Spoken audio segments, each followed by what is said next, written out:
Good morning to SMP Nation. Blaine Austin here with Sewing Machines Plus, and welcome to the finale of SewFest. Guys, we are so excited about today. We had a lot of stuff to go over today too. Man, it's going to be an action-packed day all day long. I'm going to have my co-host, Jane Klaus, in here. She'll be in a little later. She's still at her radio show. But guys, thank y'all for joining in. And I got the first thing before we get started, I got to thank all of our sponsors. Man, if it wasn't our partnership with all these guys up on the screen right there, we could not do what we do with SewFest. Platinum sponsors were Handy Quilter, The Grace Company, and Brother. Gold sponsors, Juki, Baby Lock, Janome, Brewer, and Butler Robotics. Our silver sponsors, Aero Cabinets, Bernina, King Quilter 2. Bronze sponsors were So Steady, Durkee Hoops, and Stay Perfect Electric Lift Tables. I got to say a big shout out to the SMP Nations watching this morning. Hey, we have Daniela Sable in Lakeland, Georgia. So good morning, Daniela. We have Lizette Ramirez in New Jersey watching. Kathy Nablefield in Wisconsin. Jennifer Grabo in Minnesota. Tony L. in Pennsylvania. B. Wilson in Winnemar, Florida. Cheryl Kopp in California.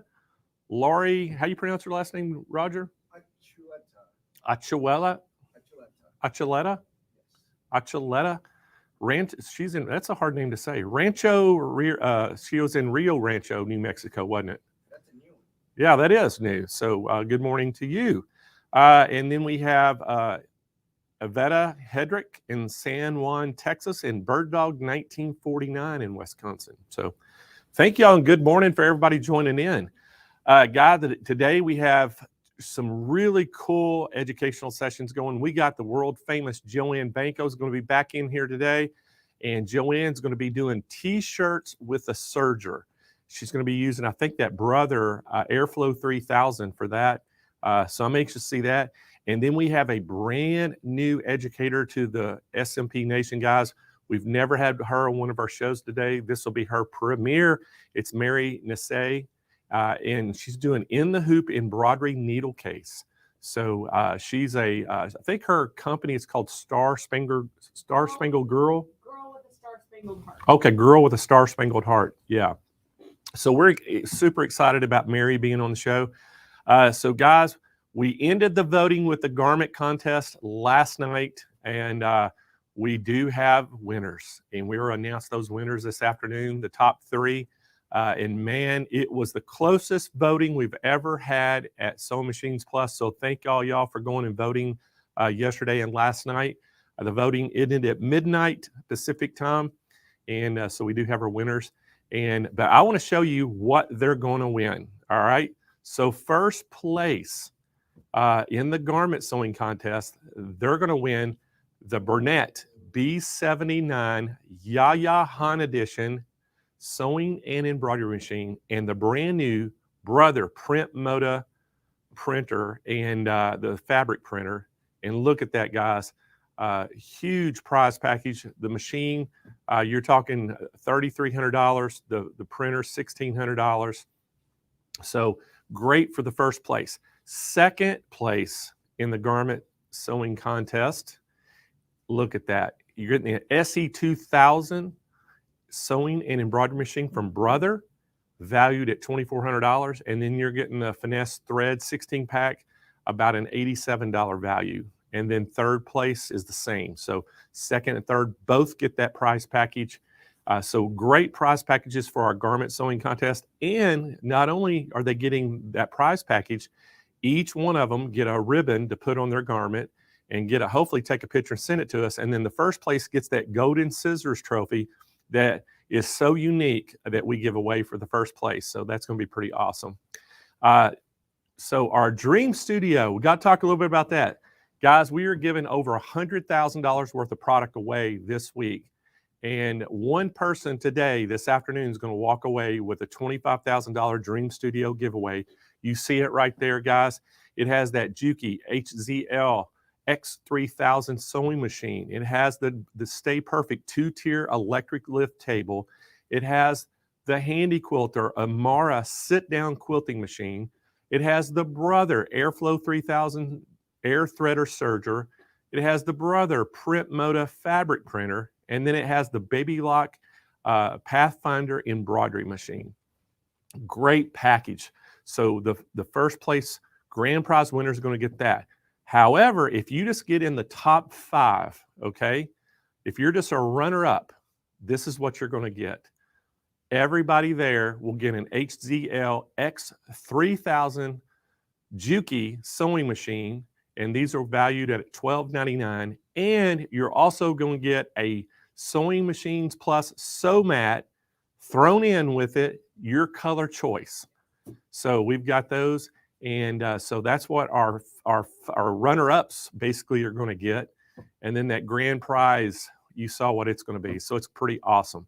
So guys, I got to show you what else we got to give away today. So we're randomly going to give all this other stuff away today.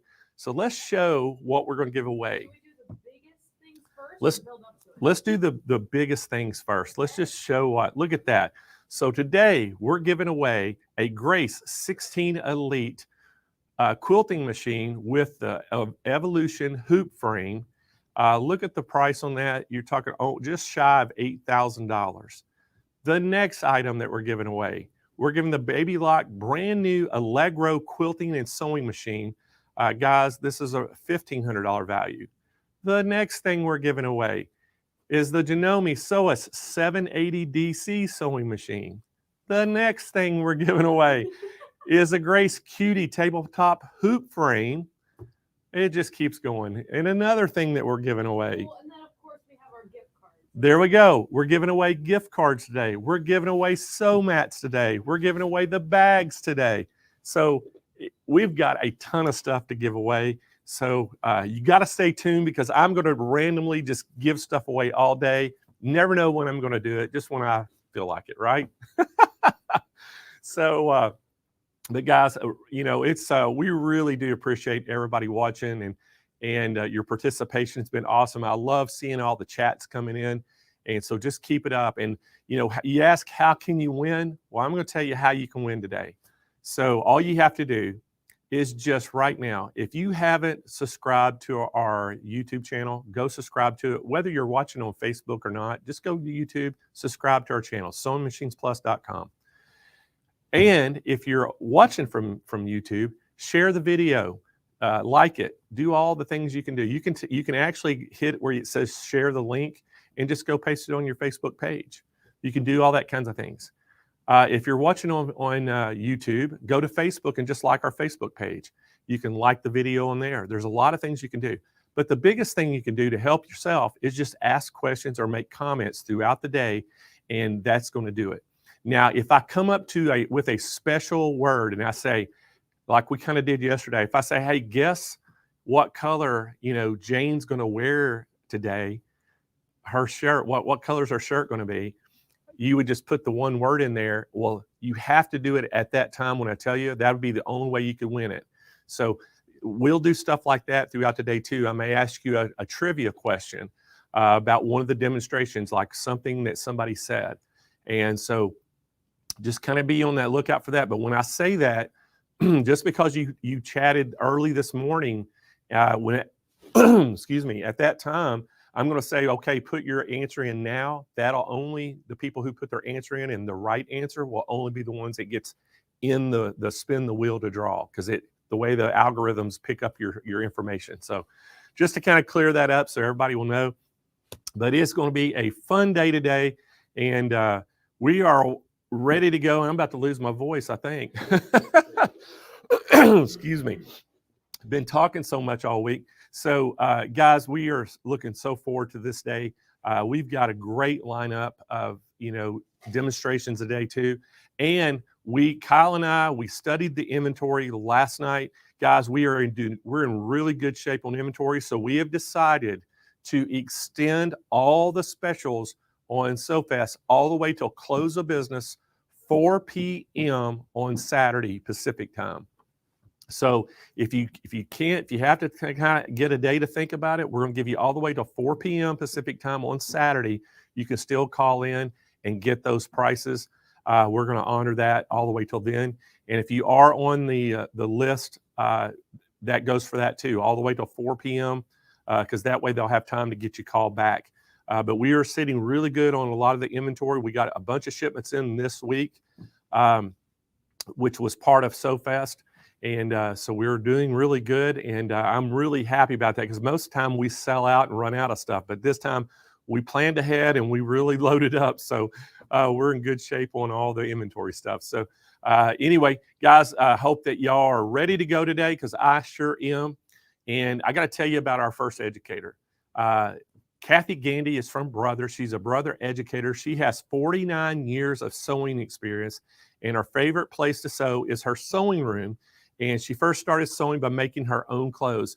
And Kathy, when I was at Brother Experience this year in Austin, Texas, I went up to Kathy and talked to her. She showed me some really cool stuff about the new XJ2. And so today she's going to talk about the XE2, which is the embroidery side. So to kind of give y'all kind of a guideline about these machines, Brother has a series called the Stellar series, and they had an XJ1 and an XE1. And those machines, the XJ1's a combination machine, sewing and embroidery. The XE1 is just embroidery only, but they share the embroidery, the exact same embroidery functions, both machines. So now they've come up with a new version, which is the 2. And so today, Kathy's going to talk all about the XE2, which it's the same as the XJ2 embroidery functions. And so she showed me some really cool stuff about that, and I'm super excited to have her on the show. So y'all welcome Kathy Gandy back to the show. Hello. Hey, Kathy, how are you doing this morning? I'm doing well, and you? I bet you're tired. I'm really not. My throat's getting tired. I think well, that's wonderful. That's wonderful. Well, get a lounger and or a lifesaver, just something. Yeah, they say the secret is to drink a Coke, and the Coke acid or something kind of helps your throat. So I may have to try that. But we're super excited to have you here, and I love this machine and all the new functions. So we're going to let you get going on it, and I'll come back in about 30 minutes. We're going to tell everybody about the fantastic special, because we have got an crazy bundle for this today. So if anybody's tempted, we're going to really tempt them now with this. So we'll see you in 30 minutes. Because it is a great machine. Hi, everybody. Let me switch cameras here.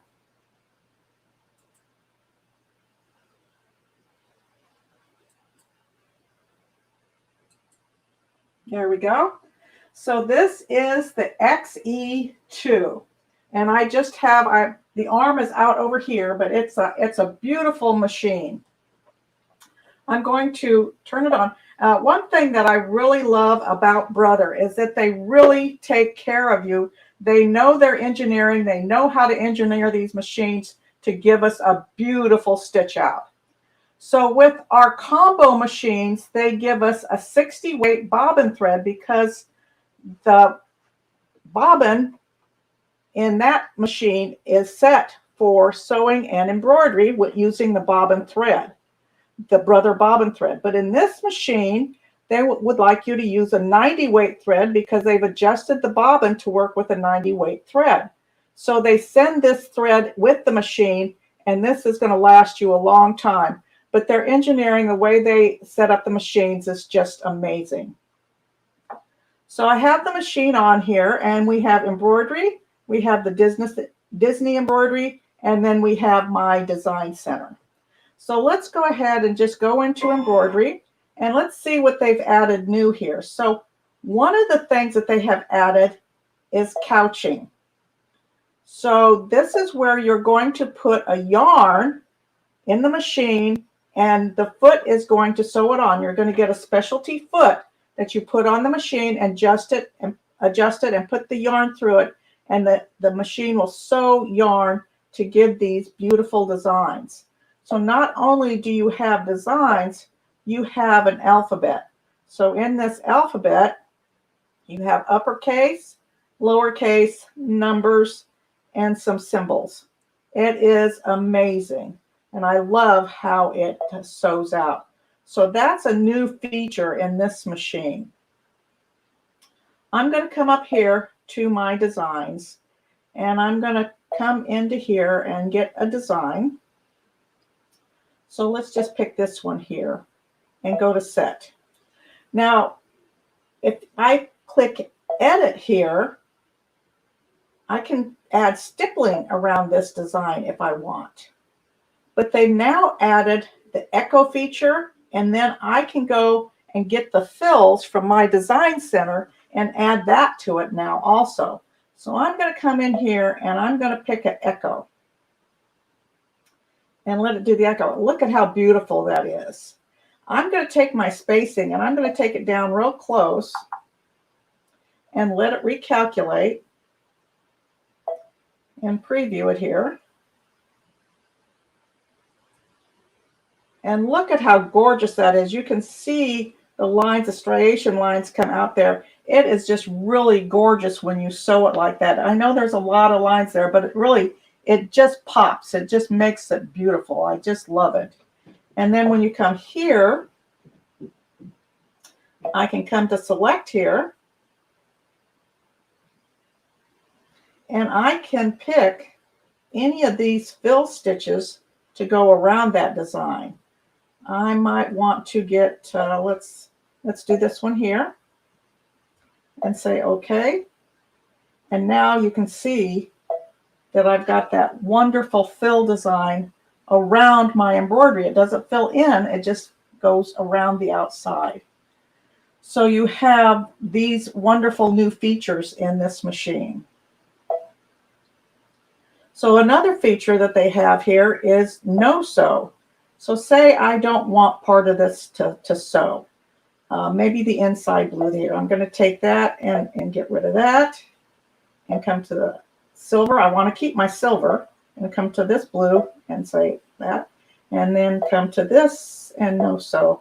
And so if you want to get rid of certain parts of your design, you can do that and end up with just, so I could sew this block and then I could come back and get this here and maybe even size it down a little and use it as an accent. So if I recalculate my stitches, you have two ways of sizing things. You can size down or you can recalculate the stitches, and when you do that, you can size it down more because it's going to take some of those stitches out and you'll get a great sew out.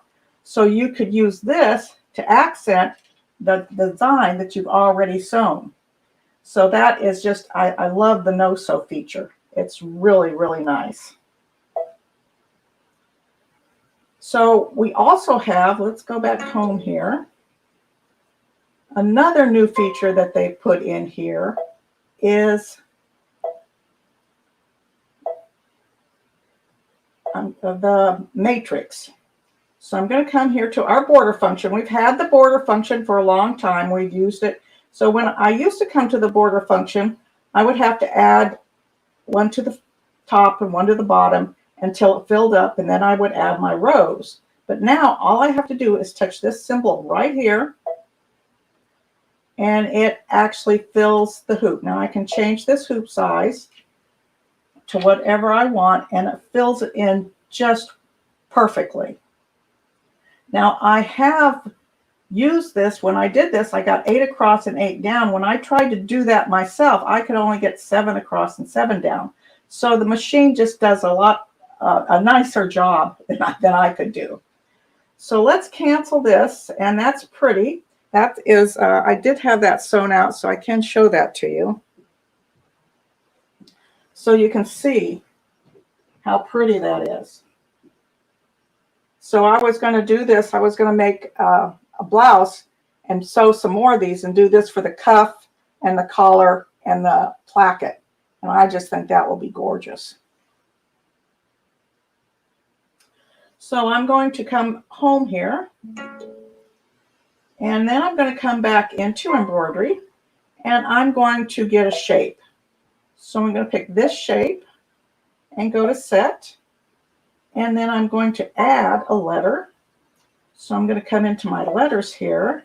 And I'm going to pick a letter B. Our lettering in here is just amazing. Whoops, B. Let's delete that. I want a B in there. So the machine lets me fix my boo-boo. So if I get happy fingers, I can fix it very easily. So I'm going to go to set. And now I need to, the red line is just around the B. So that means only the B is selected. So if I went to matrix now, it would only bring in the B. So I'm going to come to edit. And I'm going to pick this one. And I'm going to pick this. And now both of them are selected. I'm going to say OK. And now I'm going to group those two. And now they're one. They'll move as one. By the way, when you're in here, well, we'll talk about that later. So I'm going to come back to matrix here. And I'm going to push the matrix button. And there I go. I have my 9.5 by 9.5 inch hoop filled with my patches. Now they may be a little bit close together. So you have these icons right here. And I can push these and move them apart. And if I move them apart too far, it's going to get rid of ones that don't fit in the hoop anymore. But if I bring them back closer, I can bring those back. And there you go. And I think that is great spacing, and I could use that. So there's practical purposes for the matrix. There's fun purposes. You can use it however you choose. It's just a wonderful feature. I'm going to go back home here. And I will come back into embroidery. And I'm going to come into, now this is a feature that's been around for a long time. I'm going to come into Disney and the movies, and I'm going to pick Aladdin and go to set.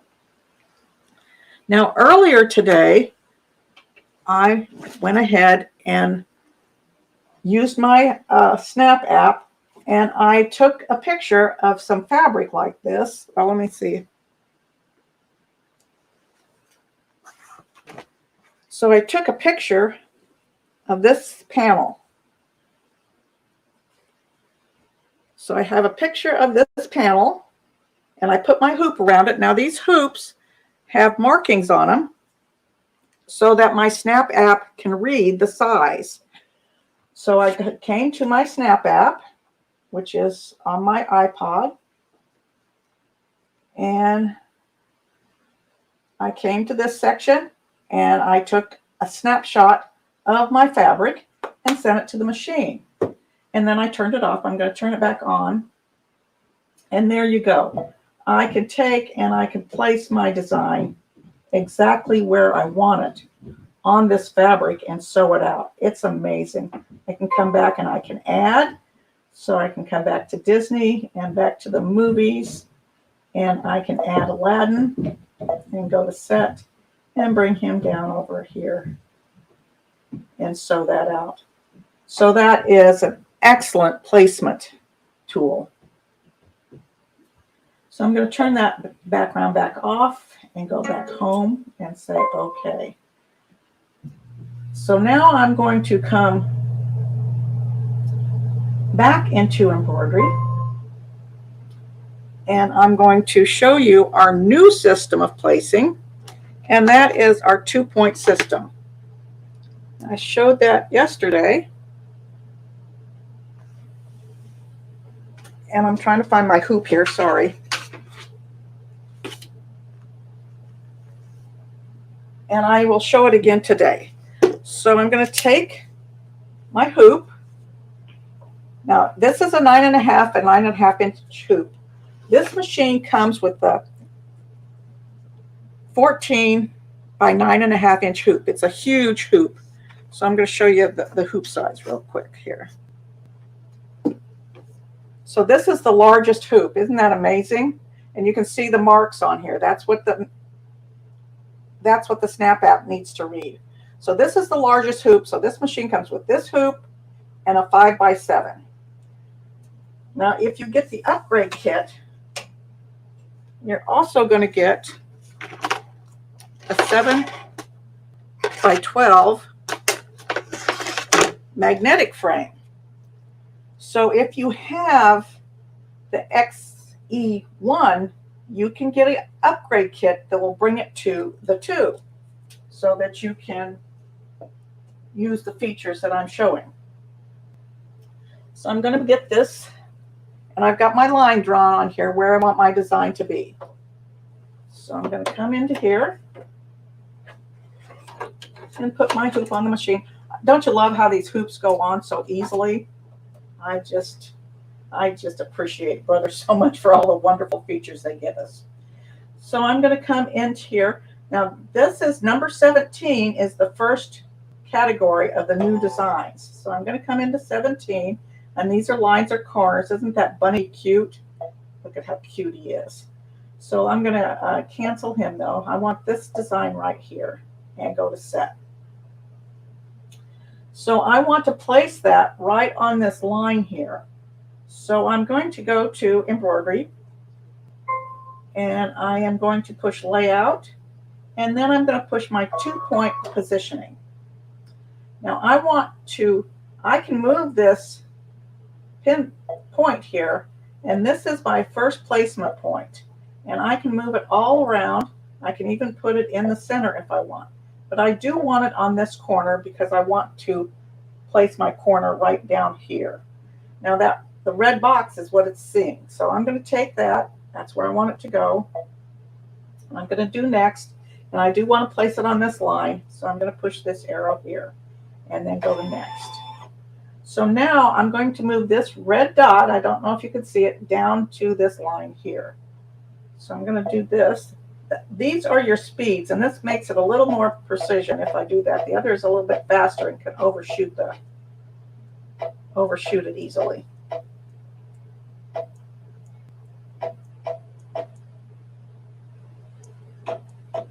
So that looks pretty good. I'm going to say next. And now it's down here. I need to move it up to the line, so I'm going to take it up.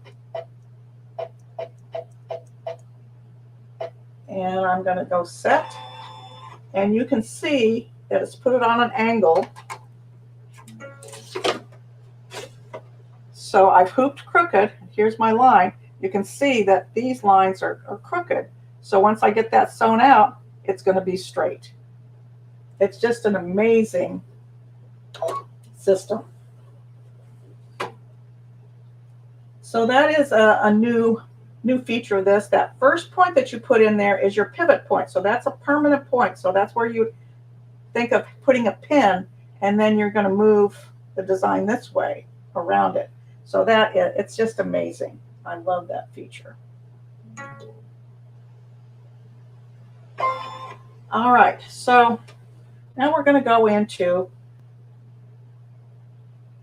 when we go to Design Center, my Design Center, this is where you create your own designs. So the features that they have added here is they have added new fills. We love our fills. So if I pick this here and go to select, I can pick a fill. And you can see that they've added more fills. Now we have 30 fills in here. So it's amazing that all the different fills that you can get. I'm going to say OK. And OK to that. Earlier, I had sent a design from my iPod. I had sent it over to the machine. And so I'm going to go ahead and push line design here. And I sent it wirelessly. So I'm going to hit this. So this machine is wireless. So if there's an update up here, you're going to get an exclamation point. And that will tell you that there is an update available, so that you know that you can put a new update on your machine. And I'll show you where to go to do that. So let's go here first. and wait for it to load. So I'm going to go to set. So this was just a picture in my phone. I had taken a picture of this and I sent this right over to the machine. And now I'm ready to turn this into stitches. So I can take this and crop this down a little bit and say, okay, I'm going to leave it as a satin stitch and say, okay. And that looks pretty good. I'm going to go to set and I'm going to come into here and I'm going to get a yellow color and I want this just to be a fill stitch. So I'm going to say okay, and I'm going to touch here, make my bucket, and I'm going to touch here, and here, and here, and here. Now that's filled with fill stitches. It was that easy. Now we'll come back and get the orange. We'll just do their beaks and come back here. Now I need to magnify this. So I'm going to come up here and I can magnify this up to 800. So there's a little red box here. I'm going to bring that little red box over here. And I got my bucket, so I'm going to bucket that in there. Bring my box over here, here, and here, here, and up here, and here. And that's how easy it is. We won't do the whole thing, but I just wanted you to see how easy that is to bring it in. And I'm just going to leave everything at the default. So this is telling me this is the fill stitch. Do I want to change the angle? Do I want to make it less dense? What about the push-pull? And do I want the outline off? But I'm just going to leave it the way it is. And I'm going to come to preview. Okay, and this is telling me that if I want to change this, I need to save it to this side of the machine. Once I go to embroidery, it's what I get. So I'm just going to say okay. So here you are. I'm going to go to set. And okay, and I am ready to embroider that out. So how easy is that? That's just a picture on my phone, and now I'm able to sew that out. Come home here and say okay, and then I'm going to come back to Disney, and I am going to get, let's go to a princess. And I'll get this design here and set and add. And I'll add Disney. I'll add a princess to it. And let's put her on top. Okay, so here we go. And say I want to sew this on something, but I want to have a better feel of how big it is. So I'm going to come to edit. And I am going to come to this here. Let me cancel that because what did I forget to do? I forgot to group them. So I'm going to come here, and okay, and group. And now they're one design. So I'm going to come here, and here is the outline of the design. And so I'm going to put this in memory. And okay. So now this machine will also do my connection. So you can connect this machine to the Scan and Cut 330 and the SX 330 and 325 DX. So you can connect this to your Scan and Cut. So this, it does have my connection. So I'm going to go ahead and just put it into memory here and in the machine. And then I'm going to go home. Okay. And then when I come to my design center, I'm going to come into my shapes and I'm going to pick this. And there she is. And okay. So I'm going to come and I'm going to come here and I'm going to turn it into a straight stitch. And let's do a different color to make sure that I get everything in there. So I'm going to do a purple and okay. And I'm going to take my bucket And I'm going to bucket the outline. And that should have done all of it. Every time you hear that knock knock, it means it's okay. And so I'm going to go to next and preview and okay. And I've come back over here, go to set and okay. I'm over here. I'm going to change that. I'm going to send this to my scan and cut from my embroidery machine and have the scan and cut draw it. And so then I can use it as a template. So here is a template that I had sent to the scan and cut, and I can use that on my fabric to see how large my design is going to be. So I think I really like that. I think that's a nice feature. All right, so now let's go back. Let's go home here and okay. And let's look at our new designs. So we looked at the lines and corners already. So let's return and let's come to this one. This is our large designs. So you have some large designs in here. I did sew out this so you can see how large that is. It, you know, it fills the hoop, and then I put the other two that go with it over here, and there's another one that goes with it. But isn't that beautiful? And you could just put those together in all kinds of ways and do some beautiful designs with that.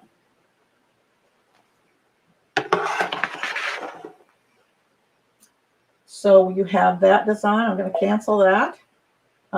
You have some other large designs. This one is pretty. This is, you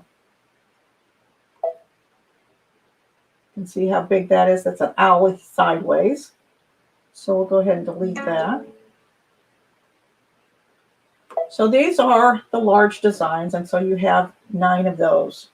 So then we're going to return, and you come down, and these are lightly stitched designs. So you have 3 of those. So this one is really pretty, and it's so you can see how lovely that is. Let's go back home here, or just delete this.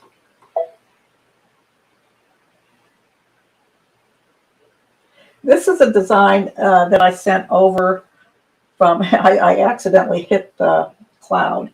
And this little guy is a design that I sent to the machine from Artspira.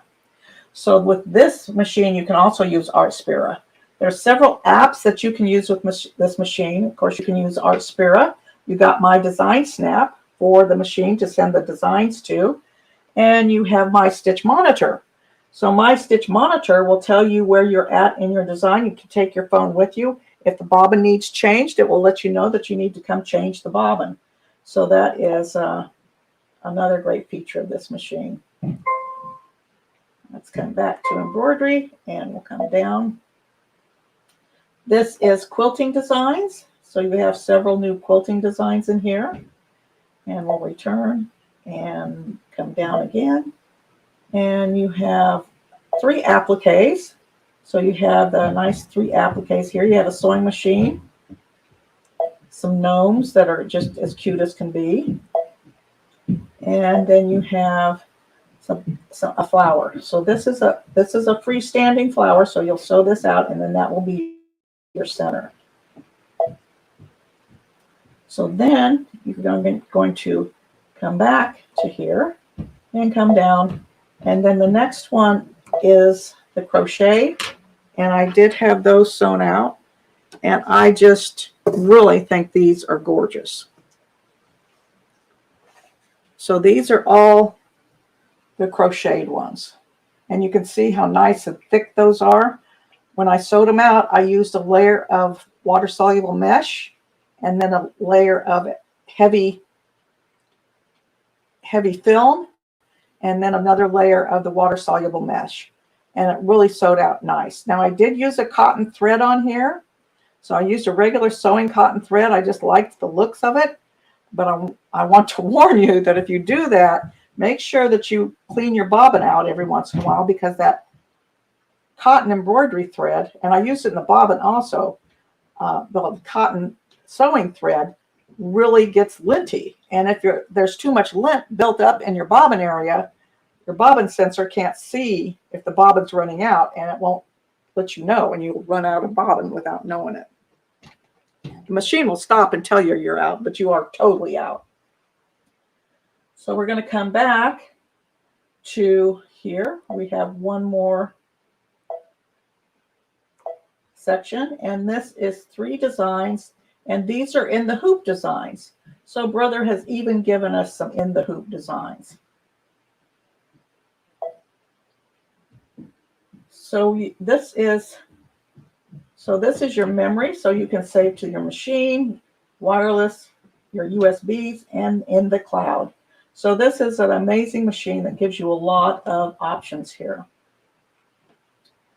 So let's come back home here, and we will come to my design center again.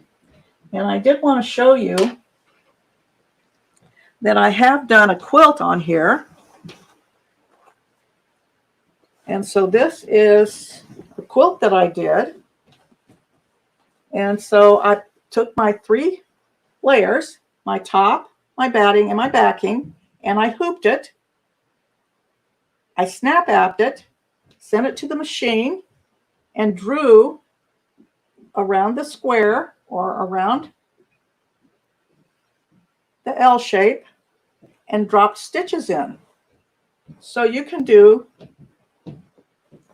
custom quilting with this machine. So here's the back of it. And it's really easy to do. So I would hoop that, and we'll just pretend like I have it hooped, and I scanned it, and I can see it on the screen. So once you do that, then I can come in and I can get my pencil here. And I like this tool right here, and say, okay. And then I would just draw around that L shape, and we'll just pretend like it's on there.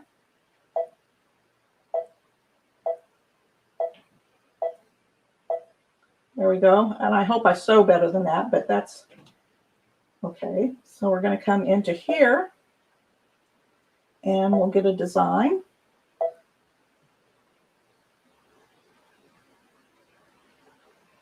And let's just do the crackle one here and say okay. And we'll just leave it red and okay. And get my bucket and bucket it in there. And there I am. I'm done. I can come to next, and I can take this size. Maybe I don't want it that heavily done, so I'm going to minus this down and say, okay, I'll leave this here, but I do not want an outline, so I'm going to turn that off, and I'm going to go to set and preview.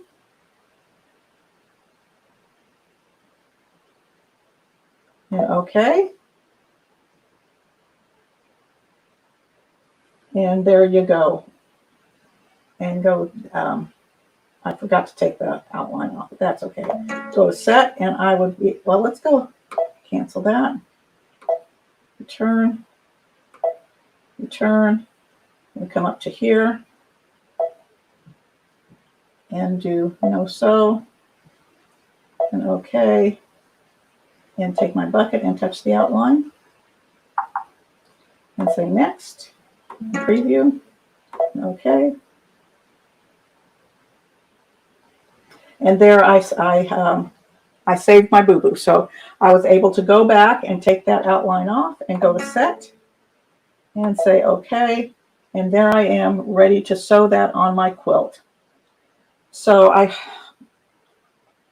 hope you have enjoyed this. If there's any questions that I can answer, maybe Blaine can help me with that. But anyway, so back to you, Blaine. Well, thanks, Kathy. That was a great demonstration. I know, after you showing me some stuff on this machine, you are barely scratching the surface of the technology that built in. But I'm going to tell everybody how to get one. And Kathy, I think, are we seeing you again later today? I can't remember. No, that's Kathy Stipe will be on later doing the Serger. That's right. That's right. That is right. Well, thank you so much for being on SewFest, and I'm sure we'll see you again real soon. All right. Thank you so much. All right, guys, that was, now again, this was the Stellar, I can't even say it, Stellar series. This is the one that is the embroidery only, what she was talking about. But guys, we do have both of these. The XE2 is the embroidery only, the XJ2 is the combination machine.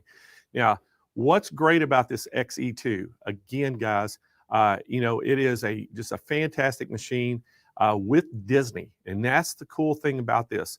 You're getting 788, that is what I said, guys, 788 embroidery designs, 101 Disney exclusive designs for a total of 889. It has that large 9.5 by 14 embroidery area with the wireless integration with that ArtSpira app. So you saw Kathy, she took a picture with her phone, transferred it into ArtSpira, which transferred it right to the machine. And again, guys, it's so many things. It just opens up endless possibilities with both of these machines. The one we're looking at right now is the XE2. Now, if you have the XE1, we do have an upgrade. You can get that upgrade and move it right up to an XE2, and you get a free magnetic hoop with it when you do. But if you haven't got either one of these machines, and you're looking for a fantastic embroidery machine, this is your machine right here. $74.99 is the price. And guys, we have an unbelievable package with this. You have to call for more information. And I always tell y'all, wink, wink, hint, hint, give us a call because you'll be extremely happy if you do. Also, the XJ2, if you have an XJ1, we have the upgrade for it as well. Again, we got a great price on it. But if you want the machine, the XJ2, we have an unbelievable special on it as well right now. You have to call for information. And again, hint, hint, wink, wink. I'm going to make you really happy if you do, if you're in that market for one of those machines. And I know there's some of y'all out there, if you just bought it recently, put it in the chat. Let everybody else know that you got yours. And if you already own it, you already know how great it is. So again, guys, we're going to move right on along. And is my co-host in yet? She's still not in? All right. Well, Jane is still trying to get home. She was stuck in traffic in Chicago. But guys, we're going to keep going on. We're going to go all the way over to Utah, to the Grace headquarters. And we have Janome Matthews and Julie Schlesler in with us. And they're going to talk all about that little rebel. So ladies, welcome back to the show. Hi. Hi, Blaine. Hello, How are everybody. y'all this morning? We're great. How are you? I am fantastic. Love the matching blue shirts. They look great on y'all. So we got a lot to talk about. I'm going to let y'all get going, and I'll see y'all back in about 30 minutes. We're going to tell everybody how they can get this little rebel. Perfect. Thank you. Thanks, Blaine. Hi, everybody. I'm Jana. And I'm Julie. And we are here with the little rebel. Oh my gosh, I'm so excited. Everyone's we got been this waiting one, for, right? Yes. Yeah. And then when they were like, "Oh, you guys get to talk about this one," I was like, "Yes." Where is we it can talk coming? about the little It's rebel. coming. Yeah. Yeah. So we obviously have it right here. You can see how fantastic it is.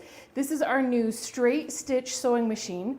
Also does quilting. Right. We're going to tell you all about it, everything that, it has, all its features, everything like that. But mostly we're going to also sew on it to prove that it's not just a dummy machine, right? Exactly. And we're going to, later today, we're going to also show you some quilting on it. So we'll show all the different things. So first we want to talk about is the throat space, right? Right. So, I mean, that's the biggest thing, right? Mm-hmm. The most innovative sewing machine that there is. That large 13 inches throat space. Now that's measured from the back of the needle to the inside back of the machine, 13 inches. Now when I first saw this machine, it actually looks a little deceptive to me because I thought it can't be really 13 inches because it looks so small. Right. But I think it's because this harp is so high. This is 8 inches as well. Right. So that means that it can fit on even our Evolution hoop frame because it has those larger clips. Exactly. So it has that harp in there, able to do lots of fabric in there, right? Quilt, you can get lots of fabric in there. Yeah. So the other thing I love about it is it's 1,600 stitches per minute. That's so much for a sewing machine. For a when you're sewing looking at it machine. as the sewing machine. Yes. That's so strong. And that means that you can do a lot of fabrics that maybe your other domestic sewing machines can't handle, right? Right. Because it's just not as strong. Right. So you can do, of course, regular fabric. Right. All those kinds of things. But you can also do minky really well, canvas, denim, leather. And leather. You guys, I just sold pre-order Little Rebel for a gentleman. Get this. He quilts on leather, and then he turns it into the seats for motorcycles. Oh my gosh, And he's how so creative. excited about the Little Rebel. Yeah, because it's so strong it can handle those other applications. So again, if you have any questions throughout our whole segment about the Little Rebel, what it can do, we're going to go through the whole thing, what comes in the box, because that's a big thing. Right. What accessories come with it. And then you can, but put your questions in there so that we can make sure we're answering them as we go along. So when people say, is this an industrial machine? Not really. It kind of can be, but it really is designed for you in the home. I mean, if you think about the mechanics of it, yes, it's an industrial machine, right? It's but strong, does this look it's that like power, one? but Yeah. it doesn't look like an industrial machine. Right. It's got this lovely navy gloss, which I love. Navy is one of my favorite colors. I also love that it has this handle, so it's easy to move around. It's only 26 pounds. Right. Now, some people are like, well, 26 pounds is still pretty heavy. True, but with the handle and then putting your other hand here to lift it up, very easy. It's really easy to move back and forth. You're not going to have any issues on that. Right. So then the other thing that we're going to talk about is the fact that it's really easy to clean. The maintenance is really nice. You're only having to oil the needle plate, or not the needle plate, the needle bar, and then the bobbin case area. The bobbin case area is right down in here. It's really easy to access, right? That front loader, you're not having to lift up your fabric to change out that bobbin. You're just easy to do it. And there's a light in there. You can't really see it here as well because of the lights in the studio. Right? but there's a light there, guys. There's a light in there. So you can easily do that. And that is an M-class bobbin. So an M-class, that is that larger bobbin, again, for those larger machines. So you're quilting a lot more. You can get 55 to 90 yards on there, depending if it's a pre-wound or you're winding it yourself. Right. So much more yards. time. Yeah. You can quilt so much better. The other thing is when you're changing out, you're doing your threading here. You're oiling. It's just right here at the base of your needle bar. Just easy to handle. Now I'm going to move that thread out of the way. But yeah, just easy access through the whole thing. You're not having to take the machine in. Nope. You don't have to have it send it in. Yeah. Maintenance by someone else yearly. As long as you're doing all of that, the life of the machine will be extended. Right. Okay. It has a foot pedal, and it also has the start and stop button. So whichever way you're doing it, you can start here or you can use the foot pedal. Either way, it's going to be great for you to use. Now, the other thing that it has also is an optical encoder. So just down here at the base, when you're doing quilting, right down here is that optical encoder. Now, this is different than the other machines we've had. Other ones we have that rolling encoder. This optical encoder, once you put on the quilting for quilting, you're going to be able to do that that way. Now, people have asked, does it have a thread cutter? It doesn't have a thread cutter. It does have on the back here a place to come and just get your thread. So you just reach up and cut it that way. And then actually another one right here for when you're winding your bobbin. Yep. So let's talk about this right here, your bobbin winder. All right. Do you want to talk about the bobbin winder? The bobbin winder. So the bobbin winder, you guys, is amazing. Yes. Because literally you're just going to set your bobbin on there. It's got all our printed pad instructions on it so that you can get it wound right. I never get them round right. Then it goes the opposite way and you're just spinning. So it helps you get it on there right. You just touch and it fills. It's got an optical sensor right here so that it knows when it's full and it's going to stop. Now, do you want a full bobbin? Maybe not. So you can stop it. You're almost done with the quilt, right? You don't want the whole bobbin full. And because you don't want to have to unwind all that thread off that bobbin because you want another color on there. So you can stop it at any time, or you can adjust that sensor back and it will only fill half of your bobbin. So it is just amazing. We're so happy with it. And the bobbin is a separate motor from the front. Right. So you can see we've got the dual mast here. Your cone can go here for the bobbin winder and here for your sewing. So you're not having stopping to do everything. Exactly. Right. and you don't have to unthread everything. It's just all set. So, and the motor is here for this, the motor is here for this, so that you're not having to separate those out a little bit. Right. Another question that we had coming through is there a table? And so yes, there is an extended piece that will come around here. It'll fit on the front. It's going to be 18 inches wide by 24. That's so a that's good just going to give you space. extra Yep. space for when you're quilting, you're sewing, just gives that extra fabric back and forth. Right. The other thing that it comes with will be a what's it called? It's mat. a Teflon mat. A Teflon mat that helps. So it helps it stay to the table. Stay to the table, but on the also machine, like the grips it. vibration. Yes. Yeah. So that's going to be on there as definitely. well. It'll come with that. I'm really excited about that. I tried it out. It does kind of reduce that vibration just a little bit. So the other thing that I love about the Little Rebel is you can use it on almost all our frames, past and present, because it's a domestic, right? Yep. And so you can just, as long as it fits on that carriage, That top plate, you're good to go. and because it's only 13 inches, you're not going to run into any problems with those handles at all. It's just the right size, but it works with all our current frames, the Cutie, the new Cutie Breeze coming out, we'll see later. Right. And then also the Q's on Hoop. All the way up to the Q's on Queen, Evolution. Evolution Hoop. And yeah. like you said, those older frames, those frames that you guys are love, that your heirloom frames, it's going to work. It's going to work on there as long as, and again, you can see that it's just a little bit wider base here than a normal domestic or any of our Quilting Unique frames. So it has a little bit wider base. You just have to measure that and make sure that what frame it'll work on. Right. Okay. Now I want to talk about what comes in the box. Okay. All right. Okay. I'm ready. There's a lot. There's a lot. Okay. Okay. First off, welcome folder. Welcome folder. Right?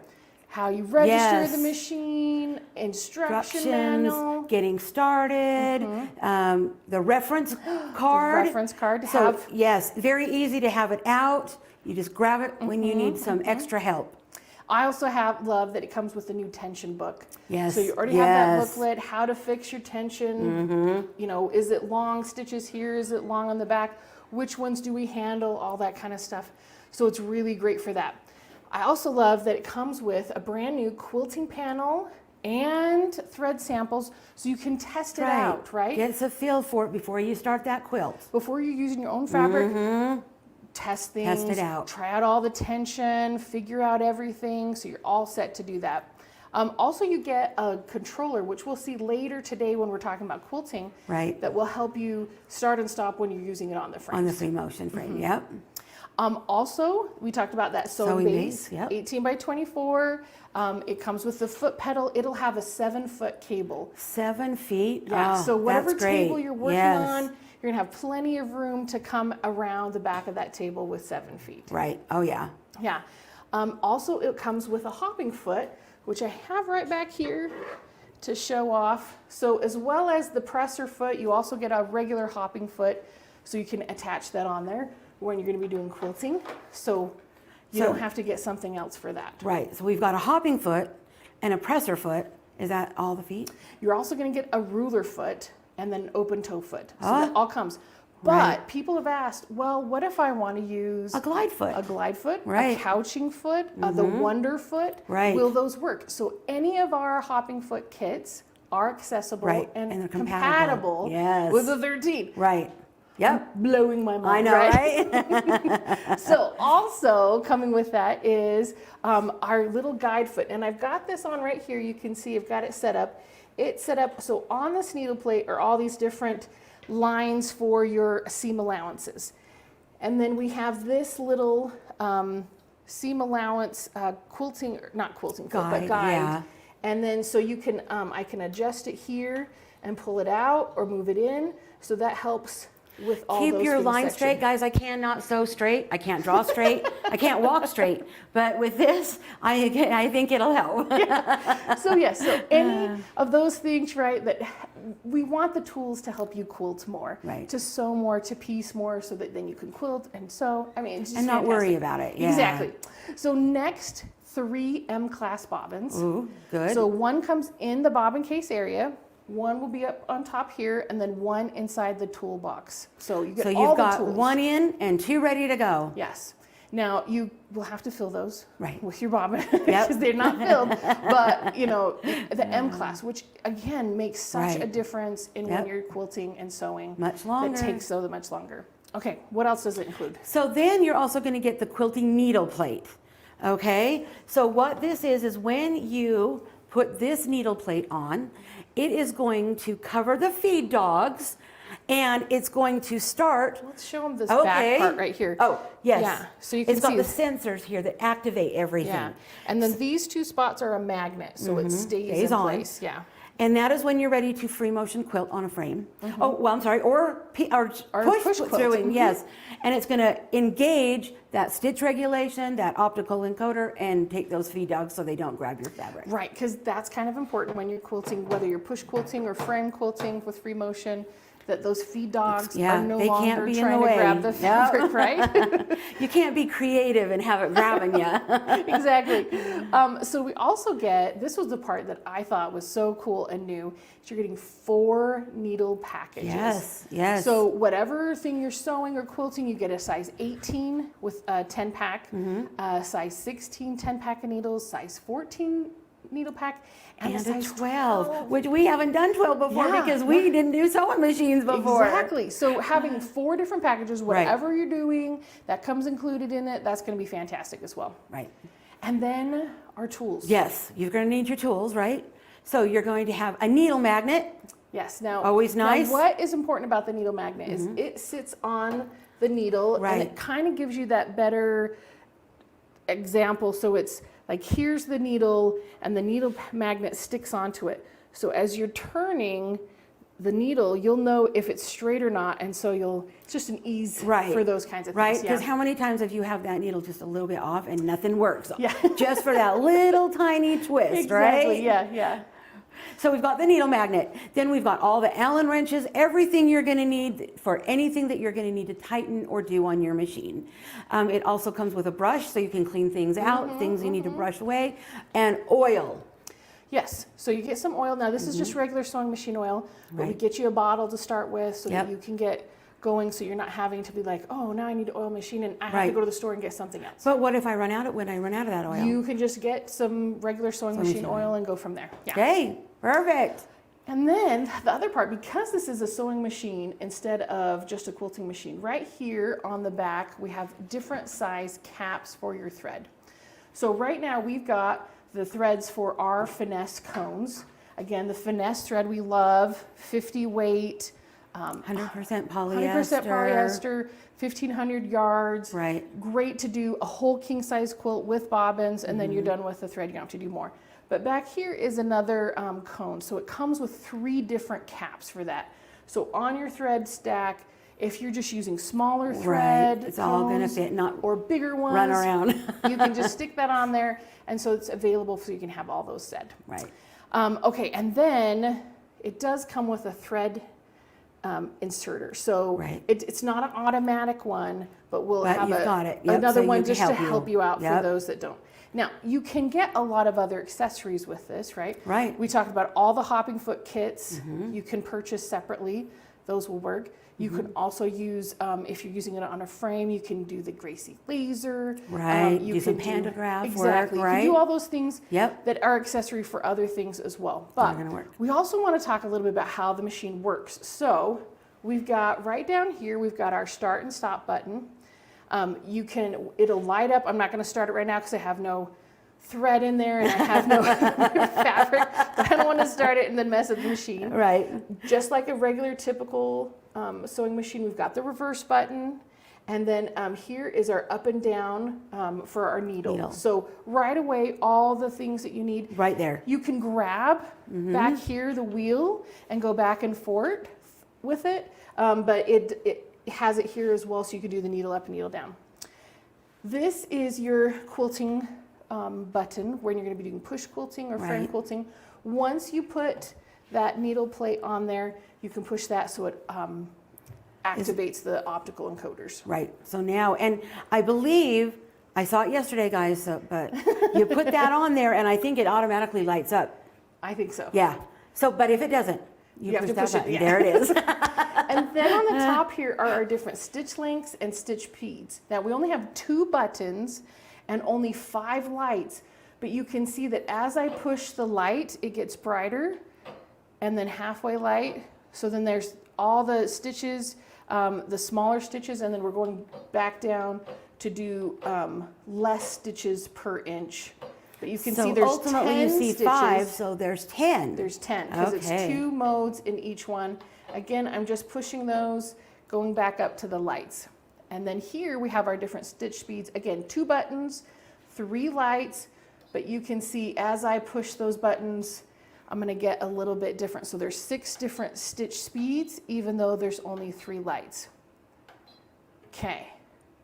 6 speeds. 6 That's great. speeds, right. Yeah. Now, if you'll notice, all along here we have pad printing. I don't know about you, but sometimes I think I have threaded my machine correctly. Right. And then I did it under instead of over. right, all those kinds of things. So this shows you exactly with pictures the direction you're needing to go, how it's supposed to look, so that when you're threading it exactly, you'll have all that thread perfectly throughout there, so that you're not having to have those issues with tension. And I definitely need that because I lose that manual. Or that reference card gets And then stuck I underneath pretend and it something. doesn't work. Yeah. Yes. So now it's right there. Yeah.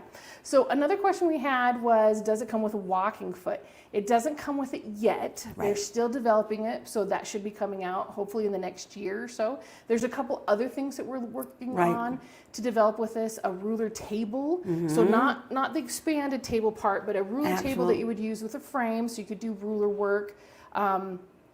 So yeah, so I want to try and use it so everybody can see what it looks like. So can we do that? Can we? Okay, so I'm gonna grab my chair here, and I'm gonna thread my needle. And I'm going to watch, guys, because I love to free motion quilt and quilt with automation, but I'm not a piecer. So I'm going to get Jen to do all the piecing and I'm going to do all the quilting. There you go. So I'm following all along here where I'm supposed to go. There's the collar just right here in the front. And I don't have my scissors, so hopefully my thread isn't too crazy to thread here. This is when you're sweating it, guys, at the shows, and that we do live events. When you need to thread that needle in front of people, that's where you start getting nervous, and it doesn't work. It's like typing in front of people, right? It's typing or threading a needle. So we did have a question that came in that says, does it have an automatic threader? And it doesn't, not at this time. Not with our first version that has come out. We will be working on that. But it does come with a tool to help you get that threaded. Which I'm not using right now, and I probably should. We probably should have gotten it out. I thought, oh no problem, I can get this threaded. This is where I grab one of my young kids and say, thread this for me, I'm too old. I can't see it anymore. All right, there we go. So, I've gotten that threaded. I'm gonna take my piece, I'm gonna put it together, and I've got it lifted up. I'm gonna make sure that this hopping foot is all the way down as I'm going. And I'm gonna start going. Whoa, listen to that engine, that motor. I guess it sounded like an engine. Now that's because I have it way high. I'm gonna bring it down just a little bit for me to just go a little bit slower as I start. Now you notice I'm pushing my start and stop button. I'm not using the foot pedal at this point. So you can see right there, I had it just a little bit, so we're all set. So as you can see there, let me come here and pull my thread, and I've got my piece all sewn here, so it's all set. So I've got this all ready to go, and I can keep going from there. Now I can take this, switch out my hopping foot, put my other piece on there, and do some push quilting. So, oh, my thread got pulled up there. Got a little pulled in, yep. But yeah, so that you could hear it, where it was going. We've got it strong. It's strong, it's powerful, it's fast. Is there any other questions we missed? And let's see, was there anything, is there a tray table to purchase? That's the 18 by 24, it'll come with it. And then that ruler base to do quilting on a frame will come later. Right. Let's see, does it have a speed control where it limits how fast? Yes, that was these buttons right here There's 3 buttons and 2 buttons and 3 lights. So that gives us 6 speeds. So you can see when you push the buttons, it gives you a half lit up, and that's the different speed levels. Okay, is there anything else, other questions we missed? We're so excited for this little Rebel. I mean, it's gonna be a game changer for your sewing, game changer for your quilting, everything that you're doing. Someone just asked about the stitch regulator. Yes, that's that optical encoder right here. When you're doing quilting, that's where it's gonna be. So once you put on the needle plate right here, that's going to connect in and put those sensors and start that stitch regulation, whether you're push quilting or you're free motion quilting on the machine. Right. Okay. So Blaine, I know, has some amazing deals on the Little Rebel. All right. There's some great packages, several different ones, depending on how you want to put it together. So why don't we see if there was any questions, Blaine, that you had or anybody else from SMP that we missed that we could talk about. Well, hey, Melinda, just real quick, are we still on target date of October 1st for delivery on these? Yes. Okay, fantastic. We're looking good. Yeah. All right, we're excited. Now, this is for tell people everybody how who've they can already get one, ordered. We'll probably start shipping October, but if you're ordering now, it might be into November, end of November. So you want it, the faster you order, the faster you're going to get it. All right, sounds good. Well, thank y'all so much. We sure do appreciate it, and thank Grace for being one of our platinum sponsors. Thank you. All right, Thanks, guys, Blaine. we're going to tell y'all how y'all can get this. Now, this is the brand new Little Rebel 13-inch space on this. And guys, the price is $24.99. This is a straight stitch machine, and you saw all those great features. Now, we do have a call-in special on this, but it is pre-order and pre-order only. We have a bunch coming in, but they're going to be gone quick. We've already been taking pre-orders for quite a while, so that first batch is almost sold out. So if you are wanting one and you want it for the October delivery, you've got to get your pre-order in now. That's the only way you're probably going to get it until the second batch comes in. But guys, this thing has that laser sensor stitch regulation built right down by the needle plate. Has a 13-inch throat space with those great LED lights. Has the needle lights for increased visibility. High-powered motor, so you get that really strong penetration of the needle, power. And guys, I just can't say enough about this. You got the M-class bobbins. You're going to get 52% more thread on that. So again, a great straight stitch machine. And what's great about this too, not only can you just use it on the tabletop portably, okay?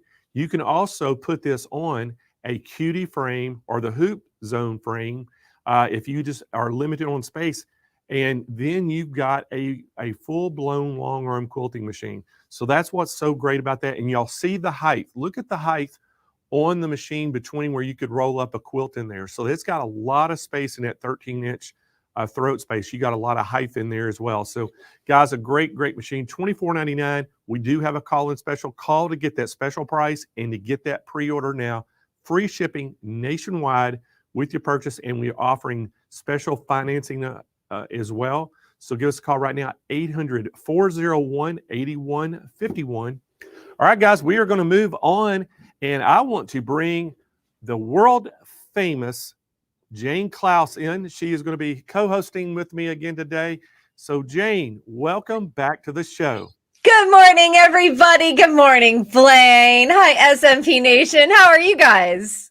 We are awesome today. And can you believe it's day 5, the finale?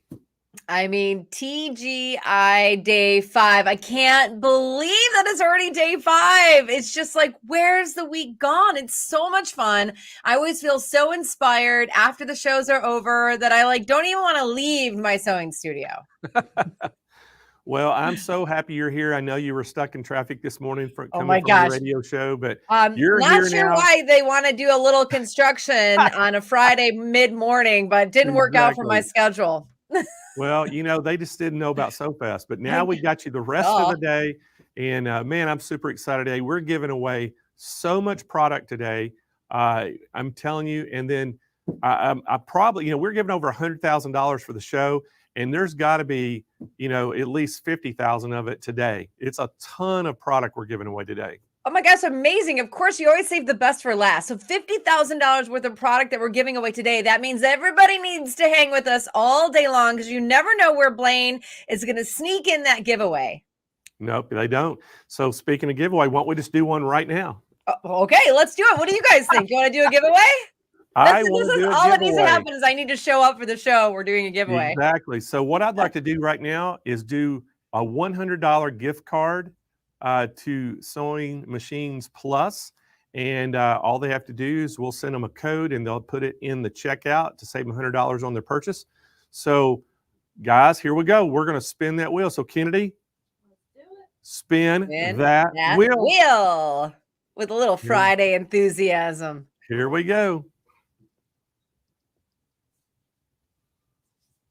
That's what I'm talking. Oh, Lori Archuleta, congratulations watching us this morning on YouTube. You are the winner of the $100 gift card to Sewing Machines Plus. And Lori, it is early, so I'm super excited for you to win now because you got to be hanging with us all day. Yep, she is. So, all right, guys, let's do one more giveaway. We are going to give away one of our world famous sew mats. You see them right there. Look at that, guys. And I always say, Jane, if they don't have a sew mat under the machine, they're doing their machine a disservice. You're doing the machine a disservice. We have 14 different colors to choose from, 4 sizes of all the colors except for the leopard print. We only have medium and large, and the new blueberry color, only extra large. So, guys, y'all ready? Yep, we're ready. All right, Kennedy, spin that wheel. Go, Kennedy. Oh, I love watching the names fly by. It's so exciting on a Friday morning. Carol. Congratulations. So Carol's watching today from YouTube. So congratulations, Carol. We need you to go to smplive.tv. Scroll down toward the bottom of that page where it says claim my prize. Fill out all that information. Most importantly, in the notes section on it, tell us what color sew mat you want, what size, hit submit, and we'll handle it from there. Now, everybody, when you win your prizes, you have 30 days to claim your prize or it goes back into the prize pool. And that goes for Lori Archuleta, who won right before, and Carol, because we forgot to tell Lori to go to smplive.tv to redeem her prize as well. And also, if you win a sew mat today and you're wanting to know what size to get, you can just go to smplive.tv where you see the products at the top of the page. Click on the sew mats and it'll take you to the product page. Or if you're on our website, SewingMachinesPlus.com, you can put sew mat in the title, the search bar up there, take it to that page and look at the different sizes, the dimensions on each size they have. That way you can kind of get the one that fits your machine. All right, Jane, I'm going to let you take it away. I know you've got another demonstration coming up next, and I will see you in about 30 minutes. You betcha. All right, everybody. I'm so excited for SewFest Day 5. Wow, this is crazy.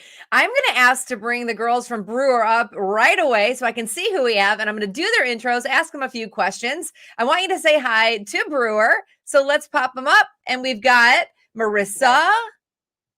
Melissa, and we've got Michelle again. Okay, very good. I was like, I got to do the intros, but if it's not Michelle or if it's Joanne, and I wanted to see you guys, how are you doing today?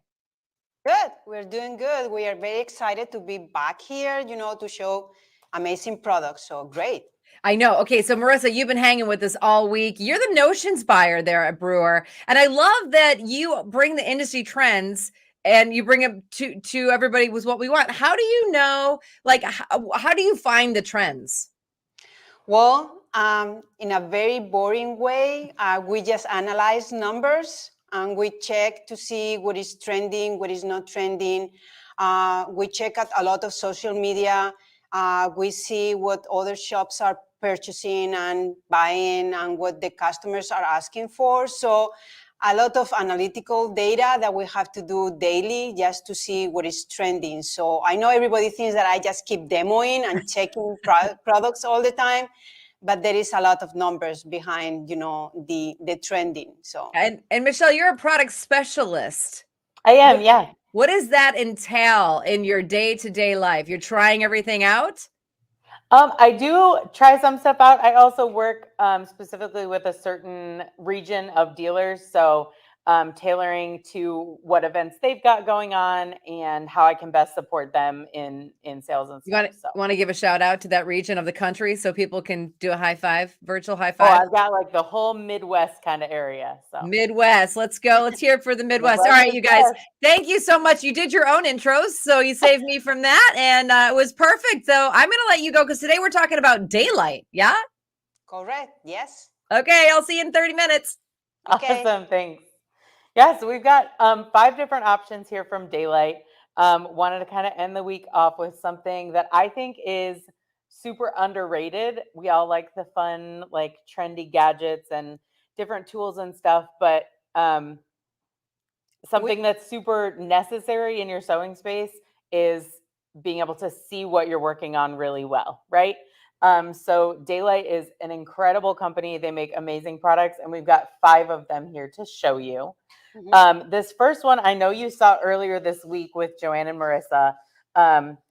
It's the Foldigo light. So it's a completely collapsible, battery chargeable, totally portable light.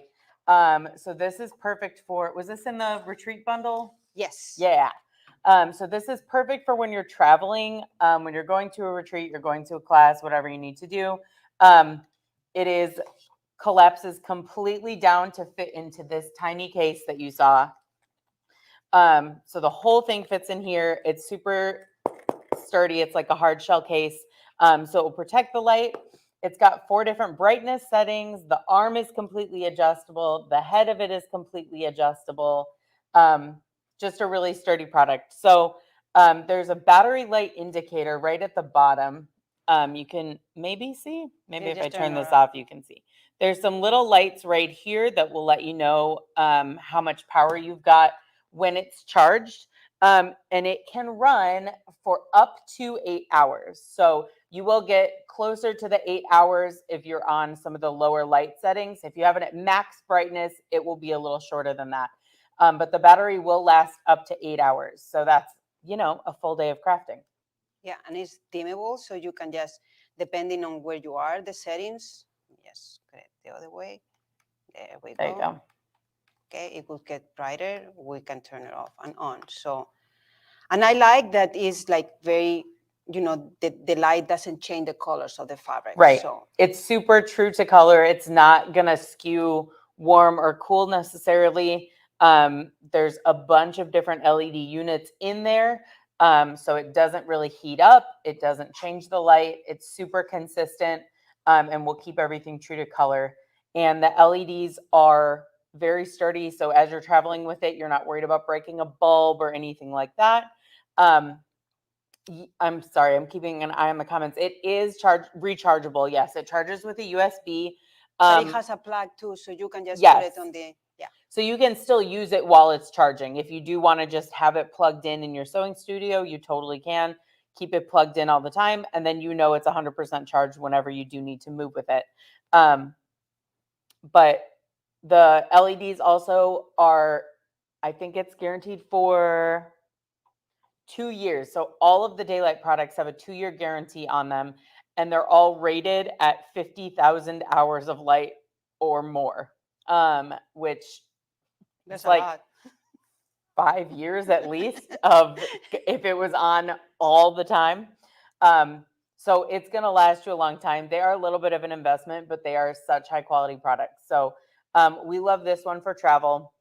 And this is one of the lights that I have. So I take it when I'm going to retreats or I'm going to shows, because at the same time, when you are in your hotel or you're at home and you plug everything, so you plug your phone, your tablet, so you do the light at the same time. And just plug the light in too. Right. Yep. So it will charge during the night, and you can just take it, and then you have 8 hours. Usually we're not sewing for 8 hours, unless like it's one of these at home. But when you go to a retreat, you are talking and walking and eating. So sometimes we don't do the 8 hours. But it's really, really a good light. I like it that it doesn't change the colors of the fabric. I hate when you have, a fabric and you think that it's a true pink, and all there's sudden is, is yellowish or is not yellowish. So I think that that's very good for the light. Yeah. So this one's an awesome adjustable little travel guy. It's also less than 2 pounds. So super sturdy. The base has like a non-slip. There's little like nubs under there, like rubberized. So it's not going to go anywhere on your sewing or on your sewing table. But it's nice and light, great to travel with. And again, comes with that case. So a great option for a retreat. We do have one other lamp with us that is, oh, does it turn this way? There we go. We have one other lamp with us that is also battery powered. So this would be another option for traveling, for retreats, for whatever, but this one has some different features. So, and we have it plugged because we forgot to charge it ahead. Sorry.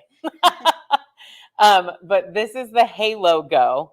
So this is the lamp. It's a ring light as opposed to like a whole pad of LEDs that go around the outside of this light. So a little bit of a different look from the light.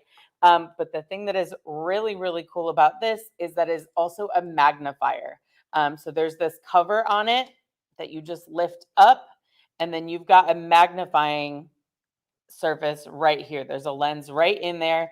It magnifies at, let me make sure I'm getting this right, 2.25 times magnification, but there's also a small insert, like a little smaller part of this lens that magnifies even further. Let's see if we turn the light off. Oh, there we go. Let's see if I can just put the plug. There we go. So the whole lens magnifies at 2.25 times magnification. And then this smaller space right here is an extra insert lens that will magnify up to 4 times. So if you're working on something smaller, you've got like something small you need to trim, or your English paper piecing, or you are doing cross stitch, you are doing hand embroidery. So you always need something, and you know, because you can adjust it, so you can even get it close to where you are doing. So the base can be further away. You can still be working here and resting your arms comfortably on the table, but then you can adjust this. Sorry, I don't mean to point it straight at the camera, but you can adjust this so that you're looking through that magnifying lens at whatever project you're working on. So it's super bright. There's 2 settings. Oh, sorry, 3 settings. So it is adjustable brightness as well. And then even if you don't need the light for anything, you can open that cover up and you've got the magnification available. It does also come with this case, and there's a nice little reminder on the, this cover for the lens. And there's a nice little reminder on the inside of the cover to make sure that you're closing it when you're not using the magnification, just because that's a potential fire hazard if you leave it next to the window or whatever. But the fact that it is attached means that you always have that cover right there, easy to take care of, no big deal. So super adjustable. This rotates and flexes back and forth. You've got the ring lights in there and the magnification. Same thing, you do also have a battery level indicator when it's charging. It can last up to 4 hours on the maximum light setting. It can last up to 8 hours on the lower light settings. So same as the other one, if you're using it at a higher power, you're going to go through that battery a little bit faster, but you will still get multiple hours out of it. And it also folds completely flat. So it's not quite as compact as the Foldy Go light, but this one, the Halo Go light, does fold completely flat. So it can slide into a side pocket of your Tudo trolley or whatever else you're taking to retreat with you. And this one still can travel, but you do also have that magnifying aspect to it, which is amazing. It is a USB plug also for charging. Yep. Yes. Yep. So it will go, it charges normally like a regular wall plug. You just need to, same thing if you're traveling with it, plug it in at night when you plug in all your other devices that we can't live without. And then you are good to go. Ready to go. Yeah. Okay. Sweet. You want to go the Duo or you want to do the? Whichever. Yeah. All right. So let's talk about the Duo. That's one of my favorite lights. It's a great light. And you might be wondering why we call it the Duo. Well, this is why. Because actually these 2 lights split apart, so you can adjust them however you want. Both lights are adjustable to 4 different settings, individual from each other. So you can adjust the light however you need it to be. You can keep them together for a more concentrated light. You can spread it all the way apart if you've got a wider project and you need to cover more space. I like to use it when I'm cutting. I put it on sort of an angle above my cutting mat, because then I've got light coming from both sides and there's not. And you are not creating shadows. So exactly. So there's nothing else to kind of contend with there shadow wise. It's also super adjustable. This whole part folds and bends however you need it to. So if it needs to face upwards, if you need it to, however you need to twist it, this is probably the most adjustable option of all of them. Right, and I have it by my sewing machine. So in that way, I have one area where I'm cutting and I have the sewing machine, like when I'm doing, very detailed work. So in that way I can see what I'm doing both sides. So it's everywhere. Yeah, totally. Mm-hmm. I like when I'm working on bigger stuff too, that I can spread it all the way out and have light all the way across. Yeah. And then again, these two, the two like bulbs here, they're not bulbs, they're LED lights, but each arm of the light can adjust brightness individually from each other. So I don't know, very cool. It's really fun also. It's just, you just tap the end of it and it adjusts. So that's cool. Super portable, also super adjustable. There are 56 LEDs in these two wands. So it is built to last. It will stand the test of time for you. Same thing, because it's LEDs, you're not worried about breaking a filament, breaking a bulb, anything like that. It is also rated up to 50,000 hours of use. So there's that. This one is not one of the, yes, it is corded. This is not one of the battery powered options. So this will not charge. It is still portable if you need it to be, but you'll need to bring the cord with you everywhere. So it's not battery powered. Right, and it's not USB, it has an actual plug. It has an actual plug. So yeah, it just plugs in the back here. This will get packed in with your packaging, and then it plugs into the back of the unit and you're good to go. It's got the same thing, a really sturdy base. There's some rubberized components on the bottom of it to make sure that it's not slipping around or anything like that. It'll be super stable on your sewing space and very handy. And the base is heavy enough that if you need to really even move, if you're tipping it all the way over, okay, yeah, it will not shift. So yeah, that's and to make it's like detailed work that you need really close. It gives you so much light, and you are not like sewing just on top of the base. So that's one of the things that I like about the long neck that they have, or the long arm. I did also, because this one is kind of larger and kind of weird to imagine in your space a little bit, just because it's an interesting shape. I did write down all the dimensions of it, so let me give you that really quick. This part here, the adjustable neck from here to here, is 14.8 inches tall. So that's the length you're looking at there. And then the arms, each side of it is 10.8 inches long.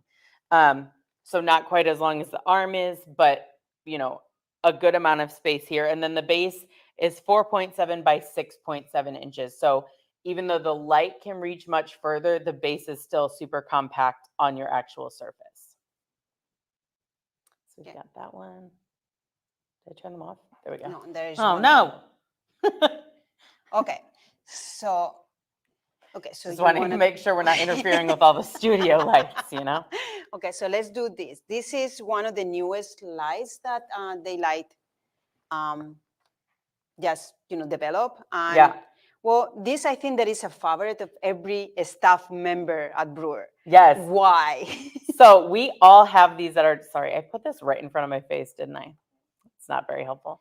We all have these at our desks. They are amazing. So this is the Tri-Sun lamp, and it is actually a light therapy lamp as well as a desk lamp. So there are 3 settings to it. You can adjust. Oh my gosh. I need to be way tanner to do a light show, There's 3 different settings. You've got a warm light, a cool light, and then a daylight setting. And then there's also a timed light therapy setting. So you can also dim or brighten both of them with this little knob. So the way that the light therapy works, I also wrote this down so I made sure I didn't say it. incorrectly. It is medical safety standard tested. The standard is ENC IEC 60601-1. There you go. Which certifies the safety and perform. I mean, you don't really need that, but it's on the packaging, so you know. But it certifies the safety and performance of electrical medical equipment. So it has been approved as a medical device and can provide light therapy for you. So if you're wanting to use it as a desk lamp, no big deal. You can just turn it on and point it wherever you need to. And you have two different buttons, two different settings here. One is with a little sun, and the other one is just with an on-off. Oh yeah, we can see them there. So you know it's different, and that way you know in which setting you're in. Yeah. So this one is the light therapy button. This one changes the color of the light. So if you're wanting it in desk lamp mode, and you want, sorry, there we okay. If you want it in desk lamp mode and you want a nice warm light at your desk, there you go, easy peasy, and it faces down like that. You can adjust however you need to. The head of it swivels as well as flexes, so does the arm. So again, very adjustable. If you want it in light therapy mode, it's supposed to face you. I'm not going to do that right now because again, I'm very pale and you won't actually even be able to see me anymore on the video. But you flip it up so that the light is facing you. We do it like this, so it will be just facing like that. Exactly. Okay, you put it about. You are supposed to put it about 25 inches away from you, so you've just got sort of indirect exposure, and it's facing you. And the sun button right here that puts it in light therapy mode is also a timer. So it's recommended that you do at least 30 to 60 minutes a day of light therapy to get some of those benefits. That timer is set at 30 minutes. So if you want to turn it on for 30 minutes while you're working on something, do that. It will shut off automatically after 30 minutes. You can do another 30 minutes later in the afternoon if you need to, however it is. But the benefits of light therapy include increasing and regulating melatonin and serotonin production in your body. So that helps with anxiety, it helps with sleep, helps with energy and mood and all that kind of stuff. So it's perfect for offices without windows. I was going to say it helps in my cubicle to pretend that I'm outdoors for a minute. Mm-hmm. It also helps, I don't know where everybody's watching from, but we're in the Midwest, we're in the Chicago suburbs, and it's getting colder, which I love. I'm very much a fall girl, but also today is the last day that sunset is after 7 p.m. Yeah. Days are about to get real short over here. Yeah. And so getting a little extra light exposure is going to be awesome. I'm going to be relying on this heavily in the upcoming weeks. Yeah.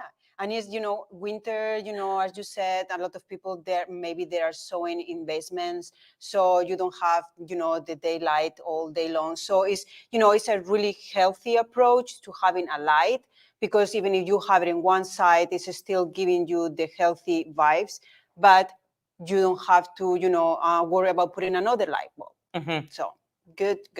Yeah, it's great. There's one other nice feature too, which is that this one, it's got this wider base, and it is a plug-in model. This is not a battery operated one, but it has a USB port at the front actually. So if you also need to use this to charge your devices, you can do that. I can plug my phone cord in when I'm at my desk and charge my phone right there. And we never have enough USB plugs. Never enough. Never enough cords either, but that's a different problem to solve. So that's the Tri-Sun lamp. It's amazing. Like I said, we all have them at our desks in the office. Highly recommend. Okay, so I think that we have one more. We do. We have one more. And this is a Cometa lamp. Okay. This is like probably the best aesthetic out of all of them. They're all super modern looking, sleek looking, and everything like that. But this gives you more of like a traditional lampshade kind of shape. So that's really cool. Even with that more traditional look, it's still adjustable. So you can slide this up and down and you're still able to adjust how, your light source a little bit. The other thing that's very, very cool about this lamp is that there are 2 different light sources on it. So if you're wanting to just have some ambient light in, if Yeah, this because is, you could have it in your living room. You could have it, by your sofa. I mean, while you are sewing, and it's not just another light. It looks a little bit more decorative, more Art Exactly. Deco type of thing. So, Yeah. yeah. Well, and I know so many of us don't have necessarily a designated sewing space. Like some of us are just sewing at our kitchen table, right? So we want to have a lamp that we can use for sewing, but also will look good in our shared spaces. So we have that option here. We've got this adjustable, wait, are we? Oh, I missed it. There we go. So this is the, how are we doing this? Why isn't this one turning on? Yeah. Oh, there we go. Okay, Marissa has the magic touch. It was just, there we go. But you saw You me just doing, have, whatever. yeah, you just have to. Just a nice light tap. Sorry, there I'm you too are. heavy-handed. So we have up at the top here, this is the sort of ambient light setting. And so there are multiple brightness settings for this, and it kind of just diffuses through the shade into the room. It's just a nice, pretty light, right? We also have, am I going to be able to do it? Why doesn't it recognize my finger as a finger? What's going on? Mysteries. Marissa's magic. I keep saying this. The other setting, though, is underneath. And this one is going to be the one that's super handy for crafters. So this is an asymmetric light like beam, right? It throws forward away from the base of the lamp. So even though the lamp is over here, your actual lighted space is right where Marissa is, right there. So even though the lamp is all the way in front of me, she can be working on this project. Yeah, it goes kind of like in an angle. So it's super concentrated. So it also is nice for, if you're working on something in the kitchen, in the living room, wherever, and other people are around watching TV or doing other things, and you don't want to be disrupting them by having a super bright light on. This will concentrate all the light right where you're working. There are also adjustable brightness settings for that. So you've got 3 different levels. And so let's say that I want to work really close, so we can just lower it. So I still get the angle of the light, not as far because, it's closer. Because it's closer. But it's still, I can have this in a table and I can still sew in a little bit separate of the light. So it's still super bright, but it's also out of your way. So just they're all so different from each other, but they all have the same quality guarantees from daylight. They are all guaranteed for 2 years from purchase. They're all LED lights. So you're not worried about breaking bulbs, breaking filaments, replacing bulbs, anything like that. They're all LEDs. And this is you can use it as a USB charger. Yep, there's a USB charger on the front of this one too. So there's a USB port right at the front here. Well, let's see if I can turn that off so we can do that. Still can't see it because it's black, but it's right here. There's a USB port. So if you need to charge any of your devices, as long as you've got this plugged in, you can use this as well. Yeah. So, okay. So which one is your favorite? Okay. I think that I know that I have at least 3. I already have 3. So this is my next one because I think that I need a light for my living room. But at the same time, to put in your living room. Yes, so it's kind of like match the decor. I find it very stylish. All these little curves. It's not just straight. So for my sewing room, I do have. Well, I take this to the shows, and I have that one. I still don't need the magnifier yet. I might. But, because I don't do too many hand stitches, but I think that is great. We have this one in the office, but I think that I just love the form. And I love the look it's of like it. you are watching TV and you don't want to have all these bright lights, so you can just have, the one that, okay, so we can just have that. It kind of remind me a little bit of the candlelight. It's nice and gentle, just a super diffused ambient light, really nice. So I think that we could have all of them, right? They truly all serve such different purposes, right? We've got one that's super adjustable, super customizable to whatever space you're in. We've got one that's more aesthetic and more like specific. We have the health one. We've got light therapy.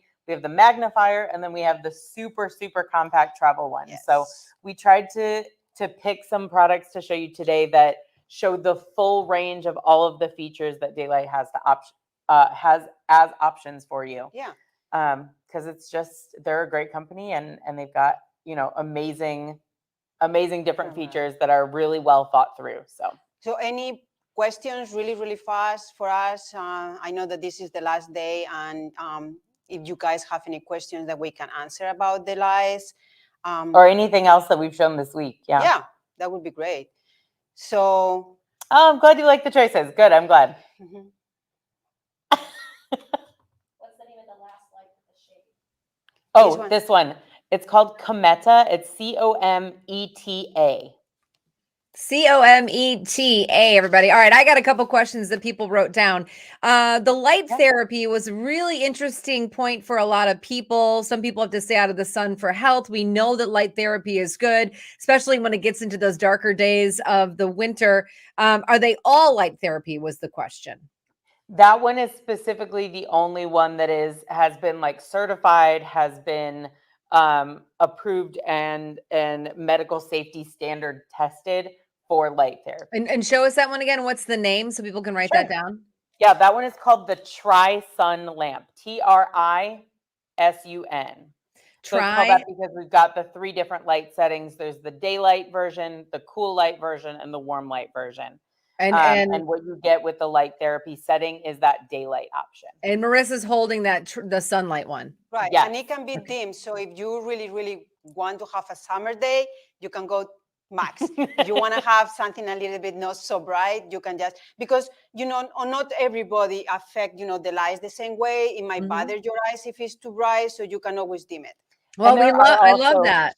Yeah, there are also adjustable kind of ways to use that light therapy setting. So if it does bother you to have the light that close, you can always dim it and then just go for a little bit longer exposure. You can move it further away from you and turn up the brightness. It's adjustable, and all of that information comes in a pamphlet that's packed in the box so that you can figure out, if you are relying on it for that light therapy benefit, how that will work best for you. I love it. Okay. Your finger doesn't work as a finger, and you're fair skin and you're glowing in the white. You might be a vampire, Michelle. Just, you gotta. I'm worried now. Vampire. And then the other thing, they brought up USB port, and somebody said, well, I have a USB-C. Just get an adapter. A lot of USB ports, you just get an adapter so that you can plug in. I think you can get a backwards adapter. Floating around my house. I've got a thermal label printer, my DVD player, all that kind of stuff doesn't plug into my computer anymore. Right. Yeah, you just get an adapter. Yeah. Those adapters are super cheap and they're super easy to find. I love it. And then one last thing. Hello, you guys are in the Chicago suburbs. Why don't I know this?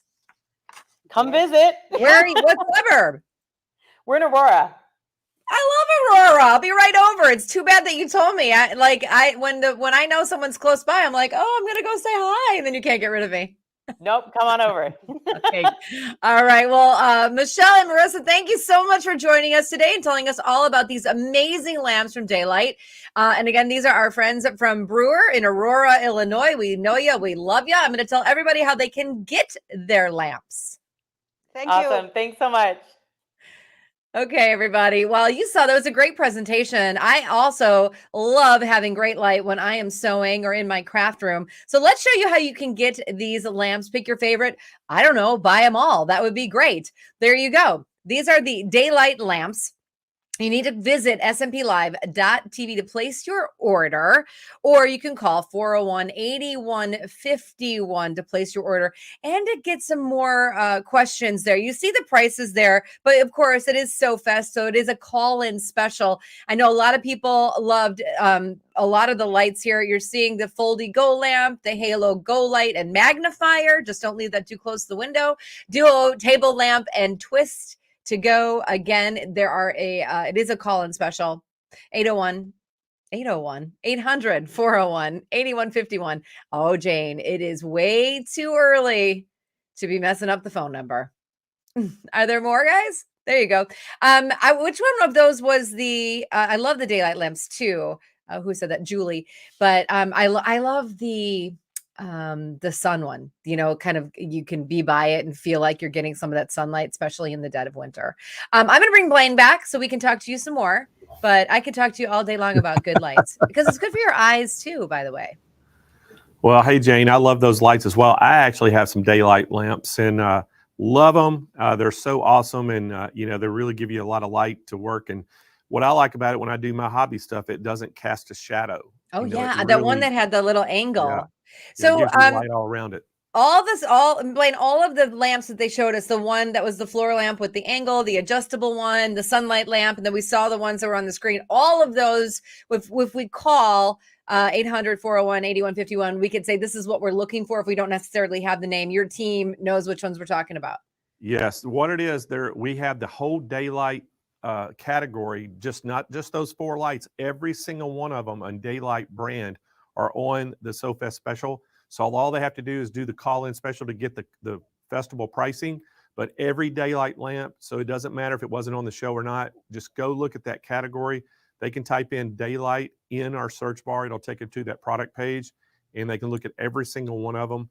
We have a bunch. There's a bunch of lights, but every single one of them are on special. That's great because I too saw the 4 up there. I'm like, oh, but where's this one and where's this one? And I know a lot of other people were thinking the same thing as me, and I knew that you had all the daylight lamps, and I just wanted to clarify so everybody knows that when they're going to pick the lamp that they love, you guys have it. You have a special pricing on it, and your team can help them.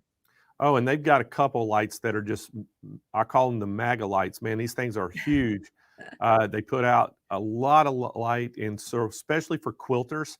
If somebody likes, to quilt, they have a couple lights that will actually light up the entire 12-foot frame. Where if you're doing a king size quilt, the whole quilt will be lit up. Oh my gosh, gosh, pretty cool. We have some really nice stuff. So I need to go check it out. Yeah, cool. All right, guys. Well, hey, we're going to continue on, Jane. I'm going to bring you back in about an hour, and but we got a couple great demos coming up right now. And guys, we have Handy Quilter back in the house. And we have Shauna Westgard, and she's back again. And we're going to let her talk all about that Simply 16 again. So y'all welcome Shauna back to the show. Hi, how are you? I am doing great. How are you doing today, Shauna? Great. We're going to have a lot of fun with the Simply 16 today. Awesome. All right, we're going to let you get started, and I'll be back 30 minutes and let them know how they can get it. Perfect. Thanks so much, Blaine. Okay, I have a little bit of a fun project we're going to go over today. We're going to talk about doing some custom quilting in blocks and how you can take like a cute little 9-patch block and do some custom quilting in that. But first, before we get started, I wanted to go over the Simply 16. We've been using this machine a lot through this week because it's such a really great machine. So I just wanted to hit a couple of points about it, and then we'll jump into stitching. So this machine, it does come with the front handlebars. It's got the 2 buttons here on the front, and then we have the screen here. And this screen is where you can change your stitch length.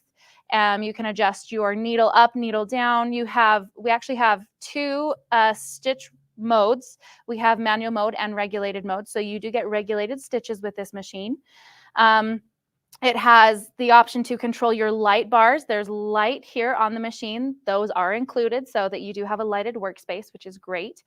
I currently have my machine set at 4 stitches per inch, and I do that because it creates a basting stitch. I'm not sure if you can see over here along the edge, but we have wide stitches that I've already done with our bright green thread, and this is how you get a basting stitch with this machine. You can go from 4 stitches per inch all the way up to 18 stitches per inch, so you can get some really, really dense stitching. If you like to do micro quilting or thread painting, that's a really great way to use this machine. We also have the throat space. This is a Simply 16, right? So 16 inches of throat space. And it goes up to 1,800 stitches per minute, which I love. I do tend to be a bit of a speed demon, and this is a great machine to keep up with me on that for sure. And we have the thread mast at the back of the machine so that we can load the thread this way. And the way that we're set up, I don't get to show you the thread path, but it's a very simple machine to thread. You can adjust your tension right here on the machine itself. It's a really, really great machine, especially because this machine it's the only machine that we carry that's compatible with 3 different frames. And that's pretty incredible. So the frame that we're on right now is called the little foot frame. And this one is the best frame for people that are in a tight space. If you have, a studio apartment, you can fit one of these in your apartment. This is 5 feet and 5 feet long, 5 feet wide, however you want to measure it. But you can do any size quilt on this frame because of the system and because of how you load it. So we currently have this loaded using leaders. You can see I have fabric here for the leaders, and it's attached to my quilt sandwich. But I'm using these super clamps here at the front. These super clamps, you actually can just pop them off and on. I'm going to show you. See, it pops off just like this. And you can load your quilt sandwich. You can baste it on the machine. You can baste it on your domestic and bring it over. Spray basting, whatever kind of basting you like to do. Then we simply pop these back on, and you can kind of rotate them just a little bit to help tighten up your quilt sandwich again, and you're good to go. So when you purchase this frame, it does come with the 2 super clamps, and it also comes with easy grasp. Here, I'm going to get these off to show you. So you get 4 of these. And then these kind of look like really big channel locks. I don't think they work as channel locks though, so don't try that. But these are actually for when you have a really, really large quilt, you can quilt a king size quilt on this frame. You really can. And you're going to have a lot of excess fabric from your quilt sandwich. And you can actually take this clamp, and these rubber grips fit right here on the edge. And then you can have all of your excess fabric bound up underneath this so it doesn't get in the way while you're stitching. So this frame is pretty incredible. It's very, very versatile. You can do any size quilt on this, which is what I love about it. And it does not take up a lot of space. So I think we're going to go ahead and get started on our fun little project now. I brought this sample. This is a sample I use when I'm teaching. And you can see the bright thread here. We just love bright thread on black fabric, don't we? This is working with the concept of having a block that you want to do custom quilting in. So if you have a pieced quilt top with 9-inch blocks that you want to have some really unique designs stitched throughout the quilt, this is what you do. And I'm going to show you how to do that. We're using something today called Golden Threads paper. I did talk about golden threads when I was on the show Wednesday, and we did. If you didn't see that, you should go watch it back because golden threads paper is incredibly versatile. Let me pull that out and show you here. So this is a roll of golden threads paper. This is, we use this all the time here at Handy Quilter. It's kind of like, how can I use golden threads on my paper today or on my quilt today, right? It's very thin paper. It's kind of see-through, so this makes it really good for, I used it on Wednesday for couching because I was able to trace out a stencil for a word, and I did couching directly on this paper right on my quilt top. So the other fun part of it is that you can layer it. If I just take this and layer it, I'm going to show you what I did here. I layered it together. I have several layers of the paper here. And I traced a grid onto this paper. I stapled it together. You can see I have my staples here at the top. I just stapled it together to help hold it in place so that I could trace out my grid and then take it to my machine and stitch on the grid. Now, I did not use thread. You take the thread out of your machine so that you can stitch this in place. And the point of this is to make your own stencil. So I've essentially created a grid stencil for myself so that we can quilt today. So if you look here on the back, I hope you can zoom in really close and get this. You can kind of see we have needle holes that are poking through, and this is how you've created the stencil. We're going to use chalk today. We're going to use Pounce. See these tiny little needle holes that are sticking through. When you use this as a stencil, you're actually going to turn it over so that the needle punched holes are facing up. And this is how we create such a wonderful stencil. It's very, very easy, but it also means if you stitch wonky lines, you're going to have wonky lines on your stencil, which is okay. You just have to figure out how to stitch it how you want, right? So let me get out my Pounce. We're going to start right in on that and show you how to play with Pounce. Okay. Okay, this is Pounce Quilt Pounce by Hansi. And this is a sponge. I'm going to open it up and show you nice and careful because there's chalk powder inside. This is a sponge, and we've filled it with white chalk. So here on the back, there's a little hole with a plunger plug that you can fill with chalk. They have different colors. We have white in here. You can do blue. I think I've seen maybe 1 or 2 other colors, but white and blue are the most common that we use.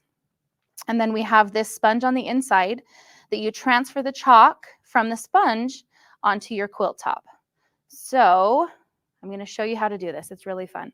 First, I'm going to tear off one of my stencils, and that's the point of doing multiple. See, I think I have 4 papers here. The reason that you stack your papers together is so that you can make multiple stencils of the same thing all at one time. And I believe you can do up to 16. I've heard 16, but I'm not sure. I've never tested it. I've only done about 8 or 10. But you can have a lot of layers that you're making of the stencil at the same time. Now I'm putting it, remember, I'm putting it opposite of how I stitched it because I want the needle holes facing up. And I'm going to position it. I'm going to bring my machine over here so I can kind of check positioning around my frame. I want to make sure I have enough room to play here. Perfect. I'm just moving my machine back and forth so I can check my throat space to make sure I've got my stencil placed where I want it. Then we take our pounce, and all I do is just tap it just a little bit. If you get, oh, you can see there's a little bit of chalk dust floating. If you get really excited and you tap it a lot, you're going to get a lot of chalk. This is one of those things you don't have to do a ton, just a little bit, right? Then I'm going to lift it, and I'm not going to pounce on the quilt. That does not give you the results you're looking for. If you actually just swipe it, it's going to help put the chalk right where you want it. And it really is this simple. Got to make sure I got all of my little holes. Now, the reason that we turn the stencil upside down is we want the needle holes up so that as you brush the chalk over the needle holes, the chalk hits the paper where the needle punches and then drops down onto the fabric. So I'll lift this up and show you, and there's our stencil. And it really is that simple. I can show you, I have a few other stencils here. I'm going to show you how to chalk one of those because it is essentially the same thing. So this is a stack of stencils that you can use, same concept, right? That if you have a block on your quilt that you want to do custom quilting on, they have pre-made stencils that you can purchase with incredible designs. Some of them are very intricate, like this one. It's incredibly intricate, right? And you can stitch it out however you want, but it gives you the stencil so that you have something to follow, right? And I'll chalk one out for you. I'll pounce one out for you so you can kind of see the comparison there of a stencil that you've made yourself versus a store-bought stencil. Okay, and I just gently hold it with my fingers so that I make sure it's not going to move, but I also don't want to do a ton of pressure. And then we're going to swipe, brush, comb, whatever adjective you prefer, so that we can get chalk where we want it. Then we can lift this out of the way, and there's your stencil. So the viewers want to know, how do you remove the chalk? This is a great question. There's a couple of ways to remove it. Honestly, as I'm quilting, a lot of the chalk kind of evaporates. That's not the right word, but as you're stitching, you know, the bouncing of the machine, it kind of floats away because it is chalk. So I can just brush it. If I'm going to come over here, I can brush it and it starts to disappear. I have heard a lot of people say, I have heard a lot of people say that the blue chalk does not come off as well as the white chalk, depending on your project. So keep that in mind. But the easiest way, you know, showing you that it does come off a little bit, but the easiest way to get it is iron off. It does iron off. And you can also use water if you're worried about it that way. But I have noticed a little bit that the white works better than the blue, that the white comes out better. So iron off, water, you know, you can brush it, all of those options. Okay, let's get started because I want to make sure we have a little bit of time to stitch. Okay, I'm going to show you our sample one more time to kind of give you an idea of what we're going to work to achieve here. So we're going to look here at this one that has the holly leaves on it. If I could get this to stay flat. There we go. We're going to focus on this one here that has the holly leaves. And I'll just lay it down so it's easier for you to see. There's a couple ways to approach doing a design like this. You can start in the corner and then create your leaves and then move to the next section. We're doing quadrants here, and then move over to the next one. See this? The way that this has been done, you can start here in a corner, or you can lift your needle and start in one of the points in the center.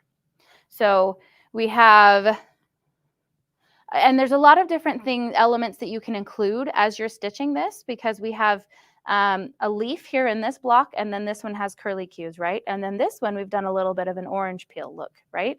So there's a lot of great ways that you can play with this. So I'm going to move this over here, and I'm going to start in the upper corner so that we can see easier on the camera.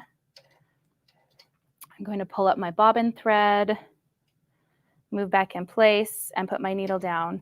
Now, I'm also going to tell you that when you're stitching, pardon me while I change my stitch length. While you're stitching, doing free motion, you do want to have your needle down. It just is a lot easier if you have your needle down. That way when you stop, it can help kind of keep you, kind of like a bookmark, keep you in place where you want to keep going. So I'm going to do a leaf first. Okay. Now, I have a couple of other options. Thread path, that's what you have to consider. I could come around here and finish my leaf, but if I come up here to finish my leaf, I have to figure out how I'm going to travel to the next section of our stencil, the next quadrant. And so what I'm going to do is I'm going to come down here and not finish my leaf, because it allows me, when I'm in this corner of the quadrant, it allows me to stitch, to move in all sorts of directions to wherever I need to be. So I might do a little bit of a spine here if I want to.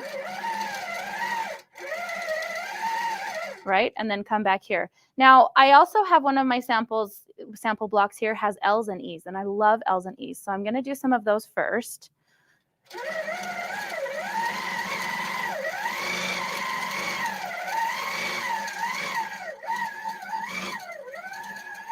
Perfect. And I did 5. I have heard that when you're doing designs, if you can do them in odd numbers, 3 L's and E's or 5 L's and E's, it gives you a better overall feel. And now we're going to come and do a leaf. Like I started here, we're going to come and do a leaf here in this quadrant. And we're just moving around as we go, right?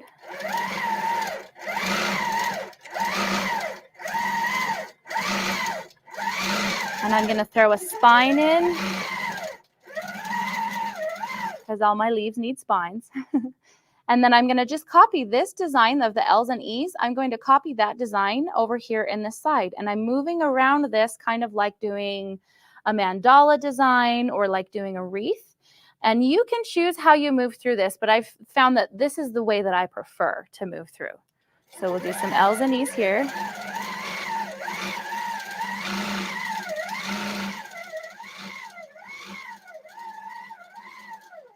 Perfect. Back down here, we're going to do another leaf.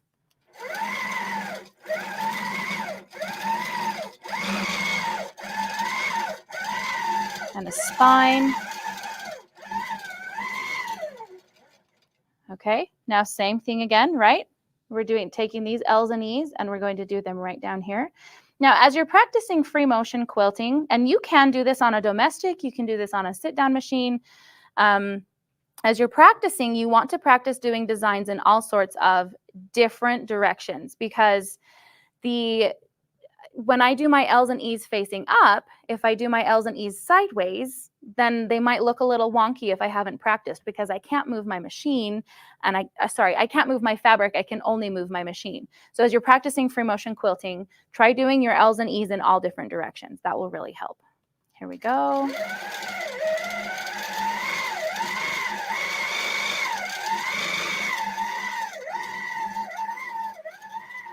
Okay, back to the bottom, we're going to do one more leaf.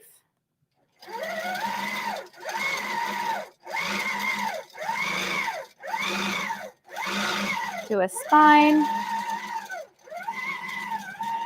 Okay, one more set of L's and E's, and then I'm back to where I started.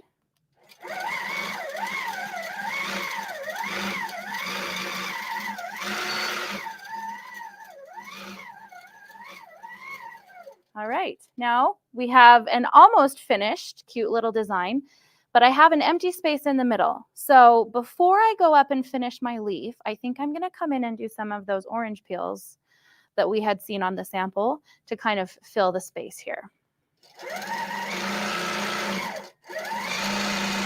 And as I'm doing this, I'm just aiming for the corners. And that looks a little better, but I think I want to add maybe another layer of orange peel.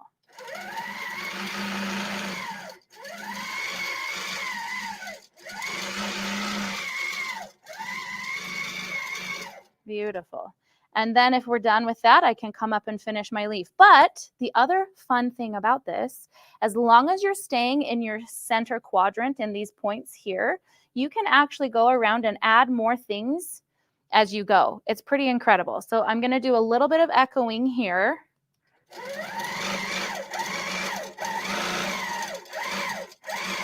And then I can come up and echo around the leaf this way as well. Or if I only want to echo there, I can come back down to my point here and then just echo around the L's and E's. It really depends on, it doesn't depend on really anything. It gives you options to be creative and have a lot of freedom in what you're doing. See, and just keep coming back down to the quadrant. And the more you do, I love echoing because it gives you, it kind of adds another element to the design and helps it feel finished off. So let's echo here. Good, one more echo. Good, and I love the look of that, and I think I'm ready to finish it off. So I'm gonna come stitch up here and finish off my leaf design. Beautiful. Okay, I'm gonna pull this machine out of the way so you can get one last look of the finished design. And then I just want you to think about all of the different ways that you can use this, because I've done holly leaves. You know, it's a great way to prepare for Christmas. You could use this in a table runner, right? You could just have some fabric from your stash and you could practice doing designs like this with some really bright thread, and you're going to end up with a really gorgeous table runner. So do we have any questions, or we can go ahead and chat back with Blaine. We can check with Blaine. Oh, that's awesome, Shauna. Well, hey, great job. I love how you do it with the chalk and make the grid and the transfer. It makes it almost like a pentagram, but you're doing it right on the fabric. That's pretty cool. Exactly, directly on the fabric. Yes. Yeah, I like that. All right, Shauna, we're going to tell them how they can get this. And thank you so much for coming on the show. And thanks for Handy Quilter being one of our platinum sponsors. You are welcome. We're happy to do it. All righty. All right, guys, that was the Simply 16. And again, guys, we have a great call-in special on these today. You can get it with a 5-foot little foot frame. You can get it with a couple different frame options, all the way from 10 to 12 feet on this. Again, it's $78.95. Strike through that price. We do have a call-in special on it. Guys, we're going to have free shipping nationwide, and we have some special financing available. So give us a call, 800-401-8151. Guys, we sell more long arms than any dealer in the nation. Our staff are experts, especially on the Handy Quilter. They're going to be able to help you. Even if you want to talk about robotics, we have robotics for this. A bunch of different frame combinations for this, so we can actually help you get the perfect one for your sewing room. And we have the best pricing on this of anybody in the country as well. So guys, make sure you get on the phone. If you're interested in getting into quilting right now, give us a call for this great 16-inch machine, and we can get you set up. All right, guys, we're going to continue on, and we are going to go. We got Janome in the house, and we're going to talk all about the 9410 again. We got Ann Hine back in the house, and you can find, Ann, she's a Janome educator on the Artistic Digitizer Facebook page if y'all want to go check that out. And she's always sharing her ideas, her knowledge with anybody that that'll listen because she loves to talk sewing. So guys, y'all welcome back to the show, Ann Hine. It is brand new in our 9400 line, and it's a new color for us across the top here, and of course our little bit darker screen. But a few things I want to point out before we really get inside is all this space under the arm. A lot of our sewers, our quilters especially, love having that 11 inches of space under here. Plenty of room for all those projects, whether you're sewing quilts or clothing. Lots of room on the other side of the needle. And one of the things Janome did with this machine is they sculpted it back here. So when I sit in front of my machine, I can see right down to my needle, and it's easy for pinpoint placement of anything, any seam I'm doing, or decorative stitches, things like that. When you open the top up here, this is Janome's stitch chart. We have these under a lot of our machines. There's 300 decorative stitches here, and I'm going to show you a little secret about decorative stitches a little bit later. And as we come down, I'm going to show you here, you can open this side of the machine. A lot of times we like to open that up, take a look in there. We can see the inner workings. We have a metal framework in our machines here. I'm going to show you that needle threader as well. It's our new needle threader. And then down below in our storage drawer, we have, I'm going to open this up, we have all of our accessories. There's some down here and there's some in the top of the machine. But Janome gives you all those standard ones that you need to get started with. Plus we have our ruler work foot for those who do ruler work quilting. And then over here, I have a couple of our free motion feet. And then under here, of course, there's more accessories as well, as along with our buttonhole foot and a darning foot. There's 11 different buttonholes here. And then when you slide your tray to the side, there's a little hidden compartment down below where we keep your extra stitch plate. So this one comes with 2 stitch plates. One is our zigzag plate, and this is our 3-hole straight stitch plate. So you can use your needle in left, middle, and right position for straight stitching. I'm going to tuck that back down under here, and then I can close that all up. All right. They've redesigned a little bit across the front. Our buttons are going across here now. We have your reverse, lock stitch, needle up, needle down, presser foot lifter, and a scissor button. We all love a scissor button. I don't think I can do without it. I think I have a low-end travel machine that doesn't have it. I'm always putting my finger up there to use a scissor button. There's a speed bar here that sets the top speed of your start-stop button, or if you're using your foot control, it does the same here. And while we're here, I'm going to thread the machine up and show you our brand new threader. When you go to thread your machine, the first thing you want to do is cycle your needle down and then back up. And then you're going to go over here to your LCD screen and touch the lock. And what that does is it lowers your foot, it opens your tensions, so your thread now will go in the right pathways as you come down to the needle. And I'm just going to bring it down, following the numbers. Janome gives you all the numbers all the way down here. And then when you get down here, you're going to go right above the needle. And then right where this 7 is, you come in here, follow those arrows up and over. Put your thread over here. And then when you're ready, you're going to push down and it's threaded. There we are. Just like that. When you're done, hit your unlock button and you're ready to go. So easy. The push down over here is a lot less pressure than some of them we've had in the past. I really love this new needle threader. I've played with it all morning and it's threaded every single time that I've used it. On the top here, there's a little extra storage. So I have a few of our other feet up here, some of our standard ones. This is a Echo quilting foot, or you can use it for variable zigzag, and I'll show you a sample of that in just a bit. And then of course, when we come down over here to our screen, and we're going to navigate through a few things here so I can show you how easy it is to get through on our screen. It does come with a little stylus, but I don't have the stylus out today. You always start here in your utility stitches, but if you want to see all your stitches at once, there's a little piece of paper right there. You can select that, and then it'll show you each section, and you can just page through quickly, finding what you want. And if you see something you like, you can stop, touch it, and then you've selected it. And then from here, you can work with your stitch. You can change the width and the length of it. You can do the tension on it, all of those kind of things. There's lettering in here as well. So we have different fonts in here that you can use, even a 9mm block font. And then beyond here, we have these little ones here. These are our tapering stitches. These are quite fun to play with. You know, I do a lot of digitizing, so I really love stitches, and I love playing with different stitches. And with our tapering stitches, you can select the taper feature, and you can change the beginning and the ending of your stitch. So what I'm going to do is I'm going to pick this stitch here, and then I'm going to go back into the taper, and I'm going to change the beginning to a 45 in that direction, and the ending in a 45 in that direction. And in the middle, I'm going to give it a couple of stitches here. Let's give it like 3, and then okay.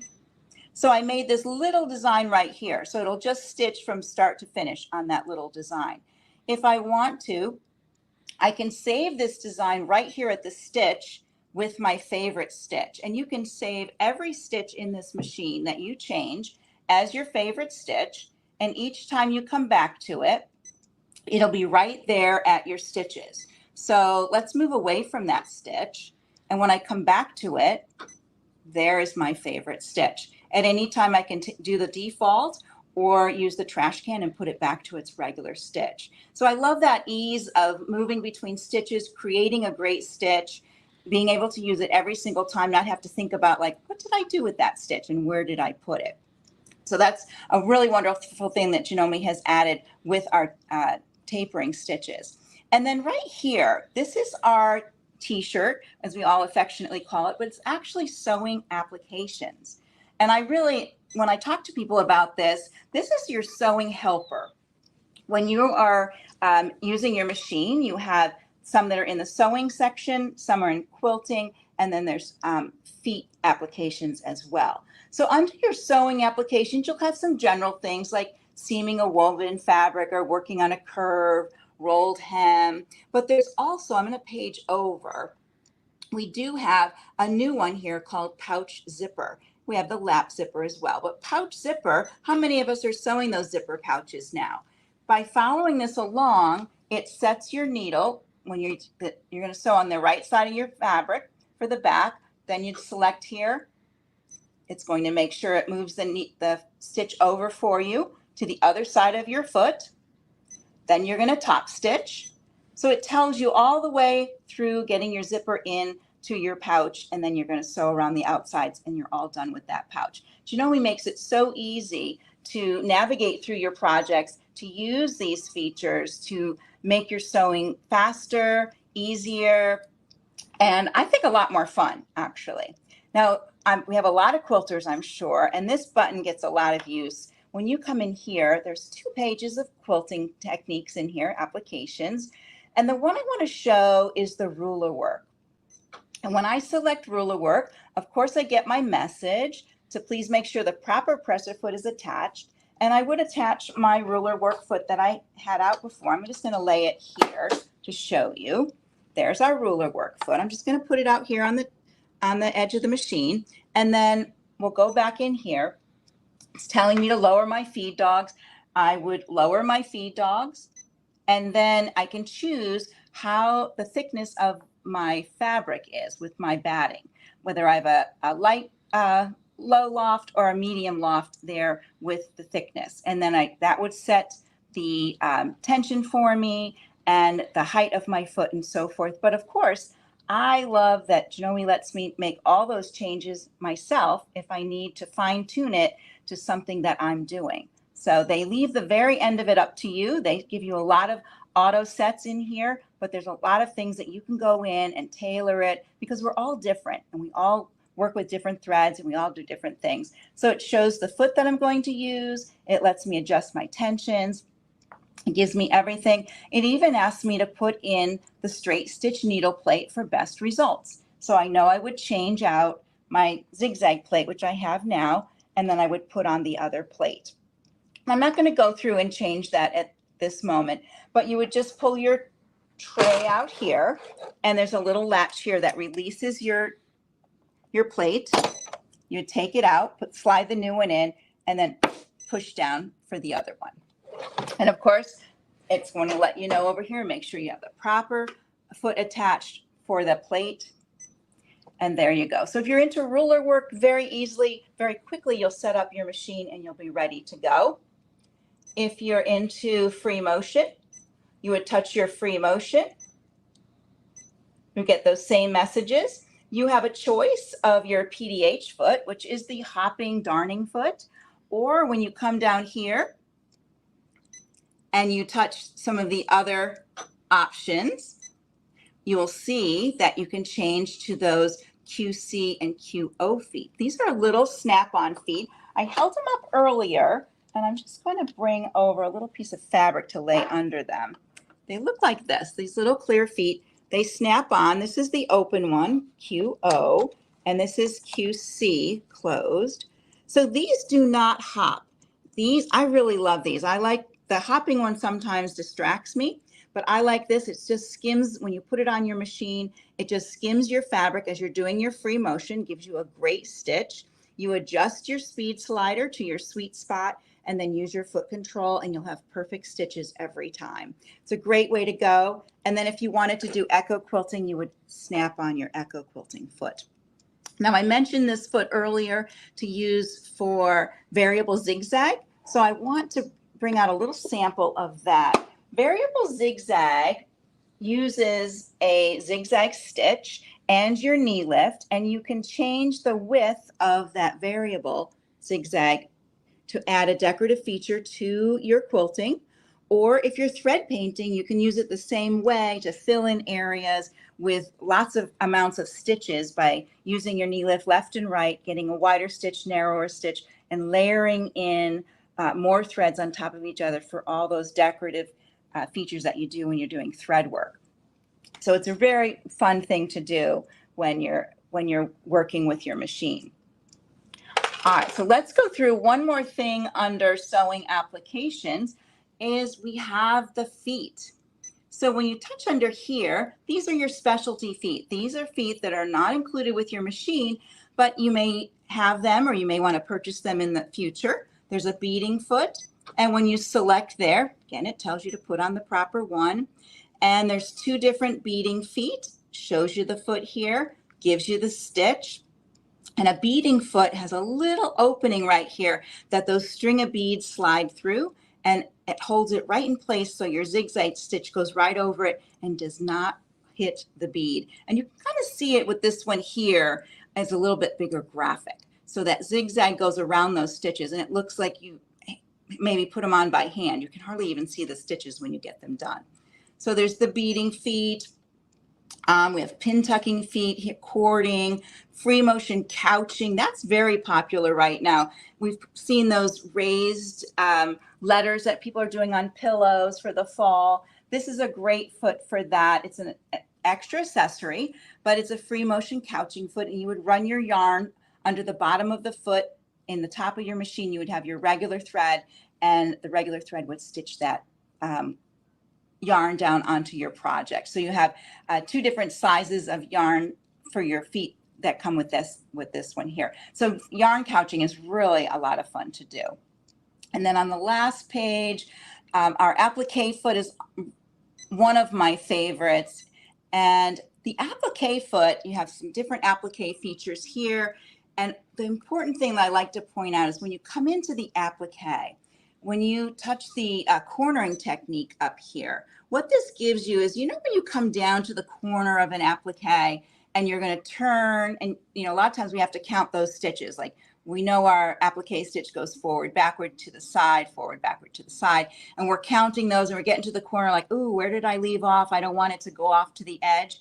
Well, when you have this turned on, when you get to your corner, you just stop, and then you touch up here. It resets that stitch so that it starts at the beginning of your stitch with a forward motion. So you don't have any loose little, applique point hanging out in the wrong spot. So I really like to point out that for our appliqueurs, it's a great feature to have using our cornering technique.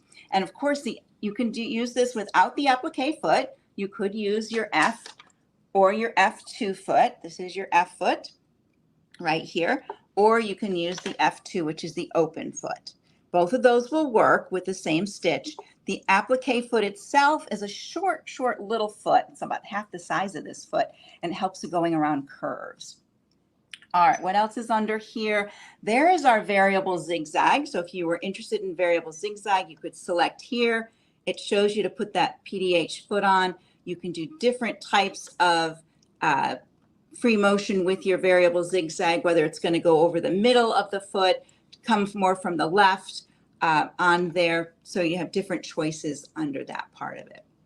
Now, early on, I mentioned something about some other extra stitches or surprises with stitches. And one of the things I want to show you is when we go into our stitch category here, for all of these categories are listed under the lid of the machine that I showed in the beginning. And when we page over, we have a new section over here.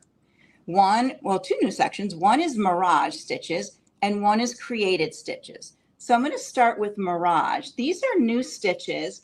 And with your Mirage stitches, I'm going to bring my little sample over first. You can do things like this. You can put your decorative stitches down and you don't see the threads between them. So it's sort of an illusion, a mirage. That's why they're called Mirage. To create this, I made a little sample for you. What you want to do is fold your fabric right sides together, and then you're going to put a piece of stabilizer behind it and sew on the very edge so that your straight stitches are going to be on the stabilizer, and your decorative stitch will span on the stabilizer and your fabric. So from the back, it looks like this. So there are those stitches. And then when you get done, you open this up with a little light tug. And look at that. There's no stitches between here. It's a beautiful effect. It's almost magic. So when you're doing when we do rows of decorative stitches, sometimes we don't want to see those stitches in here. But now we don't have to with our Mirage stitches. And this machine comes with two different Mirage stitches, the little bow and the little dot. So I did a little sample here for you. These are great fun to work with. You can put them in your quilts and clothing, like the little zipper pouch we have here as our sample. So there's lots you can do with that. The other thing with decorative stitches is your machine comes with something called Stitch Composer. And in your manual, you'll find a QR code that you can scan for your PC and download the Stitch Composer software. And that helps you create decorative stitches for your machine. So if there's not one under here of the 300 that you like, you want to create one of your own, you can definitely do that. And I put a few in here that I created. So they're all under my created stitch tab. This is my little tweet. I did a little tape measure. Of course, I did a sewing machine.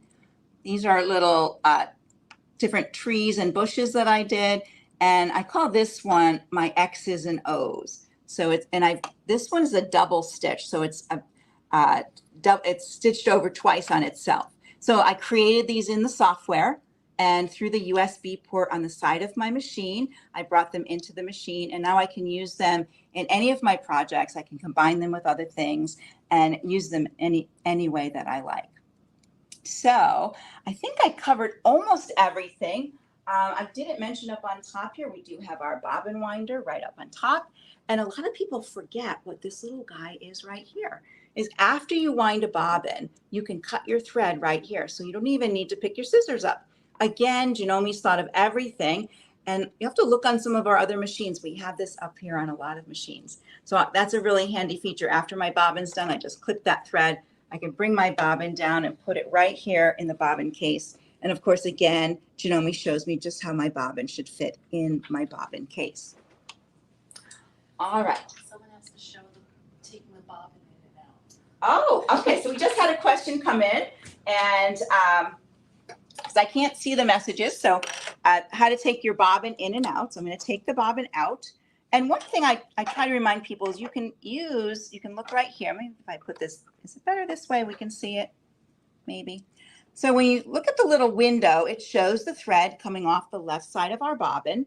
And then it's going to go under a little, like a little ski, a little metal piece. So let me get my bobbin ready to go in there. And here's my bobbin. Thread's coming off the left side. I'm going to drop it in. I'm going to put the thread right under here. And then it goes up here by number 1, number 2, and over we go. And then it's all in there, just like that. So let me do that one more time. So you're going to put it in here. Make sure it goes under this part here. And then over. And it might have slid off of that when I was working around the camera. So that's why I want to make sure I had it back in there. So it is in there nice and tight. I can put my top back on here. And then before I start sewing, I like to take my thread, put it under my foot, put it up here on the left-hand side in the front of my cutter, and it holds my thread tight so it doesn't give me that little, it will catch my bobbin thread a lot easier, and it won't give me a little nest on the back side of my sewing on that part of it. Okay, were there any other questions? I don't know if Blaine wants to pop in with any questions at this point, or if there's something I can show, I'd be happy to do that. I'll wait for half. Well, hey, thanks, Ann. Well, guys, again, let me tell you how you can get this. This is the Janome 9410. And again, guys, a great call-in special on this. What a good-looking machine. This is another new machine from Janome. $39.99 is the normal pricing we would have. But, guys, we do have a call-in special on this. You have to call us to get that special price. A great sewing and quilting machine. We have special financing available, free shipping nationwide right to your doorstep. All you have to do is call us 800-401-8151. And let me just tell you a couple things about this machine. Again, it's high definition sewing. You got 300 built-in stitches up to 9mm stitch width, including 4 alphabets, 11 one-step buttonholes. It has a 7-piece feed dog. Again, maximum stitch length is 5mm, and the sewing speed on this is 1,060 stitches per minute. So again, such a great offering from Janome today. This is the Memory Craft 9410 QC sewing and quilting machine, and you see it has that large, room to quilt throat space. It has a really big throat space on it. So guys, if you have any questions, we do have live chat agents that are monitoring Facebook and YouTube right now. We have Melinda, Rhonda, and Rena are all monitoring. If y'all have questions about a specific machine that we're not answering, make sure you chime in on the chat. They're trying to look for your chat to help you answer that. But again, guys, give us a call if you want to place an order, 800-401-8151. All right, guys, we're going to continue on. And we've got Juki in the house coming up next. And we have Kelly Latre coming back in. And Kelly, she's a national account manager. But before we get there, what do y'all think we just give something away real quick? Yeah, let's do it. All right. So Kelly, hold on. We're going to give something away. And guys, I tell you what we're going to do. I'm feeling really good right now. So we're going to give away a big sewing machine. Look at this. This is the Baby Lock Allegro quilting and sewing machine. Everybody loves this machine. It is a actual electronic machine, computerized. And guys, this thing is awesome. Look at the price on that $1,500 machine. And so I want to do something different. I want you to put Allegro in the chat. Hang on. You ready? Okay. We got to give Kennedy time to load it up. And then I'm going to tell you when to put the word Allegro if you want a chance to win this. She's going to give me the thumbs up when she's ready. So y'all put the word Allegro in right now if you want a chance to win this machine. And that's how it's only going to put the people who put Allegro in the drawing. So you got to be watching and paying attention, right? And so if you're in here right now, you're going to have a chance to win it. And so is it blowing up? How many people so far? It just went from 191, 209, 215. 215. We got 215 people, and it's climbing 220. Go faster, guys. This is your chance. All right. Y'all better hurry. Get your names in there if you want to do it. You got to put the word Allegro. This is what we're giving away if you want a chance to win it.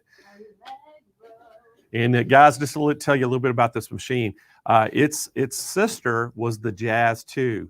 And basically they've taken the Jazz 2 and put electronics on it and made it a really nice machine out of it. So this is just the older sister of the Jazz 2. And this is the all-new Allegro that came out with last fall. And this has been a really, really popular machine. So how many we got signed up? 300. We're at 300 right now. So it is growing. I think it's time to cut it off, Kennedy. So let's put it up there. There was the word. Spin that wheel. Good luck. Here we go. Clovis Perkins. So Clovis today is watching today from YouTube. So Clovis, congratulations. You just won yourself an Allegro from Baby Lock. And guys, this is a great, great machine. So Clovis, we need you to claim your prize. You have 30 days to claim the prize. We need you to go to smplive.tv, scroll down toward the bottom of that page where it says claim my prize, fill out all the information complete, hit submit, and then you'll get your brand new machine shipped to you absolutely free. That simple, guys. What do y'all think about that? All right, so let's, I've already built old Kelly up, so let's bring Kelly back to the show. There she is. No volume yet. I think you're muted, Kelly. How you doing today? There we go. I got you. How are you? I'm doing wonderful. It's Friday, Blaine. It is Friday. This is the finale of SewFest, and we have a huge crowd watching today. We're super excited. The SMP Nation is growing. We're giving over $100,000 away of product this week, Kelly, and a lot of it is today. Oh my goodness, how exciting. And I have a new Juki in the house, which is also I know. exciting. We're super excited about this. We're going to talk all about it's the HZL HT740. That's a mouthful. It is. All right. Well, we're going to let you get started because I know you got a lot of stuff to cover. And as soon as you get finished up in 30 minutes, I'll come back and we're going to tell them all the great pricing on this. Great. Sounds good, Blaine. Thank you so much. Yes, folks, we have a new Juki in the house, and I'm really excited for this one. Just when I thought I had enough machines, here comes another great design. It is the HZL HT740, and it is a top of the line in our lightweight machines. If you're looking for a machine to travel with, this is for you. It is packed with features and weighs 13 pounds. So you can take this to class, you can take this on the road. And let me tell you, I've been looking for one because I love to sew. And when I go to shows, I get all jazzed up and watch Sewing Machines Plus with all these new products. I just want to go to my hotel and sew. So this is the machine for you. Now, this is the exciting part. Juki put a lot of the top of the line features on the 740. There's actually two models, but this is the top of the line. And this is what it has on it. So right now I have a thread cutter, which for under $1,000, that's amazing. I'm amazed. We have auto lock. It's going to stitch in place 3 times to lock that stitch. I have needle up down on this one. A portable machine, needle up down. How great is that? I have reverse, and I can also sew with or without the foot control. It doesn't matter. I can just push the button and sew, or I can use my foot pedal. So let's take a dive right over here. Now, how many stitches do you think is on here? 116. So remember that if Blaine's giving stuff away, it's 116. Also, it has 2 alphabets. So you can make quilt labels. You can make labels for kids' school. I have a speed control on here. And on the front panel, I have all the basic stitches. So when I found out about this machine, I was pretty excited because of the weight. But here's one thing I love. So I thought, oh, they're going to take off some features. What about needle position? I can use my stitch width on the straight stitch and get every needle position within 7 millimeters. Yes, folks, it has a zigzag width of 7 millimeters. But I love to top stitch, so you can move that needle anywhere you like on this machine. So that is cool. On the front part, I have the basics. I have the straight stitches. I have that lightning stitch for knits. I have an overcasting stitch. I also have buttonholes. By the way, it does a beautiful one-step buttonhole. I also have advanced features like elongation. I can elongate my decorative satin stitches on this machine. I also have mirror image, so I can flip those decorative stitches over if I want to. And if you don't like that beep that you're hearing when I'm selecting stuff, I can press and hold this and it'll turn off the beeps. So completely adjustable to your liking and other things. So let's look at the threading of this machine. Can you see the front part panel so that I can thread it? And what I'm going to do is start up here. And then I'm going to go down. It's numbered, so I know where to go. It's an easy threading mechanism. Okay. And I am going to use the needle threader. So just give you some clearance, I am going to use this threader on the side. It's a little crazy, I'm on the side, but if it works this way, it'll work all the time. So look at that needle threader. I have the needle going in and out, and it's that easy to thread the machine. The bobbin is a drop-in bobbin, so it's easy to thread as well. Okay, so I'm going to pop off the top just to show you that it has a little map down here. Pretty standard for a drop-in bobbin. You just thread it through. There is a little cutter on the end, which I like. Let's talk needle plate, because that's important. You want to make sure you have a needle plate that is well marked. So we have the metric. We also have inch markings for the different 1/4 inch, 5/8, all that good stuff. So you have them right on this needle plate. What does it come with? I mentioned this earlier. It comes with a one-step buttonholer. It comes with a decorative stitch foot so that I can do those, you know, thick, tight satin stitches. I can do that with that foot. I have a zipper foot. I have an overcasting foot with it. I also have a blind hemming foot. This is adjustable, so this is also great to use with that needle position I showed you in the beginning. It's a nice guide for top stitching. I love that foot. Also, you have a button sew-on foot, so you can sew on your buttons with this machine. And I have an extra spool holder for twin needle sewing. How about that? 13 pounds, and it offers a lot. I have a pressure adjustment on the top. I also have a tension adjustment. I have a speed control adjustment, and I'm just going to take off the map for stitches to show you. This is easy, 13 pounds, easy to do. So you can take this to class, and I can pop on my thread chart right again, so I can see everything. And let's talk about manipulating the stitches, because when you get into this category of machine, people always ask, oh, is it hard to find the stitches? Not really, because the first section is the front panel. If I go to the second section, it's all of these stitches, including the buttonholes, blind hem that are up here. So if I put in 036, that scallop stitch, I can just put that in and I get the scallop stitches. And speaking of scallop stitches, I like an elongated scallop stitch, so I can adjust the length on here. I can also adjust the elongation up to 5 millimeters. Really nice stuff. So completely adjustable. When I go down to the stars, I have more decorative stitches. I have cross stitches. I have heirloom stitches, quilting stitches. With 116 stitches, you're well equipped. You also have the 2 alphabets, so it's fully loaded. It can go to a free arm by taking off the front accessory tray.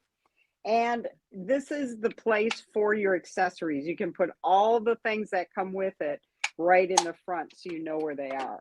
And this just slides back on, very easy to use. And let's get sewing. Let's see how it sews, because for me, oh, and one more feature I didn't talk about, you can lower the feed dogs and raise them. So if you want to do free form quilting, it is set for you. So I'm just going to bring that bobbin thread. Probably really didn't have to, but since we're on camera. So I'm going to just sew, and I'm going to use my button just because it's so convenient. And I'm on a cross stitch. So let's stop it. I am going to go to the first grouping of stitches and just press 1. We're on a straight stitch. So it's easy to switch around stitches. And I've got a speed control so I can go slow or fast. And the thread cutter on this type of a machine, I'm amazed it's equipped with a thread cutter. But let me show you the stitch quality. The quality is fantastic. So I can do regular sewing. Now let's talk about getting to letters, because I can go to letters with either the block or the script style letters. I also have 2 memories. So I'm going to touch the memory button, and I can touch and bring up something that I already have in the memory. So I'm going to change the presser foot right now. I'm going to change it to a decorative stitch foot. And that is just A, so I can see the foot, and B, on the bottom of this foot, it has a channel that it will take decorative stitches. So I have my lettering selected from the memory, and I'm just going to sew the letters.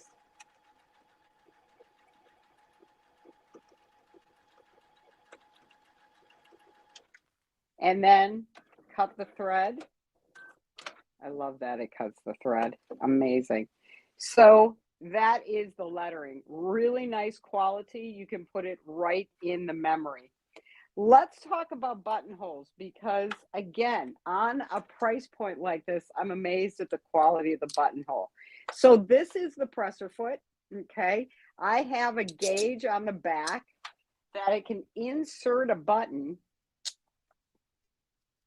So it'll measure the button. I don't have to worry about sizing that buttonhole. This is a snap-on presser foot. So I'm going to snap this right onto the machine. Okay. I also have a lever on the left-hand side for making buttonholes. So what I'm going to do is I'm just going to put my fabric down under the presser foot. I am going to the first group of stitches, and I'm going to select the buttonhole. So let's just go to the first section, and we're going to select the buttonhole. So let me just, boom, there we go. All right, so now I can start sewing.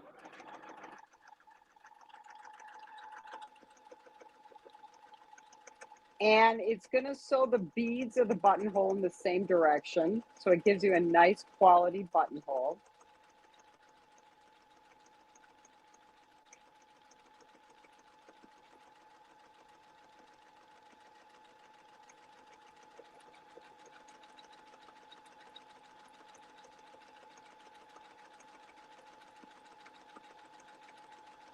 And now it's going to finish with that bar tack, and it's going to lock that stitch. Again, cut that thread, and I'm all set to go. So I'm just going to raise the presser foot. Look at that beautiful buttonhole. Absolutely fabulous. This is the Juki HZL HT740, jam-packed with top-of-the-line features, and is a portable machine. The weight is 13 pounds. It is equipped with a needle threader, And let's do some more sewing on it. I am going to go back and put my decorative. Now let me show you on the bottom what that means. There's a little channel back there so that I can do tight satin stitches if I want to, do applique. So I've got that on. Okay, so I'm going to go back to our decorative stitches. I'm going to go to the second one, and I'm going to select the bead stitch. That is always a pretty stitch. So I'm just going to select stitch number 130 or 037, and I'm going to elongate this 3 times. So again, I can sew with the foot pedal or just with the button. And this does go to 7 millimeters for the width, so that's a nice wide width on those decorative stitches. And you can see I'm getting a nice long bead because I have it on elongation 3.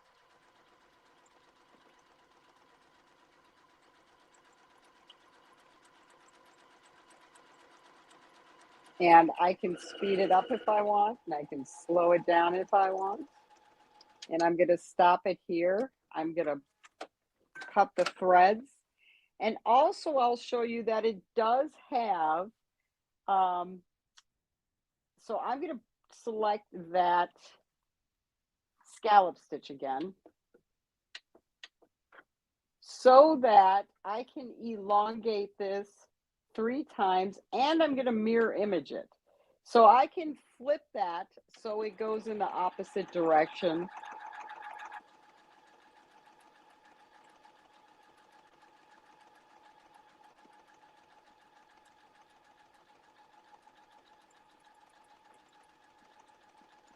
And again, I could speed that up or slow it down.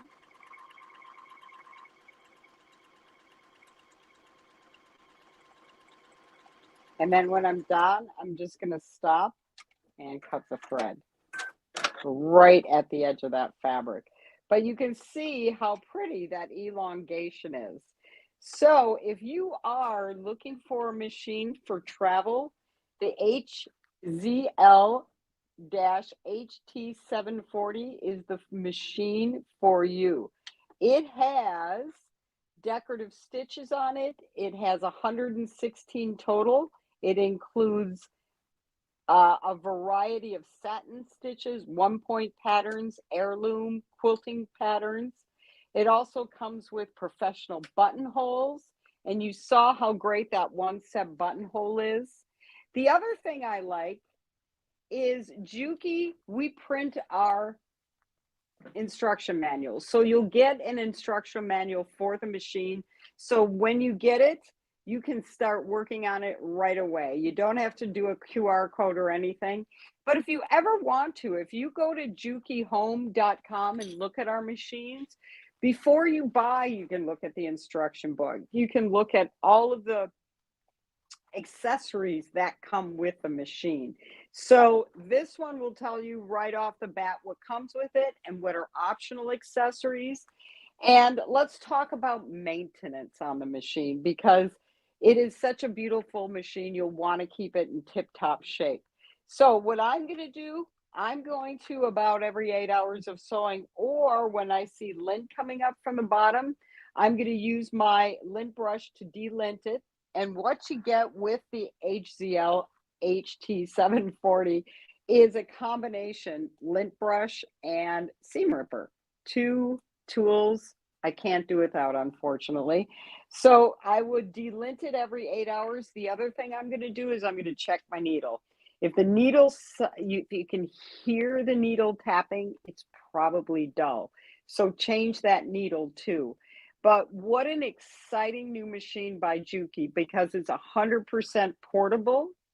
You can take it anywhere. It's easy to use. 116 stitches. But wait, there's more. You get top of the line features like that needle position. That was the first thing I checked on this machine. Can I move my needle? Yes, I can. Can I cut the thread?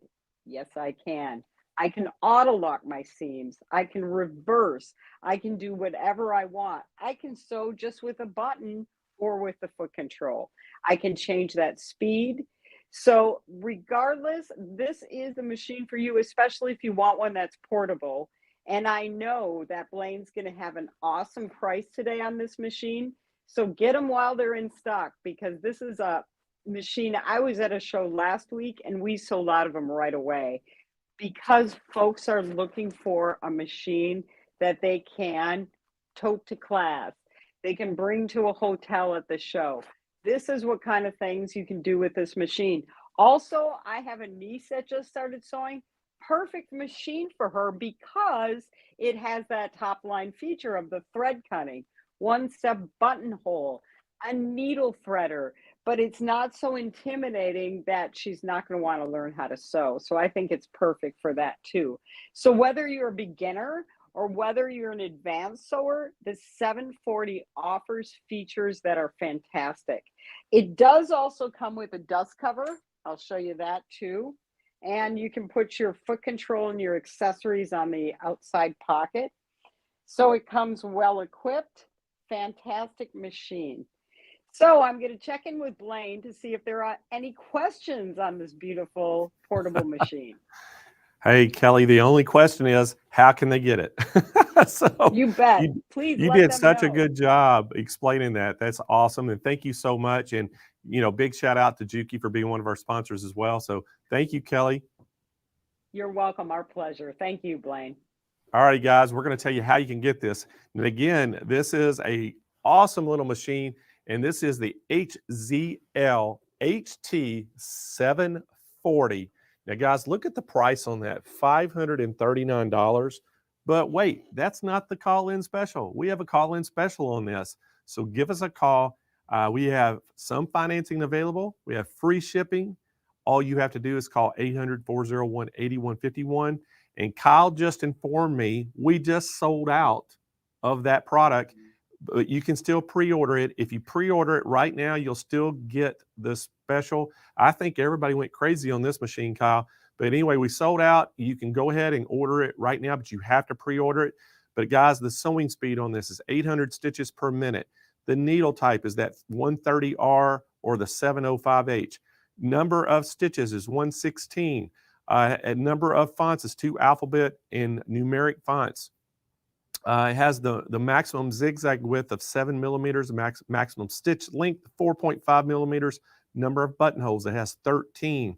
Pressure foot is manual, adjustable pressure foot. Yes, it does have that.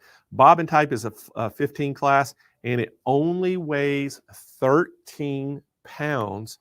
So guys, again, great little machine. And if you want a chance to win a sewing machine right now, not this, we're going to give an Encore, one of our very own machines that's made for us. It's our brand. We're going to give one of these away. You have to put in the chat right now the number of stitches. All you have to do is put the 3 letters or 3 numbers, right? 3 digits. 3 digits. All you have to do is put the 3 digits in the chat right now if you want a chance to win the Encore 268 sewing machine. Let's bring my co-host back in here, Jane Klaus, to help me give this thing away. Let's do it, Blaine. So we're giving them time for everybody to put their guess of how many stitches that were in it. And I think I said it, and also Kelly emphasized that it was, you know, how many. Said y'all need to remember this. So anyway, we're going to give a Encore 260 away. So Kennedy, Yes. let's do it. Spin that wheel. Okay, 1 second. Let's do it. Bang. Here we go.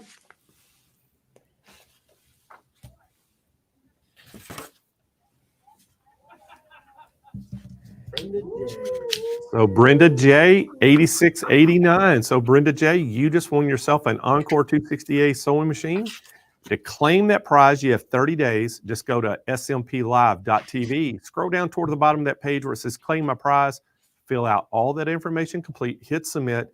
And once we get that in, we will get your brand new machine shipped out to you absolutely free right to your doorstep. It just makes sense that Brenda won because you were looking for a number and she has numbers in her screen name. In her screen name as well. So yeah, we're mixing it up, Jane. We're doing, you know, we got, if you've if you've been chatting and all that kind of stuff. You get in for all the drawings, but when we give a specific thing, say you have to put a number in, it just takes the people that put that number in for that particular drawing. But if you started chatting this morning, you're still going to be in for the big giveaways and things that we do. Right. And so it's The a big great shebang. This one yeah, is we're- like you're mix testing it up. everybody to see if they're paying attention.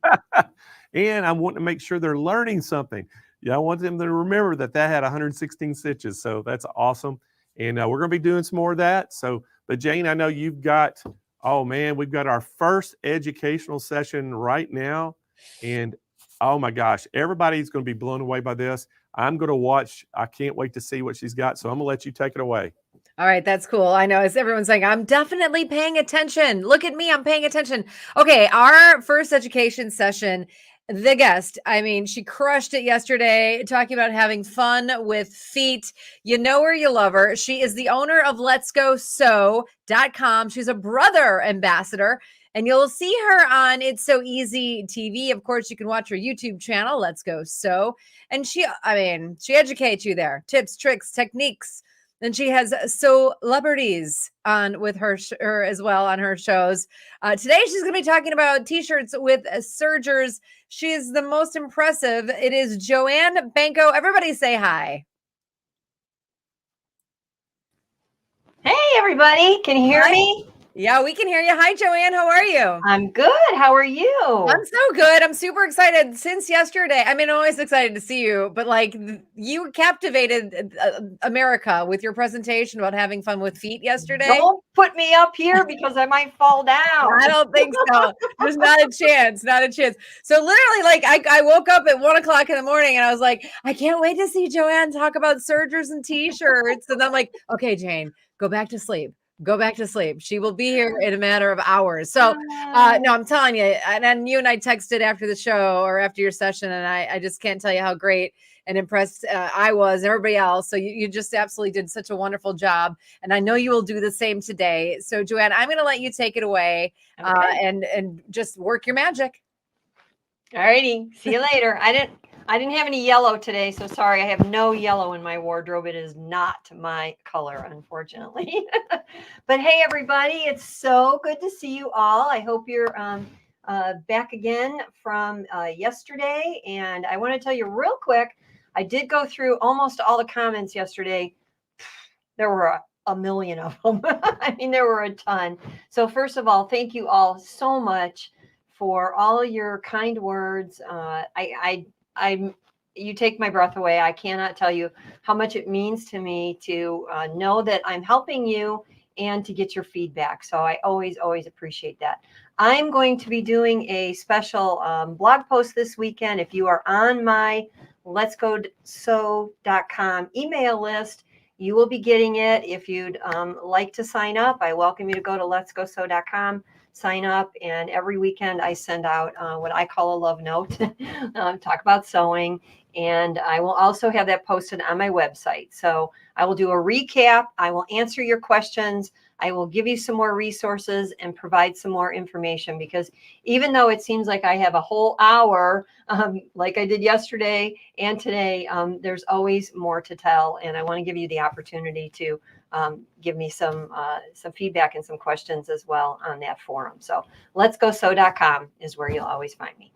All right, so today we're talking t-shirts, and I'm going to show you how to make a t-shirt using what I call the fast flat method. And I think Blaine's got a bundle worked out for you, so I'm not 100% sure if the pattern is included in that, but if it's not, it is available on the Sewing Machines Plus website. So the pattern I'm using today is readily available. You can order it directly from them. If it's not, maybe, I don't know, it might be part of the bundle. But I'm going to be using the Brother Airflow 3000 Serger. I am a Brother ambassador, so those are the machines that I use. But I think you're going to love this method. I know later on today you are going to have a full tutorial on the Airflow 3000 with my friend from Brother, Kathy Stipe. Kathy is a phenomenal expert on the machine. She will be showing you all the ins and outs. I want to show you today how to construct a t-shirt. So I'd love to know in the chat how many of you have used a serger? How many of you have got a serger and left it in the box? How many of you have, experienced the joy of serging?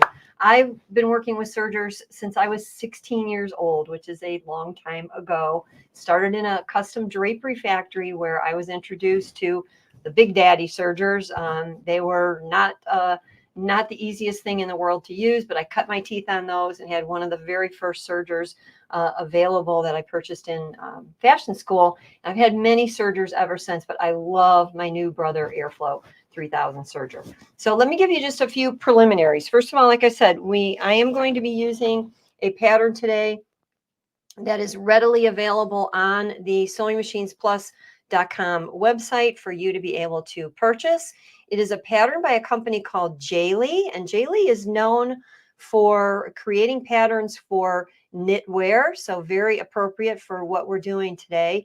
They have lots and lots of different options, but for t-shirts in particular, I loved this pattern for a variety of reasons. Number one, all of the views that you see here, the mock neck, the V-neck, the V-neck with the button trim, the jewel neck, all of them are included in one pattern, and all of the sizes are included, including children's sizes. So let me see, let me get a little, my cheat sheet here, starting at size 2 in girls sizes and going up to size 13.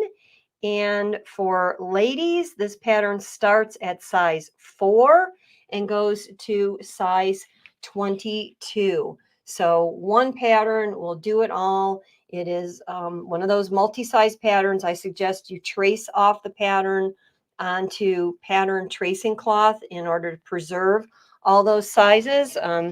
I went ahead and just traced off one pattern, and I want to show you a little bit what it looks like here. So it is one of those, paper patterns with the front and the back on the fold. And then you've got a variety of different top half pieces so that you can attach it to the front piece and change that neckline. So very, very, very handy for sure. I think you're really, really going to like this pattern. The other thing that is unique about this pattern is it includes 1/4 inch seam allowances. So my patterns are flopping all over the place here. Always on too much stuff and too little space. Tell me if you can relate to that. But it does include, like I said, 1/4 inch seam allowance. And I would suggest that you make a test garment before you decide to make one completely on your serger that you're going to wear. So go into the bargain aisle, buy some fabric that's on sale. Pick your pattern from your measurements as close as you think it's going to be. And then when you cut it out, I suggest adding extra seam allowance to your side seam. So pick your general size, cut that out for your neck and for your shoulders, but add so that you're going to get a full 1 inch seam allowance on the side seams for the front, the back, and for your sleeve seams. That way you can baste it together, do a test, and see if it fits. Once you have nailed this pattern down and you're sure that it's a good fit for you, this pattern is designed to have 1/4 inch seam allowance. So that is ideal for the serger. The serger creates almost an identical 1/4 inch, and it means we're going to be able to speed through this. But first time I create a pattern, I always do a test garment, tweak it a little bit with your, your bargain fabric. Once you nail it down, you're going to be able to use that size over and over and over again. And that's where you may want to, make a permanent pattern using pattern transfer cloth. There are a variety of different brands. I believe Sewing Machines Plus has one on their site. It basically just looks like a thin, non-fusible interfacing. And once you trace onto that, it can be folded up, it can be ironed flat, and it's very, very durable. Make sure you transfer all of your markings, all of your notches, everything that you're going to need to sew. Now let's talk about notches for a minute, because on your pattern, you are going to have a variety of places where you're going to be marking like the center of the sleeve. You're going to have notches where the shoulders join. So there's my notch there. What I recommend that you do when you cut this out for serging is that you cut off the notch, and then you actually create a marker. You'll see that when I sew this together with your trusty wash away marking pen, and you just mark a dashed line for that, because if you're going to be cutting away those notches, and once you cut them away, you may not be sure what that piece or what that part was. So one more tip here, you know, I'm always bombarding you with tips. Make sure when you use any marker, whatever it is, that you always test it on your fabric. Make sure that when you mark it, you can easily wash it away. Most markers, you would not want to iron over it until the ink is gone. So be careful of that as well. Sometimes I will just simply, you know, mark with a piece of low-tack tape that I can get off. Make sure with low-tack tape, if you do that method, that you don't leave it on for any length of time, because that can actually cause an issue with your fabric as well. When you're cutting out, and I didn't grab my pins, so I'll just talk about them here for a minute. With knits, I always like to use ballpoint pins. Now on the serger, we're going to use a universal needle, and that's going to be just fine. You don't need a ballpoint needle. But when I'm pinning in the fabric, I prefer ballpoint pins for all of my knits. It just assures that I'm not going to poke a hole and create a broken loop, and then with a broken loop could create a run. The other thing you may want to do is cut out with weights. Now I've made some cute little weights of my own by putting the little oh, you buy them in the hardware store. Can't think what the name of them is now, but you know, the little circles that are made out of heavy metal, and these are designed for you to insert that right in there. This is a project on the Brother blog, so you may want to take a look at that. But using weights makes it really, really easy. Let's talk about selection of fabric. This particular pattern calls for fabric that has a 40% stretch. So I got some nice jersey knit here. I prefer cotton with spandex or rayon with spandex. And look at how nice that fabric drapes. Now, if you're looking for the 40% stretch, what you're going to do, I'm just going to simulate it right now, is you're going to find 10 inches and you're going to stretch it. And if that 10 inches stretches to 14, then you know you've got a 40% stretch. If you don't quite make that 40%, then you may want to just, again, find out that you're going to add a little bit to the width of your body and to the width of your sleeves. But that's a good guideline when you're looking at a pattern. Very often they will have that on there for you to be able to stretch the fabric and see if it goes to the designated mark. That's telling you that you've got enough ease for that garment so that when you wear it, it's not going to be too tight. It's not going to be too small. Another one of my favorite fabrics, just to give you some fabric recommendations, is rayon, poly, and spandex. So again, I'm just going to take this and kind of drape it.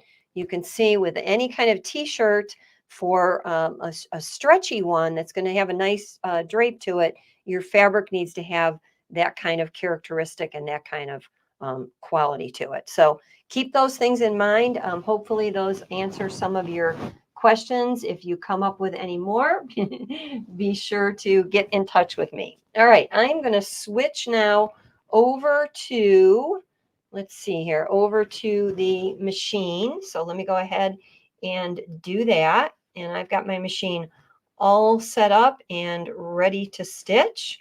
So give me just a second here.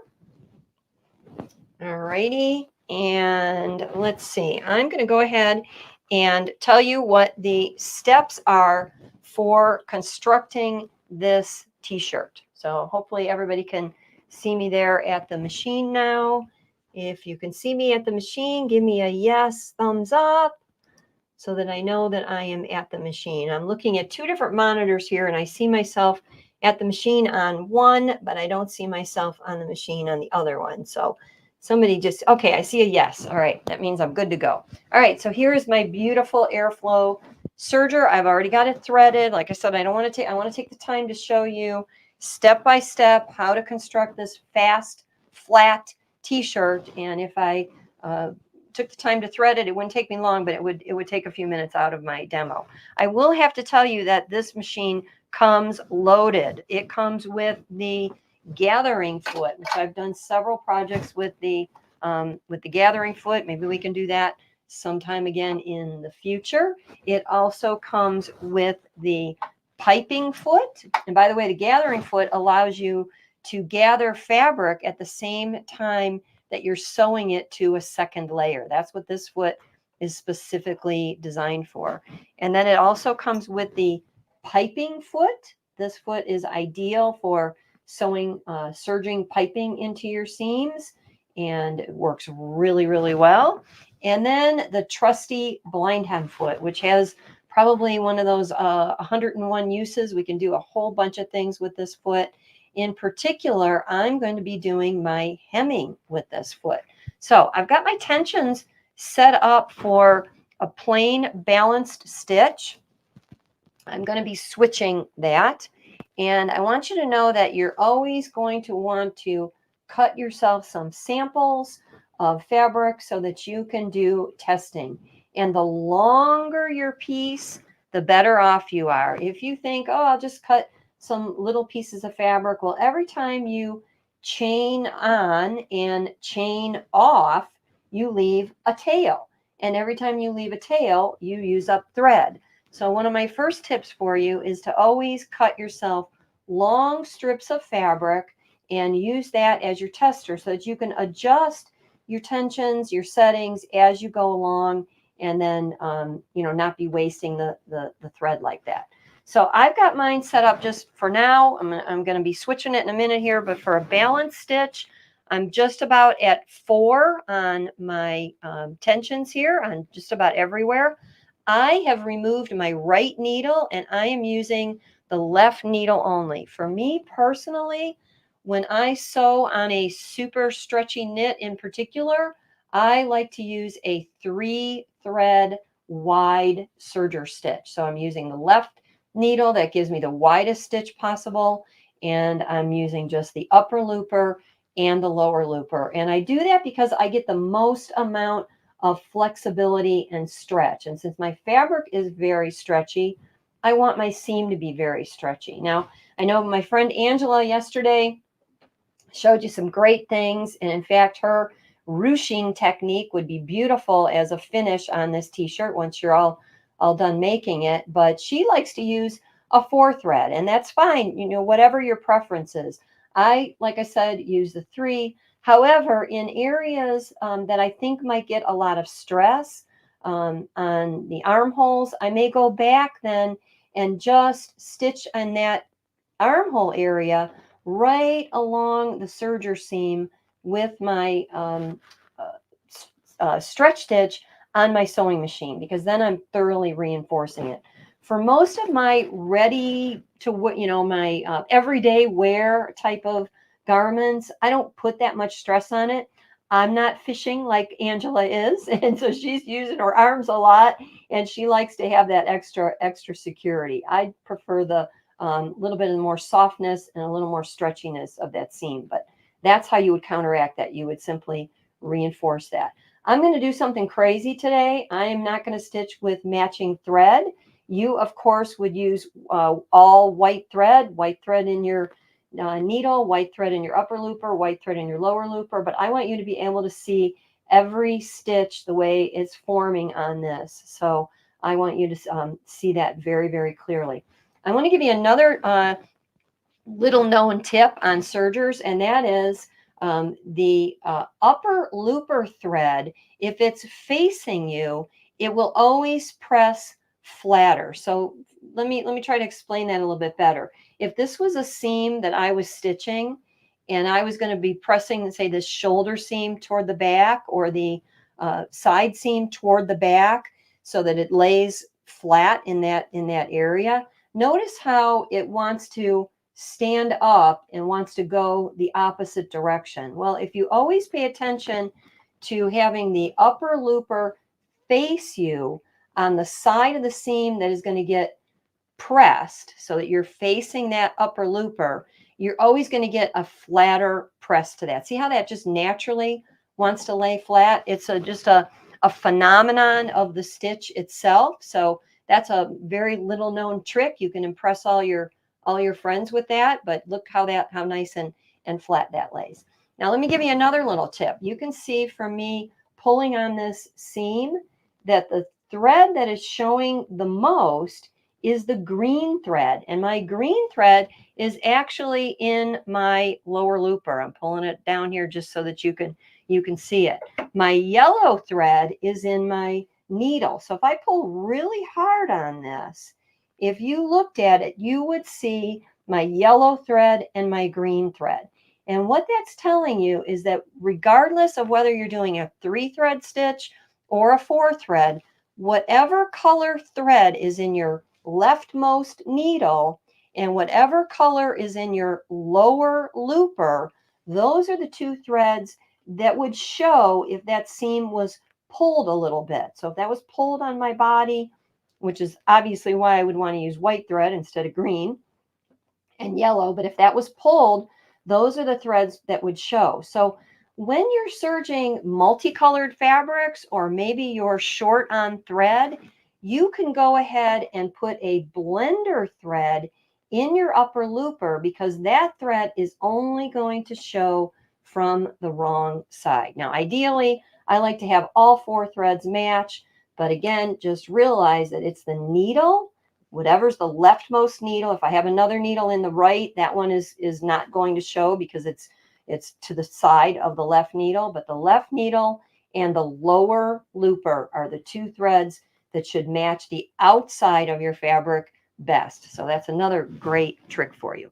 All right, we're going to do a switcheroo here, and I am going to change to my blind hem foot. Now, as I'm doing this, I'll just tell you the easiest way to change your foot is, in my opinion, to turn it around at a total 90-degree angle and then pull it out the back.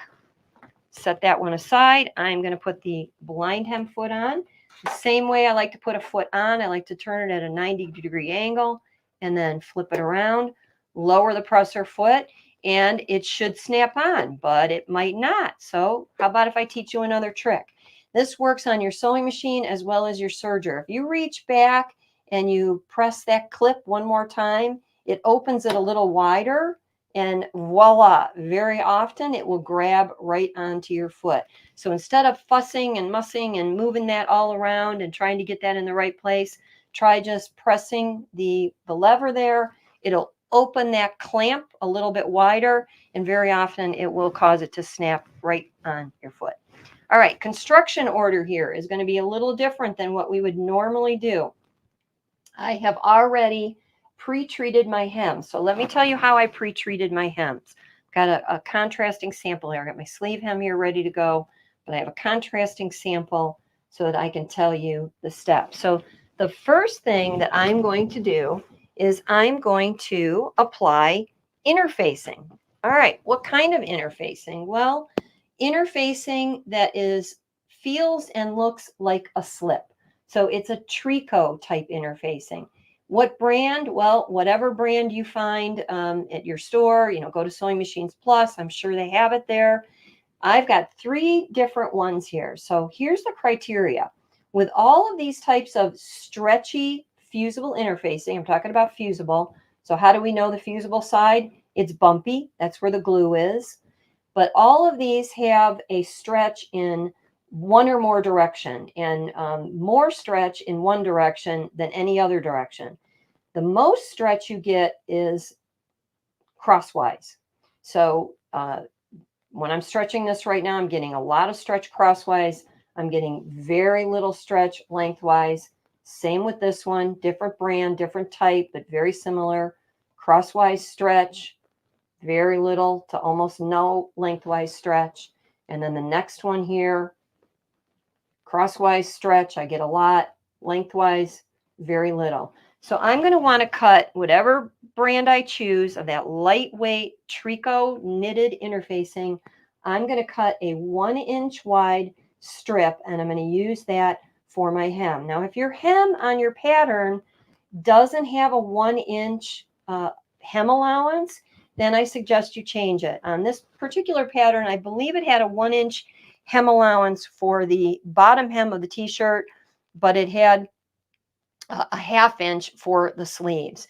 And there's 2 reasons I change it. Number 1, I want to be able to use this technique. Number 2, I think a 1/2 inch seam allowance on a knitted sleeve is skimpy and it tends to roll forward. So I always recommend just simply add to the length so that you can get a 1-inch seam allowance. So once you've done that and you've cut these strips, I cut a bunch of them. I keep them on hand. I roll them up. Sometimes I keep a little cardboard for a tissue, paper towel holder or something like that, and roll it up on there and keep that so I've got it handy for the next time.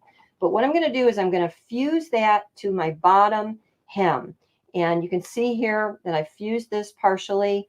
This one I left undone. Again, always remember the bumpy side is the glue side. But I want you to see on this stretchy knit, it still has a lot of stretch.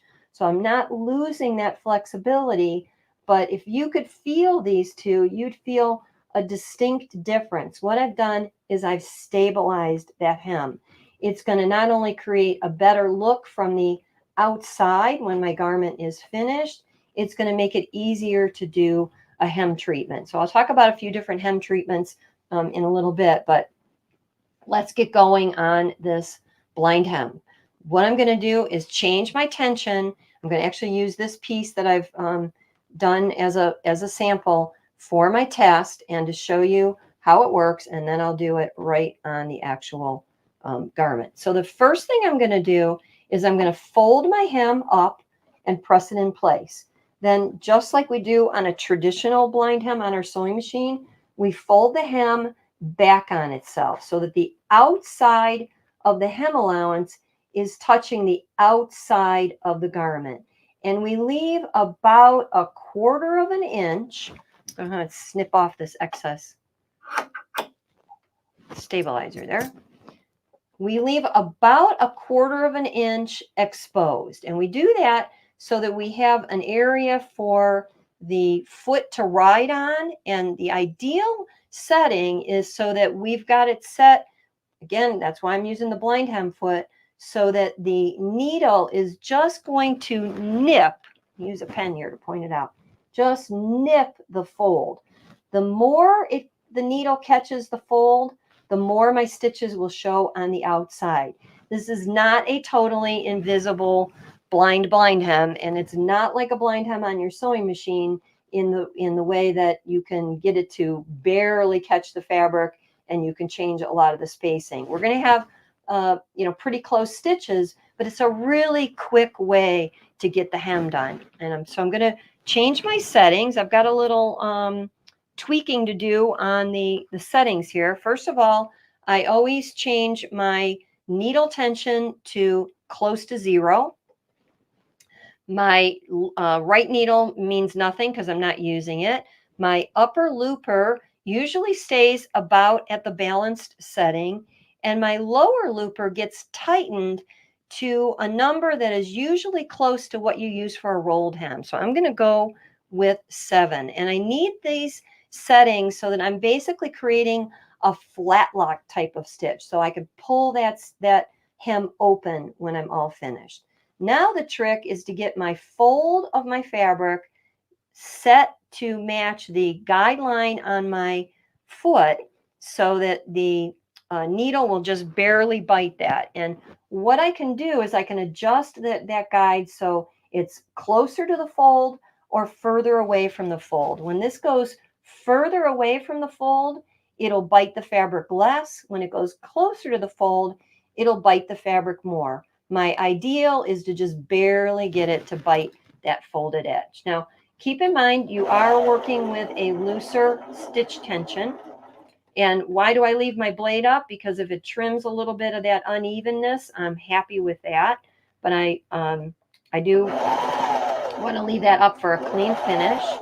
But because I've got a little bit of an odd tension here, I'm going to just be careful to smooth that out as I go along. I'm going to sew a little slower than I normally would, and I'm a few more inches away from this than I would be normally. So forgive me if it doesn't look perfect, but I think you'll get the idea. So when I look at this, it looks pretty well balanced here, but it looks very loose on the underside. The more that forms into a V shape, the more you know you're going to be able to open this up and pull it flat and press it. So there you go. That's what that blind hem should look like. So again, it is definitely going to show if it's a matching thread color, it's going to blend in with your fabric, but it is going to be a stitch that shows on the outside. If you prefer to hem this on your machine, you may want to use a twin needle. You may want to use a sporty stitch. I'll be linking to a video that I did with a whole different type of stitch on the sewing machine that you can look for. That is a very readily available stitch. You could certainly hem this by hand if you were doing something dressier, but this is a great way to finish that hem and have it done really quickly. And then look how beautiful that looks on the wrong side. The other big advantage of this is we've got a loopy stitch, so we've got a lot of stretch to that hem, but I would want to press that out. So I'm going to go ahead and do all 4 of my hems, and you'll be able to see this again. Exactly how I'm doing it. I'm doing my sleeve. My sleeve is already stabilized. So it is a little bit of an unusual setting. Again, I want to watch so that the fold goes along the folded edge of the garment, the guideline on my blind hem foot. Right along there. So I'd love to know in the chat, I can't see it now, but later I can check back if anyone has used this technique. I always recommend leaving a little extra tail at the beginning and at the end. So if you need to smooth out your stitches, you can do that. Again, we would pull that flat. Look at that. Even on that yellow on white, doesn't look too bad. Doesn't look too bad at all.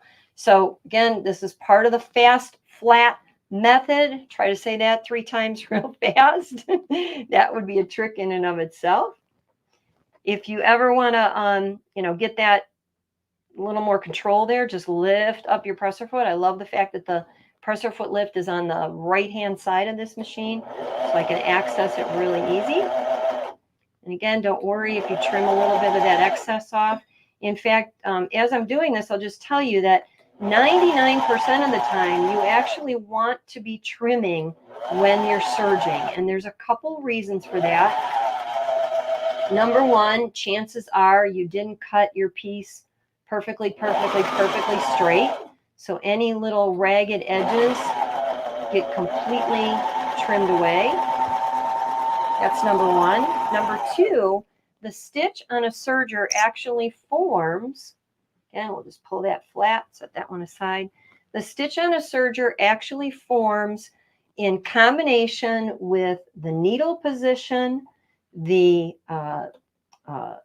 stitch finger, which actually is in large part what makes that serger stitch so flat and so beautiful. The looper threads wrap around that stitch finger so that they form nice and flat, but the whole configuration is designed for all of those to work together with the point of the cutting blade so that the stitch forms perfectly on the edge of the fabric. And we're not stretching this at all. In fact, be careful when you're putting this together, you're working with stretchy fabric, that you don't accidentally overstretch your fabric when you're cutting out. A few more tips on cutting out. I recommend that 100% of your fabric lays flat on the edge of your table so that none of it is hanging down. And if it hangs down, the weight of the fabric could actually cause distortion. Again, I'll pull that flat. It'd be nice if I could run and press that, but I don't think you want to wait for me to do that. So got that one done. We got one more to do here. I'm going to do a quick check of my time. Oh, we're good. We are good to go. All right, so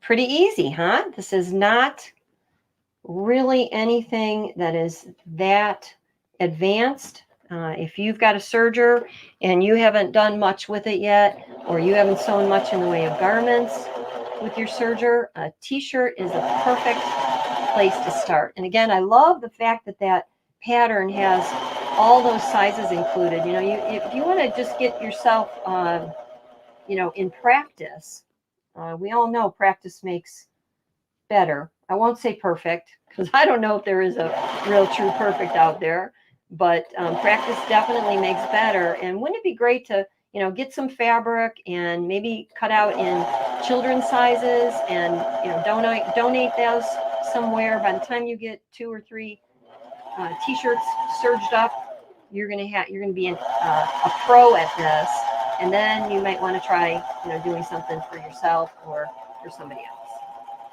And yes, I've got this wonderful cutter on the side. Another thing I love about this machine is the automatic needle threader. But look how it comes out so good. All right, so my next step is going to be in the fast flat method to take my front and back and sew the shoulders together, right sides together. So that's pretty easy. I've got it pretty obvious that my hem is on the bottom there. You can see I have marked. This is what I was talking about. Instead of doing an actual notch, I'm going to use my marker and make a nice long dash line. If I leave that dash line in place, I can tell where those markings were even once that has been serged. Some knits are a little bit tricky to tell the right side from the wrong side. So I would suggest that you always mark on the wrong side if you want to make sure that you've always are working, you know, with the proper side facing you. If you want to put a little piece of tape on there, you can do that. Again, I love the fact that this has 1/4 inch seam allowance because it's make it really easy. So I'm going to go ahead now and take off my blind hem foot, put back on my standard foot. I could see there's a letter and a number on there. And there you go. See, it's very hard for me to get that locked right on the right place. So all I do is use that little trick. Make sure your threads are not trapped underneath, though, when you do that. That's a mistake that you don't want to do. So get your foot over your threads before you slide it around there and get that snapped on. And it's always tricky. You know, you're seeing it from the nice side of the camera, but I'm having to work from a distance away here. But always make sure your threads are not trapped there. So I'm going to go ahead and sew both shoulders. Now, at this point, I am not trimming, and that's why I said, you know, you do your fitting first with the wider seam allowance and baste it.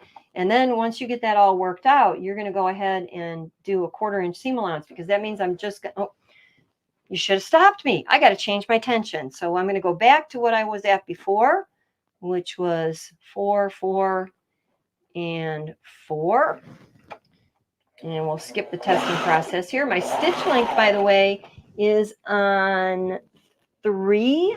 The maximum stitch length is on 4, so I could have done my blind hemming at 4. My differential feed is at 1, which means I don't have any differential feed activated. If you find whenever you're sewing on knits, serging knits rather, that your fabric starts to stretch out as you're serging and it gets a wavy effect, again, the best way to tell is to do a sample first. Then you want to increase the number on your differential feed. So the way differential feed works is if you've got it set at 1, the feed dogs, both in the front and back, because you do have 2 separate sets of feed dogs, they are moving at a 1-to-1 ratio. So there's just standard normal feeding taking place. When you change differential feed to a higher number, you're increasing the speed of the front feed dogs. So you're causing fabric to be eased in. And that's a great way to keep fabric from waving out of shape. It's also how we gather fabric by doing a few other things and making that extreme. But then differential feed has an opposite end as well, a negative end. And whenever you're set for a number lower than 1, your front feed dogs would be moving slower. And what that does is it causes a stretching effect on your fabric. And sometimes we like to use that for silks and silkies, but it's also a technique that you can use on stretchy fabrics like this to do a lettuce edge finish. So again, another topic for another day. I always seem to find more things that I want to talk about. So now I'm going to do my neckband. My neckband just has a center back seam. I'm going to do a 1/4 inch seam on the back for that. Normally I would be stopping to press these seams. I'm not going to anchor any of these thread tails. I don't need to do that until I get to the very end, but sometimes I do like to leave a little bit of a tail there until I've sewn the next seam so that that creates a little bit of strength. But again, I would normally press that, and I can't stress enough. And look how that just wants to lay with the upper looper side facing up. So when I press that, I would press that so that that happens just like that. I'm going to go ahead and just stick a little pin, grab a little pin here. Here are my ballpoint pins, so you get to see what my ballpoint pins look like. I have pins of every way, shape, and form. I'm just going to pin that so that that doesn't roll away on me as I get to doing the next step. So the next step, I'm going to 1/4 mark this neckband. I'm going to fold it in half. Of course, it doesn't want to fold. Center back is going to be 1 point of my 1/4 mark, and I'm going to 1/4 mark with my pen. So when I fold that exactly in half, my 1/4 mark now is going to be my center front, and then I'm going to match center front and center back, right where that seam is. And then my next 1/4 mark will be half that distance. And some patterns will have notches instead. The more curved your neckline is, this is a jewel neck, so it's got about the same amount of curve going in both directions, and both all the way around basically. But if you've got a pattern that's got a little bit more of a scoop neck, you're probably going to have notches, and you want to make sure you match those notches, not just 1/4 mark the piece, because you want to have a little bit more stretch of your neckband or your trim piece in areas where there's a larger scoop of your neckline, so that it hugs your neck just a little bit in those areas. All right, so now I'm going to take my same piece here. I've got my front, center front, and center back marked. I'm going to fold those to find the 1/4 mark for matching up my band. And notice they are not on, those 1/4 marks are not on the shoulder seam. And that's okay, because we just want to make sure this is 1/4.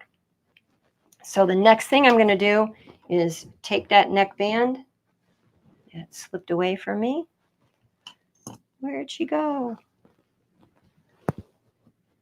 Right here. All right, I'm going to take that and I'm going to match the center back with the marking at the center of the back. And that's right here. Right sides together. Yes, I am going to use pins, but I'm going to be very, very careful to pull those pins out as I stitch. For me, I find if I put them so that they are sticking right out where I'm going to see them, I can pull them out as I go. So we get the next one here. Make sure I don't have this twisted. The next one is going to go to the next 1/4 mark. And I'm going to do this a little fast so that I can make sure I get this whole thing finished. We're doing good on time though. So you can see really, I mean, I talked for a few minutes at the beginning, but once you've got this cut out and marked, you're going to be able to make a t-shirt in less than an hour. And the more you do it, the faster you get, the better you get at it. All right, so I'm matching up that point.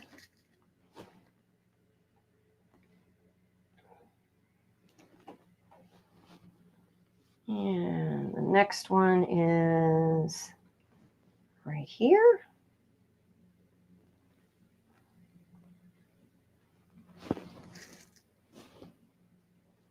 And I can't stress enough how important it is to look for knits that have spandex or lycra in them. Look at how that flexes. And I didn't show you on the earlier piece when I was talking about stretching the 40%. But the next thing you want to look for when you are selecting a knit is, does it recover? So when I stretch that 10 inches all the way to 40 and it springs back, does it spring back so that where I had that 10-inch mark measure close to 10 inches again? That's what you want as an ideal, because if it doesn't do that, then you're going to find that the knit will stretch out. And the only way to get it back into place is probably going to be washing and drying. And we all know knits, you know, sometimes do stretch a little bit, but we don't want that to distort and bag out on us. All right, I'm going to get this snuck underneath here so that I'm going to be able to start stitching just about at that center back seam. I want to get that moved over so that it's all underneath the foot there as close as I can. I'm going to take a few stitches to get started so that I've anchored that in place, and I'm going to stop with the needle down, and I'm going to simply stretch. I'm going to stretch that neckband. I'm going to be sure that I've got all my fabric clear so that I'm not getting anything under the blade except for the t-shirt and the neckband layers. And I want to stretch that out.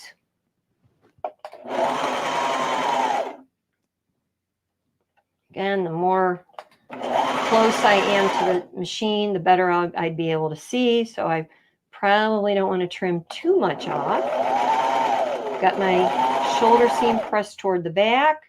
My pin is very obvious there. I will tell you that one of the most important things with a serger is to always make sure that your pins are nowhere near your blade.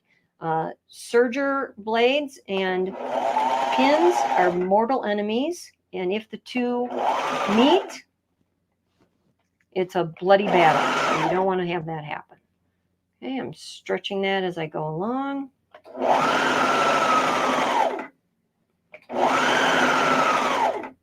Very smooth. I've got a very consistent stitch here. That just a little more close together here.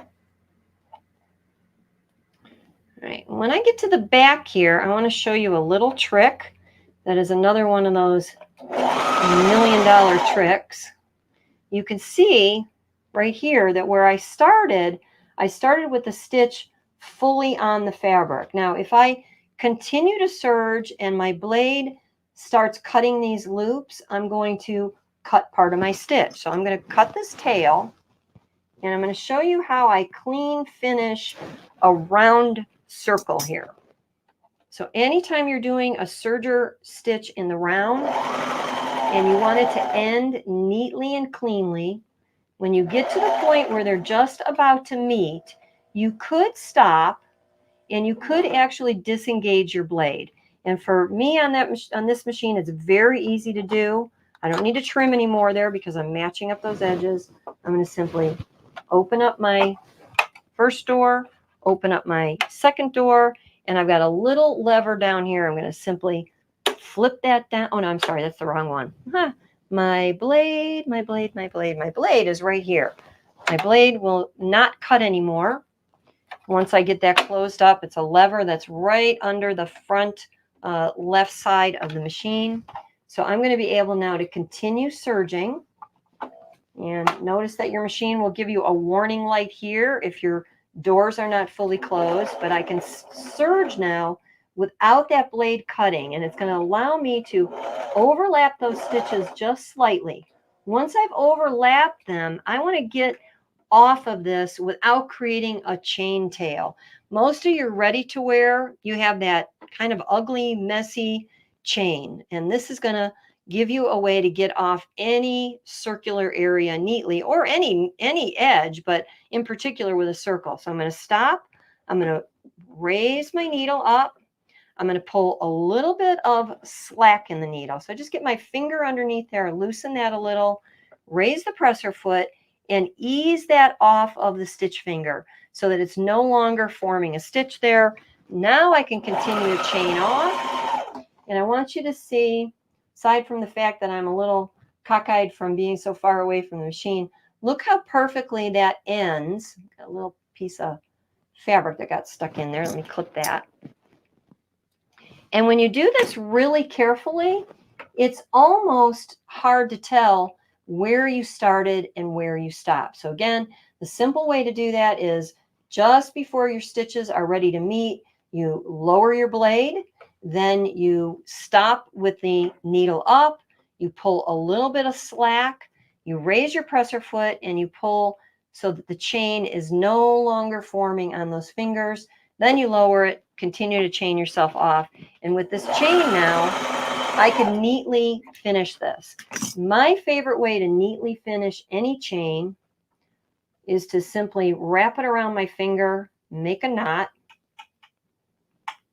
hold that knot with my fingernail so that it forms close to the edge.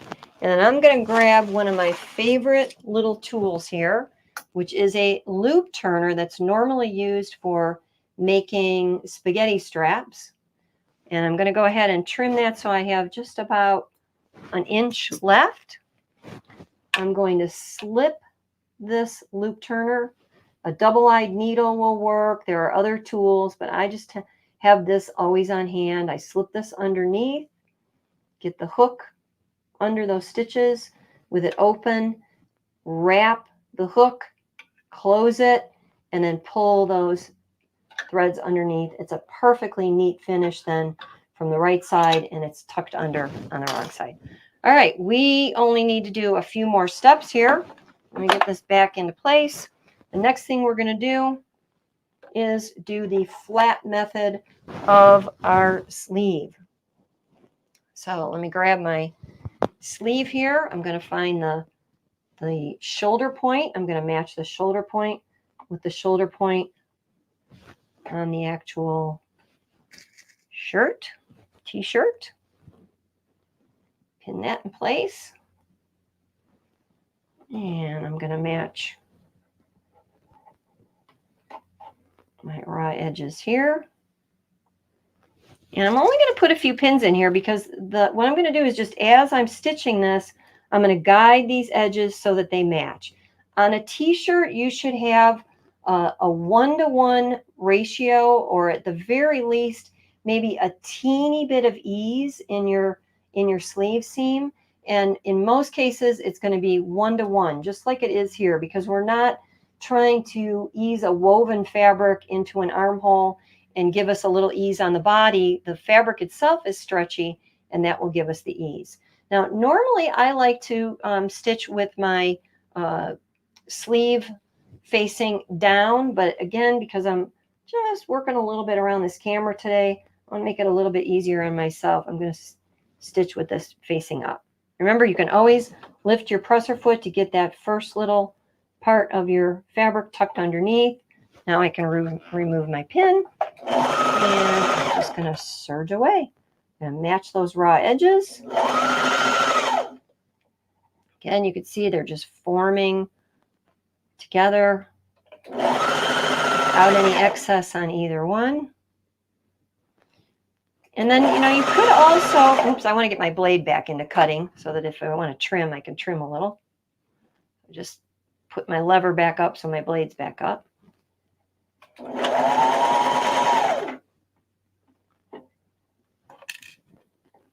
And make sure my shoulder is pressed towards the back.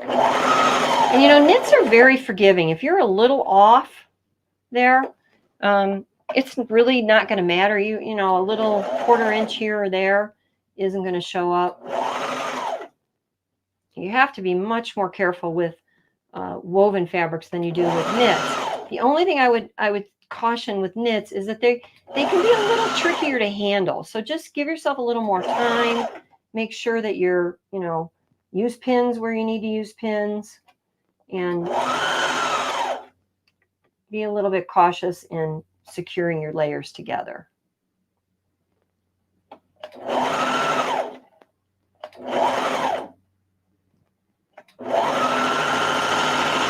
we go. We got one sleeve done. Believe it or not, we only have 3 more seams to go. There's my sleeve all set in nice and neat. Get that second one in there.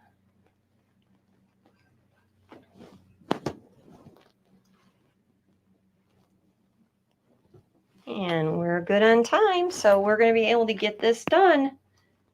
Fast and flat is the key here. All right, looks like I didn't mark the shoulder on that one, so let's do that real quick. This sleeve has no distinct difference between the front and the back. Again, very typical of a standard t-shirt, so I can just fold that in half, mark that with my marking pen. And while I'm doing this, while I'm layering this together, I'll just tell you another little tip on marking pens. If you followed me for any length of time, you may have heard some of these tips more than once, but good things bear repeating. When I use a lot of wash away markers. I like the blue ones that disappear with water. I like the purple ones that disappear with the air. I tend to use the blue ones more because if I use a purple one and I get involved in a humid area, my marks could disappear before I want them to. But I do use those when I'm marking, you know, in the moment, marking it and stitching it right away. Those pens just are a wonderful, wonderful addition to our sewing world. But how many of you have had those types of pens and have had them dry out on you? And it's very frustrating because they're barely used and it seems like all of a sudden they're gone. Well, let me give you my tip on that. I store all of my marker pens in a Ziploc bag. And I have had blue markers and purple markers that have lasted years by using that method. So you will save yourself a lot by doing that. Just get them in a sealed Ziploc bag and you will find that they will last much, much longer. If we got on the topic of the Friction pens, we may have a little bit of controversy there. I have not used many of those because I have had some issues with the marks coming back. If you've used them and you haven't had problems, fine. But I did just learn about a new package by Dritz, and I bet you they're readily available to you. And those have a better reputation than the ones that are sold in the office supply stores. So you may want to look into that. All right, my next sleeve is set in. Look how perfect that is. No puckers, nice and smooth. You can barely see that colored thread. The last step now is going to be to sew both of my side seams from hem to hem. Now, here's where we could talk a little bit about options. I did my blind hem prior to sewing my side seams. If you wanted to leave that undone and then do your hem last, you will have, no doubt about it, a neater finish. I'm going to have the edges here kind of freestanding. So we'll talk about anchoring them in just a few minutes. But because of that, you just want to be aware of that. If you wanted a little bit of a neater finish, make sure that you leave the hem undone instead of doing it as the first step. You could do that blind hem in the round. It's a little easier to do it flat, but if you want to follow a different method, you can do that as well. So again, I'm going to serge from my side seams from the front because why am I doing it? I'll give you one good reason. My upper looper is going to lay flatter if I have that facing up, so I can press that then to the back. So I want to make sure I match those hems closely. This would be a point where if you wanted to, you could use a little bit of fabric glue and let that dry before you serged it so that you're sure you're going to have both folded edges matching. I'm not going to worry about that for today, but I also want to match my underarm seam. Again, by having that lower looper thread, or upper looper thread rather, pressed to the bottom side, and get a nice flat seam there. I do have a written tutorial on this. It's on the Brother Stitching social blog, where I take you through every step that I did here. And of course, I will link to that again in my weekend newsletter for all of my Let's Go Sew family of friends. So I'm going to match that bottom hem. I shouldn't have any easing. I shouldn't have any stretching. That should all match on a one-to-one basis.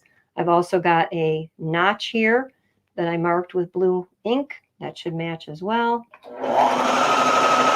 And yes, I'm probably trimming off a little bit more than I normally would. If we got into talking a little bit about settings, I would tell you that one of your best friends on the Serger is this cutting width dial. 5 is regular. That's what the R stands for. That works for most fabrics.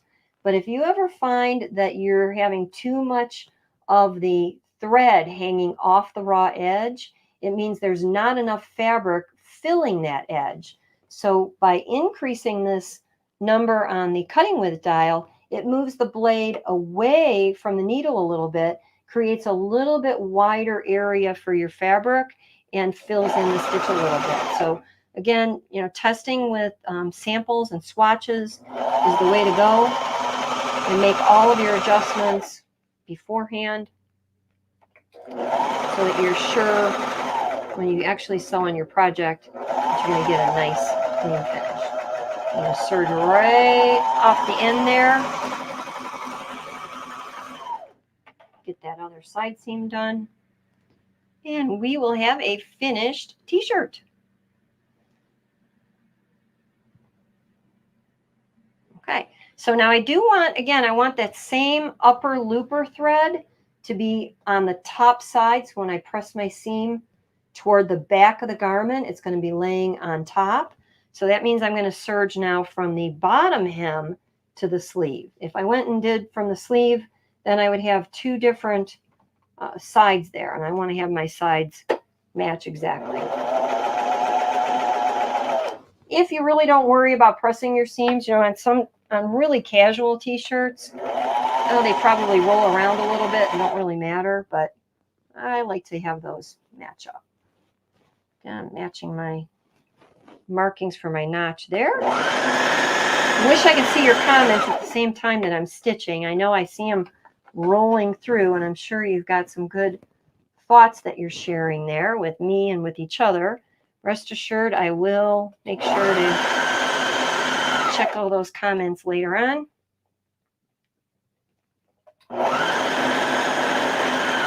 Just a few more seconds here and we're going to be finished.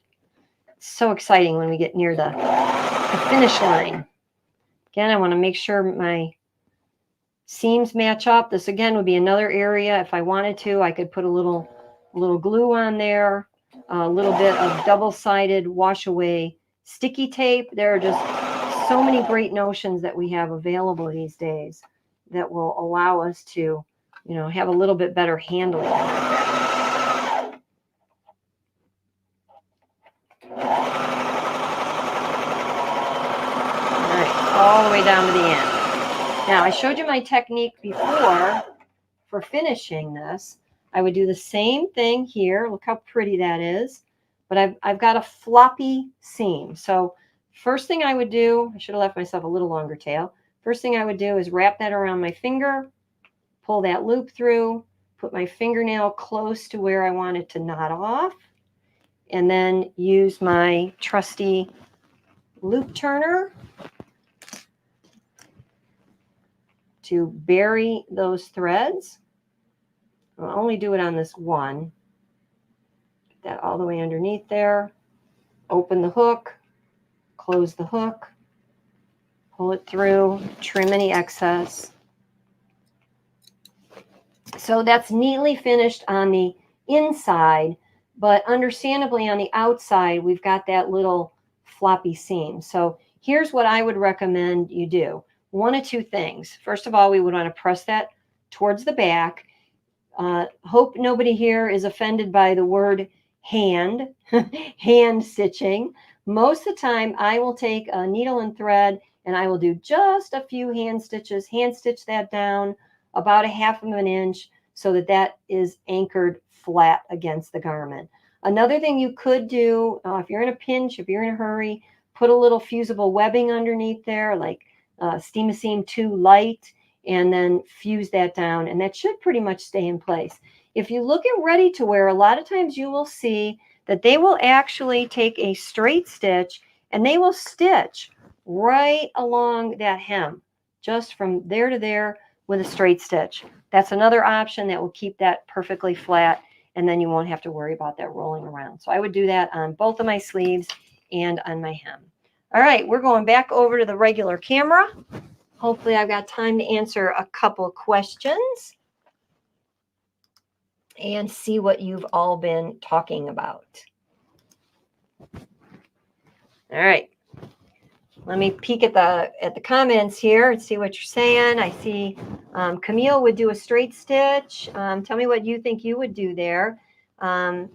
Is it Delia? Yeah, Delia wants to know. Delia, I gotta get your comment. Was the interfacing ironed on with the stretch of the fabric grain? Yes. Remember, I wanted to cut that knit strip along the stretchy grain because it's going to be along the stretchy grain of my t-shirt top. So I don't want to do away with that stretch. I just want to enhance the hem and give it a little bit more stability. So here is my turned outside t-shirt. There you go. A little bit of pressing on that. And obviously, if I used the right color threads here, I would have a much prettier look, but not too bad considering I used colored threads. Okay, let's see if I can see any more questions. We got time to squeeze a few in here. So if you asked me a question prior and I didn't answer it, sneak it in here again now. Let's see.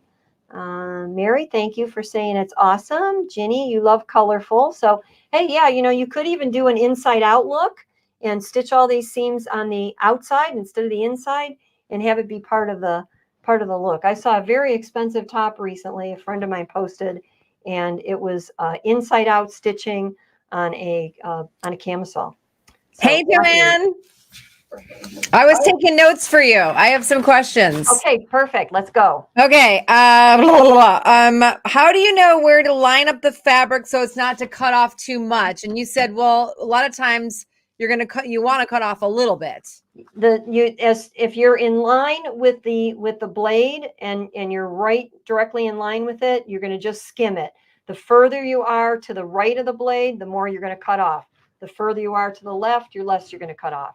So you want to be right in line. And you're not grabbing anything on the folded side. The question was, how do you know how much you're grabbing on the folded side while hemming? And because it's on the left side of the blade, you're not grabbing any of it. Correct. You want to make sure that blind hem foot makes it more precise. Exactly. You're not cutting. You're not getting anywhere near there. And that blind hem guide keeps you along the fold so that you're not your blade isn't that close to it. Perfect. And that's the blind hem foot. Somebody was asking that. Do all the sergers have this stitch? I'm guessing it's the blind hem foot stitch. If you use the blind hem foot and you set a serger for a flat lock tension, you can create a blind hem. In fact, you can do it with a regular foot, but it's much, much easier with the blind hem foot because you've got the ability to adjust that to bite that fold more or less. So the Airflow 3000 comes with 3 feet, 4 actually, the regular foot, the blind hem foot, the gathering foot, and the piping foot. Most of these feet are available as extra accessories. And then the question to follow that was, how do you know what to set the tension at? This came when you were going from hemming, you switched the foot, and you were going and you switched the tension. You were like, hey, wait, you guys didn't remind me. For a flat lock, you can look that up in your manual. For a balance stitch, you can also look that up in your manual. But basically you'll see a picture of the stitch in the manual. With a flat lock, your needle is very loose, so it forms a V on the underside, and that allows you to pull it flat. Your upper looper looks like it normally would. And when you set for a balanced 3-thread stitch, your upper looper will go from the needle to the raw edge, flat and smooth. Your lower looper will go from the needle to the outer edge, flat and smooth, and your needle will be forming a perfect stitch, like a straight stitch along the seam line. But your manuals actually have great pictures for those stitch settings. Yeah, the manuals are great. Use the average numbers for setting the tension, and then keep adjusting it until it's perfect. Somebody else said, I got a serger. The tension is properly set, but still breaks the thread. It's a little frustrating. So serger, tension is thread, but the thread is still breaking. Any tips? Thread breakage, a lot of times is either from the tension being set too tight. So if it's not too tight, we don't think that's the issue. From it not being threaded properly, or believe it or not, sometimes your thread has dipped down and caught underneath somewhere where it's coming off from the spool, and it could be breaking from there. One other thing is that the new Airflow 3000 serger, you can thread any thread, first, last, second, third, it doesn't matter. But on every other serger I've ever worked on, that's just a standard serger, you have to make sure you always thread your needle last. So you thread the upper looper, the lower looper, and the needle last. If any of those gets out of kilter, you have to redo in that order, in that sequence. Otherwise, the needle thread gets trapped behind and it will break. It will break a looper thread usually, sometimes the needle thread. Joanne, you are such a total pro. You're awesome. I literally have so many more questions that I wrote down throughout this entire hour. I know you'll get to them because we're running out of time, but you'll get to them. I know you will. Great questions from everybody. Great instruction, Joanne. You did that. Everyone's so in awe of you making a full t-shirt on your serger while talking in an hour. Woo-hoo! I'm ready to go out. Actually, this is not my size. I did a smaller size so I could do it a little bit quicker, but hey, with a few more minutes, you'd be ready to go. Dress up and go. I can't wait to see what Blaine has to offer. It's way too cute, Joanne. Thank you so much. Everybody say bye to Joanne and say thank you. You're the best, Joanne. We'll see you soon. Okay. There you go. Joanne Banco, once again, crushing it on her education. How many of you guys are going to start making your t-shirts on sergers? Yeah, she's fantastic. All right. Let's say thank you to Joanne, and I'll bring back Blaine. Well, hey, Jane. Hey, Blaine. That was great, huh? We do have a little combo put together for Joanne. I love it. Of stuff if people are interested in seeing what she had. We can show you. She was using the Airflow 3000 by Brother. You can see all the stuff that she was actually using in there. She had the patterns, women t-shirt. So I think people were asking about, could they get the pattern? Well, there it is. It's $12.99. And then she had the Maxi Lock Value Pack 4-pack thread. So you can get everything that she was using in there for that project. And so again, just go, they're individual, but if you go to smplive.tv and you'll see at the very top, we have all the products. We have those products listed right there. So you can just click on them and go. You can buy it as a bundle. If you want the bundle, you need to call us to get that bundle because we have a special price on it for a bundle, but you have to call to get that bundle. 800-401-8151. We're going to ship it free nationwide for you. And then we do have some financing available as well. So just ask them about that. But again, if you want the bundle, do that. But if you just want to get it individual pieces there, you can just go right to smplive.tv and you'll see the products. All right, Jane. Okay, Blaine. I got to go make a t-shirt. Well, we'll see you back here. I think we're going to be back here. You're going to be back in 30 minutes, right? Sure. Is it, or an hour? It's an hour, but I can come back in 30 minutes too. I'll be right here. All right. All right, we'll see you then, Jane. I'm here Thank all you. day. All righty. Okay, guys, we're going to continue on. And hey, we have a great product coming up next. We're going to talk all about the Baby Lock Accomplish 2. This is a brand new release. It just got released just last month in the middle of, or the end of August at Baby Lock Tech. I was there, and we have Linda Brattine coming in. And Linda is a quilting and sewing teacher. She's up in the Columbia, Missouri area. She's been up there since about 2008, and she has a self-published series of workbooks to enhance free motion machine quilting. And I tell you what, I really like Linda. We have a lot of fun. We're together. So y'all welcome Linda Brattine to the show. Hey, Blaine, thanks for having me. This is so much fun that I get to share this machine that I just kind of fallen in love with. I know, when we were at Baby Lock Tech, you were just so excited about it. And I've always enjoyed your demonstrations, and you make it so easy to understand. So I'm going to get out of here, let you take it away, and I'll come back in 30 minutes. We're going to tell them how they can get the Accomplish 2. All right, sounds great. And you know what? We're going to switch my camera here because we don't need to see me. You really want to see this machine. So this is the Baby Lock Accomplish 2. And one of the first things you're going to notice about this machine is that you get just under 9 inches between the needle and the base of the machine. That really gives you a lot of creative space, whether you're doing garment construction, quilt making, quilting, bag making. It's just a lot of fun, creative space. Now, this machine will actually stitch 1,500 stitches per minute.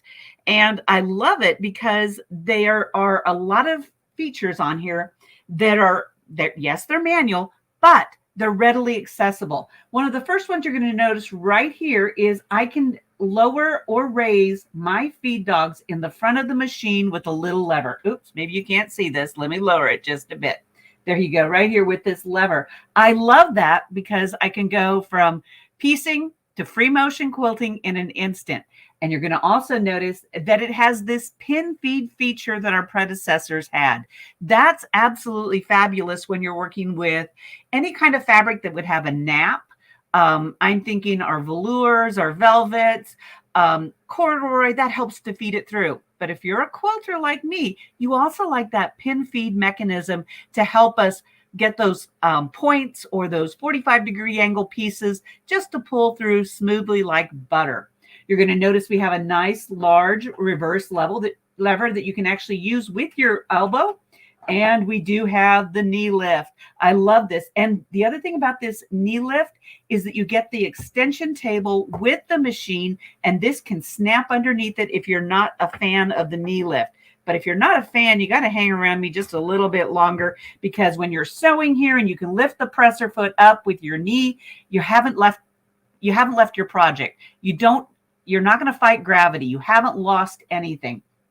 But speaking of that, you can also do a needle down with just the touch of a button. When you have the needle down activated, of course, the red light comes on.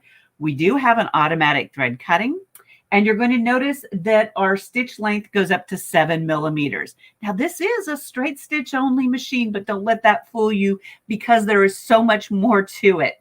I'm going to angle up just slightly, and I don't know if you can see it, but we have a telescoping thread guide, which I absolutely love because, of course, it's going to enable me to use those big spools of thread, which who doesn't like a big spool of thread? And, of course, our bobbin winder is across the top.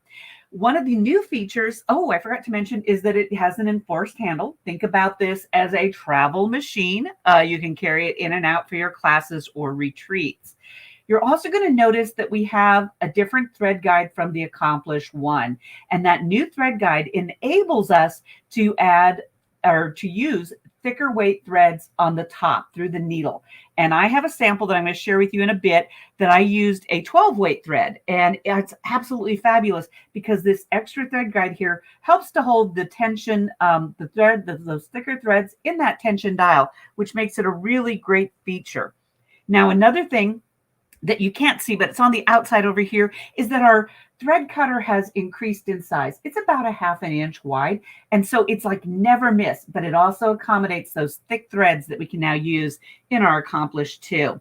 Now, one of the things I'm going to demonstrate in just a bit is the enhanced needle threader, which enables me to have like basically success all the time.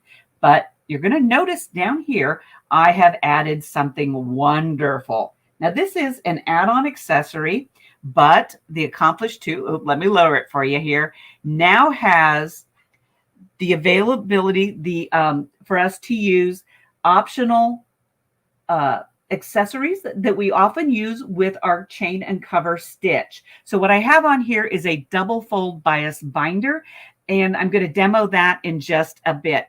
In addition to the machine, you're going to come with some extra bobbins, 7 presser feet. You're going to get the guide here, the fabric guide, which can extend quite a bit. You're going to get the adjustable presser foot, or excuse me, zipper foot.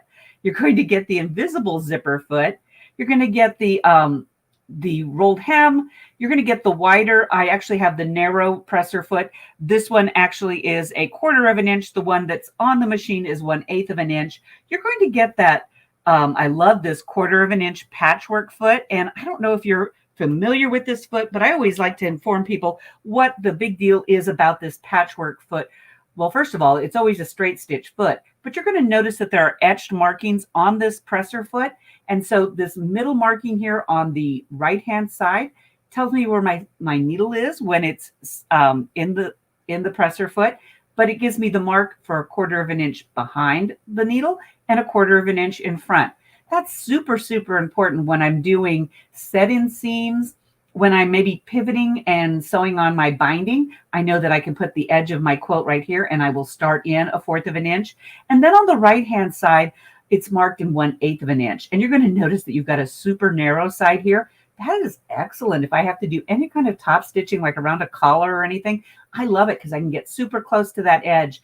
And of course, it's smooth and flat so that you're not going to lose contact with your fabric. And then the last one, in addition to some other special features, is the free motion quilting foot.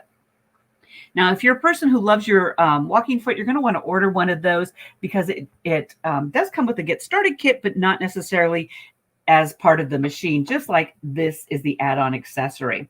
Now, what I like about my accessories is those of you that have Triumphs or Ovations, you may have gotten the accessory kit with the machine. Well, a lot of these accessories can work on a lot of baby lock machines that aren't Sergers. For example, you can use this this particular accessory with our Sashiko machine.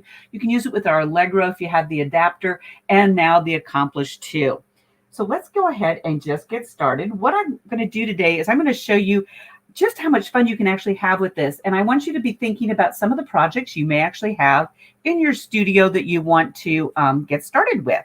So what I'm going to do is I'm going to share how to use, this is the 28 millimeter double fold binder. And what I'm going to do is I have just clipped a V to help me thread my accessory here. And if I had a print, this of course would be the wrong side. My pretty side would be on the outside. And I'm just going to feed it in. Let's see here if I can get this. Excuse me. I'm trying to keep my hands out of the way, but you know, sometimes I just have to get in, I guess. I'm going to feed it through with my stiletto. I'm going to raise my presser foot. And when I get the edge of it out, I'm going to take my tweezers. It's kind of funny. I don't use my tweezers unless I'm using my accessory kits. And I'm just going to pull it straight back under the presser foot. And then when I lower it, I'd like to have it engage before I actually start sewing on what I want. So let's just say this is maybe the top of a pocket. Oops, excuse me, kick my camera. Tripod here. There we go. Sorry about that. Took you guys for a ride. But we're going to do a few straight stitches. And once again, the Accomplished is a straight stitch only machine. But don't be misled. This machine does some wonderful, wonderful things. And I have some samples here. So we just did that. I'm going to actually also feed in just a piece of cotton duck, just some different textures, some different thicknesses, and just show you what we got going on here. But it's a smooth machine, so smooth sounding. All right, we're just going to keep on feeding it on out. When I get it through, we're going to pull it out. Now I take it all the way up. There we go. With my presser foot. All right. So what you're seeing here is that bias binding. It's actually on the edge here. And of course, I've used a different color thread in my bobbin here so you can actually see the comparison and contrast. What a cute feature to finish.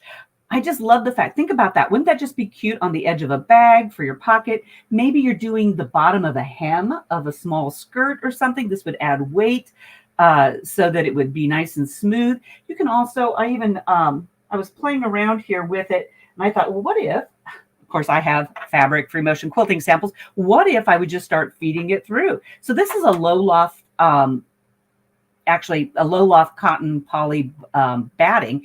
But what I like about this machine, and let me just crank you up a bit, is you're going to see that my presser foot pressure adjustment right here, this dial, it coincides with the color coding on my feed dog height. And so I can actually adjust it. Right now it's in the end zone or the neutral zone, which is for standard stitching.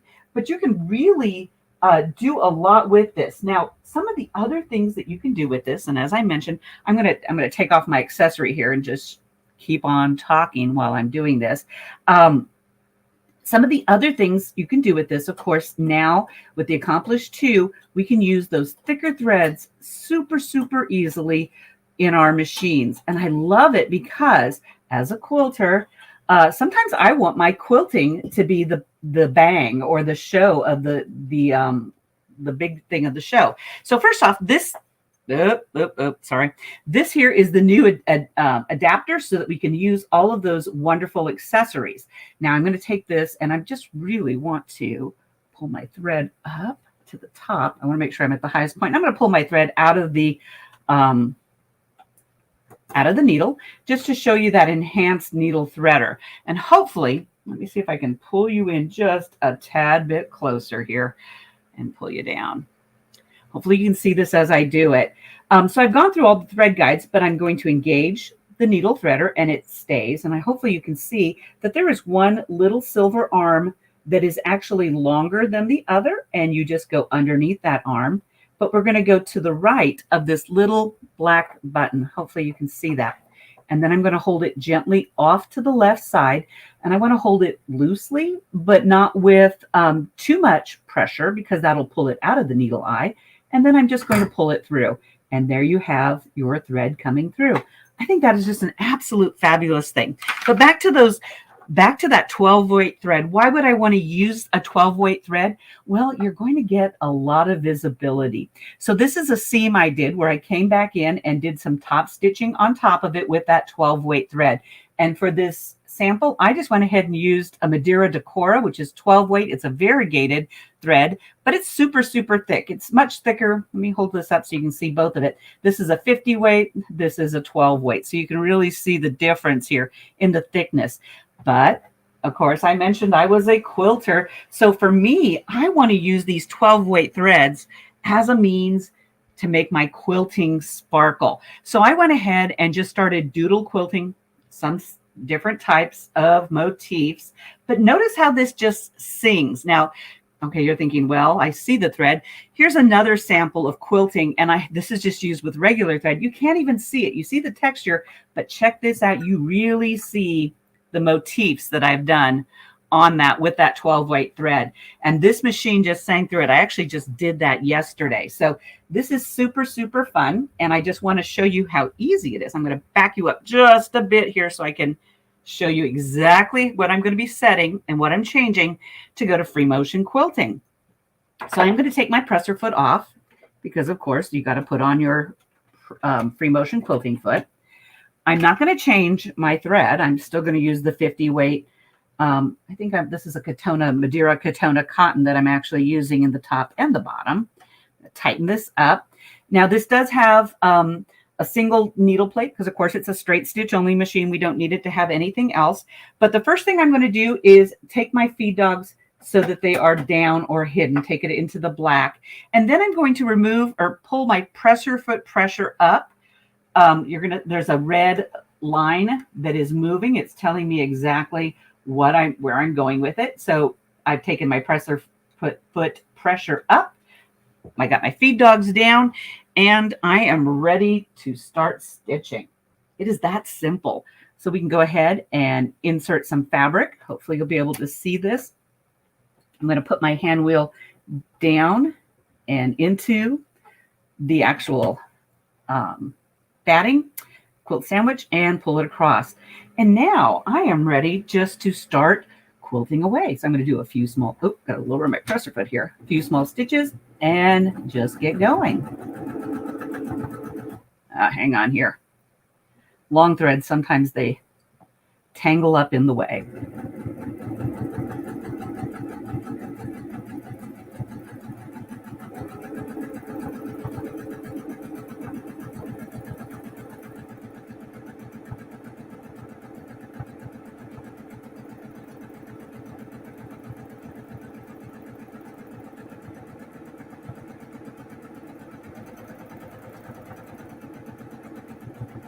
Oh, let's throw a leaf in there too, because it's fall. We're getting close to fall. We're really getting close out here. Let's throw some of that in. Just love how much fun you can have with this machine.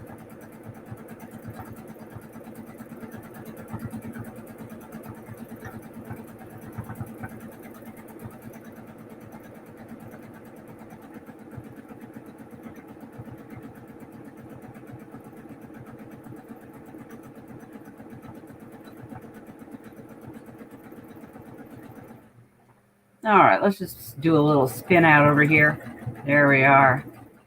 I just love how this machine works, how it handles, how it goes from stitching straight stitches right out to doing some free motion quilting here.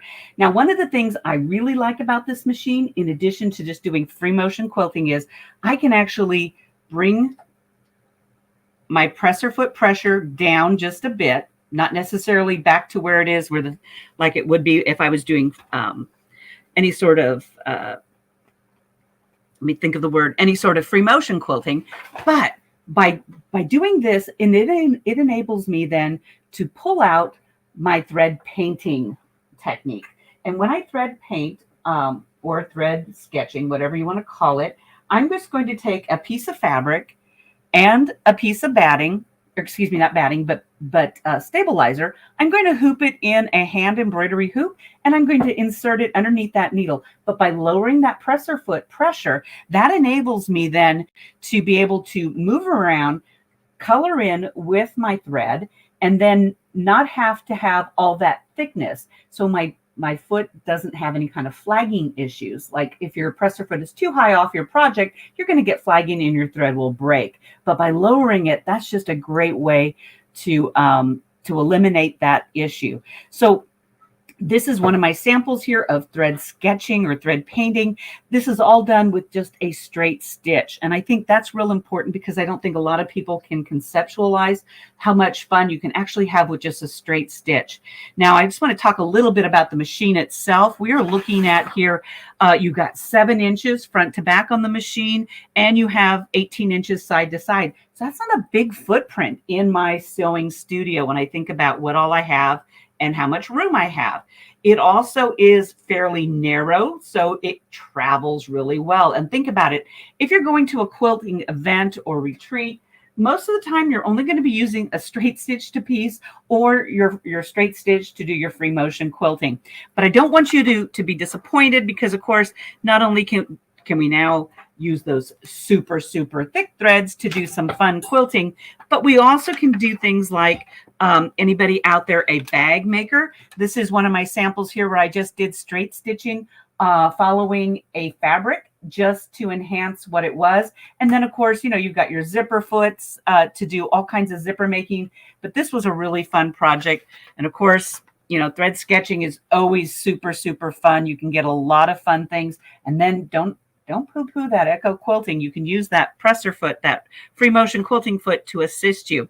Now you can totally come in here and just really up the game. And this whole butterfly is totally made out of thread, which is done with nothing but a straight stitch. And of course, you can see here the Morning Glories itself. Those are all straight stitches, folks. If you don't think it's pretty, this is raw edge applique with a straight stitch. You can do so many pretty things. Anybody here love to take photographs? Of course, you can transfer your photograph and then come in. I call this coloring with an electric needle, because you just get in the moment and you can just use that straight stitch to come right in there and just add some fabulous details to your projects. And then anybody up there garment making. Now, while the I did digitize the actual feathers. We've got this peacock bird here. It is thread painted totally with a straight stitch. And believe it or not, guys, this is raw edge applique with a crepe back satin. And I did it on a crepe back satin for a shawl. This is actually the base of a shawl. It was practiced for a jacket. But you can see the details that you get in. This is all done straight stitching. Just me doodle quilting on this piece to enhance it. I thought it needed the bird, and so that's what we did. We gave it the bird. Another project here, of course, with just a little bit more on that straight raw edge applique. Of course, you can come over here and finish the raw edge applique, but you can always do a negative side of it just using the thread. And this is a really fun way to create any sort of fall. This happens to be a wall hanging, but you can definitely have some fun with this process. And just some of my hints, of course, you can take whatever it is that you want to do thread painting with, get a sticky back stabilizer and run it through your printer on a fast mode, and then you can cut out what you want to do your thread sketching on, and then just follow the lines. All right. I think I have covered a lot of things. Blaine, let me take it back here to you, and let me just see if there's any questions about what I talked about today. Well, Linda, great job as usual. And I tell you what, if somebody's wanting a straight stitch machine, that should get them pretty excited. That's new accomplished too. Yep. I just saw a question. The question was, what was the difference between the accomplished and the accomplished 2? You get the, first of all, you get the enhanced needle threader for those thicker threads. You get that thicker thread guide to assist you with hanging, holding those into that tension disc. You're going to get the enhanced handle, the improved thread cutter, and you get that adapter to use all those other Serger accessories with your machine. Sorry about that, Blaine. I just caught the question. Any other questions that you saw? I didn't see any other questions. I thought you'd answered almost every one of them just in your demonstration. So another great job. And thank you so much, Linda, for coming on. It's a pleasure having you here, and big shout out to Baby Lock for being one of our gold sponsors. And so we're going to tell them how they can get this, Linda. All right. You'll enjoy it. Have fun. All righty. All right, guys, this is the Baby Lock Accomplish 2. This is the brand new one, just got released. And you heard Linda telling her what the differences are between it and the first Accomplish. Guys, this is a great upgrade. And we have a call-in special, a fantastic bundle with this as well. You get that big foot kit. It's a $300 value with it. Plus, we have the call-in special. Guys, free shipping, financing available. Call us right now, 800-401-8151. Again, this is a great machine. And if you've been in the market for one of these, look no farther. I sewed on this thing, and it is just a workhorse. All right, guys, we're going to continue on with the show, and we're going to go over to Utah to the Grace headquarters. And we have Laura Daniels and Jana Matthews coming in, and we're going to talk all about that little Rebel. Now we're going to put that little Rebel on a cutie frame so y'all can see how that works if you want to do some long arm quilting. So let's bring Laura and Jana up. Hi, Blaine. Actually, Laurel had to go, and so Julie joined me for the second part. Yeah. Well, hey, Julie.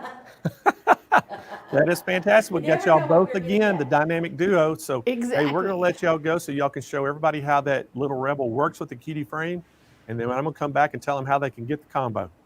Awesome. Right, thanks, everybody. So glad you could join us again. We're so excited to be here because, we had so much fun showing you the little Rebel sewing. We want to show you quilting on a frame. Right. And people are going to ask right away, they're going to say, that doesn't look like the cutie tabletop frame.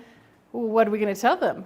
We're going to tell them this is the new Cutie Breeze frame. Oh, yes. Yes. I'm so excited. So you'll notice right away that it has the overhead handles. So you're able to grab from the front. Before the Cutie had those handles down at the bottom. So This is a brand new handle. So you can see this carriage sits right here. Similar wheels that the other ones have, but you're going to be able to move those back and forth. Now, a lot of people will ask, am I able to get these handles on my tabletop frame, or do I have to just do only on the Cutie Breeze. And you can get these, we're gonna have them available. If you have a Cutie frame, you're gonna be able to do it, you can order these handles separately, not just on the Cutie Breeze, but you'll have them on the tabletop as well. So, big fun stuff. Look guys, handles on the back. You don't have to take the handles from the front and attach them to the back. Now they're here. They're just there. So whether you're doing pantograph work, laser work, whatever you're doing, you've got them all set. They're ready to go. So first, we just wanted to talk about the Little Rebel and how different it is, right? We showed you earlier that you can do straight stitching and you can do push through quilting, but now we're going to do it on the frame. So we talked about this needle plate. Yep. Now, why is the needle plate so important? Well, number one, I can't engage my optical encoders unless I cover that up, and I've got to cover up those feed docks so it doesn't grab up my material while I'm free motion quilting. Exactly. So, because what happens, have you ever tried to sew or quilt with a domestic? It just grabs. It just eats up the bottom of your quilt, and that does not look good. So yes, first thing, so I'm gonna stick this on here. Now I'm gonna pull, if you'll just turn the handle there for me a little bit to release my bobbin, there we go. And then I'm gonna grab my needle thread so they don't disappear. And you don't have to do this until you've pulled up the thread exactly, but I was already playing around with it. So I'm just gonna put it through this hole here so that I don't have to start all over again. Yeah. So you're gonna, I don't know if you heard that little gear pushing in place. It's just gonna put that right there, and you can see right here my little quilter lights up. So now your optical encoders are ready to go and your stitch regulation has turned on. Now I can decide from here, again, here's our different buttons down here for the frame. Let me move that cord out of the way. So this is for the machine. Now there are 5 buttons, 5 lights, but there's 10 sets of thread lengths, and there's 3 buttons here for speed, but I'm not going to use that anymore because it's part of the encoder. So that optical encoder that's just right here in the front of my needle plate, and I can use it either push quilting or through my frame. Just right here, it's under the glass. So once that optical encoder is engaged, you'll notice my speed has disappeared because you don't need it. You're the speed. Yeah. And so then my stitch regulation is set this way. I can do the half speeds or the full speeds where it lights up all the way, and then I'm able to go even a little bit more. So you can see from here, more stitches, longer stitches to less stitches. So, or more stitches per inch and less stitches per inch. So I'm gonna go about halfway for what we're gonna do. But I want to talk about the handlebars still for the Cutie Breeze. This is just a definite upgrade, you guys. We're so excited about it. This top part, though, is what I love. So you can see that there's this insert. Now, you can ask why. Why do we have this insert? Is it just a little rubber thing? It actually will come with 2 different inserts. One that will hold your L-class bobbins. So if you have a domestic that you're using L-class.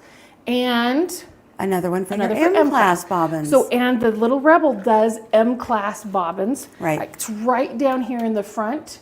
It's easy to grab, especially when you're quilting on a frame. Because you're facing it this time, You're facing it. It's not over here on the side. It's easy to grab. Also, there's a light down here. You can't see with our studio lights, but I promise there's a light down here. Easy to see, so as I bend down, I can see if there's any problems. I can clear things out really easy. So I wanted to show that before we started quilting. Wait, don't forget this. Oh, the rest of it. What else does this do? Yes, so let me grab my scissors here. There's 2 slots. Ta-da! Holds my scissors. That slot or this slot if you need a tool or your seam ripper, because ripping happens, you know. So it's got your scissors section. And then also here in this section, there's a magnet underneath. There's just 2 little sections. So if you've pinned things on, you're taking out your taking out the pins, you can put them right there. Also, if you're going to pin something and you want to put your pins right there and hold on to things. Put a couple quarters in here to bribe a grandchild to go get you a Diet Coke. Exactly. All the things you need. So on the handles, everything that you need to get started, easy access, including this little button right here. This is our start and stop button. And This is the start. This is the keep going, stop again.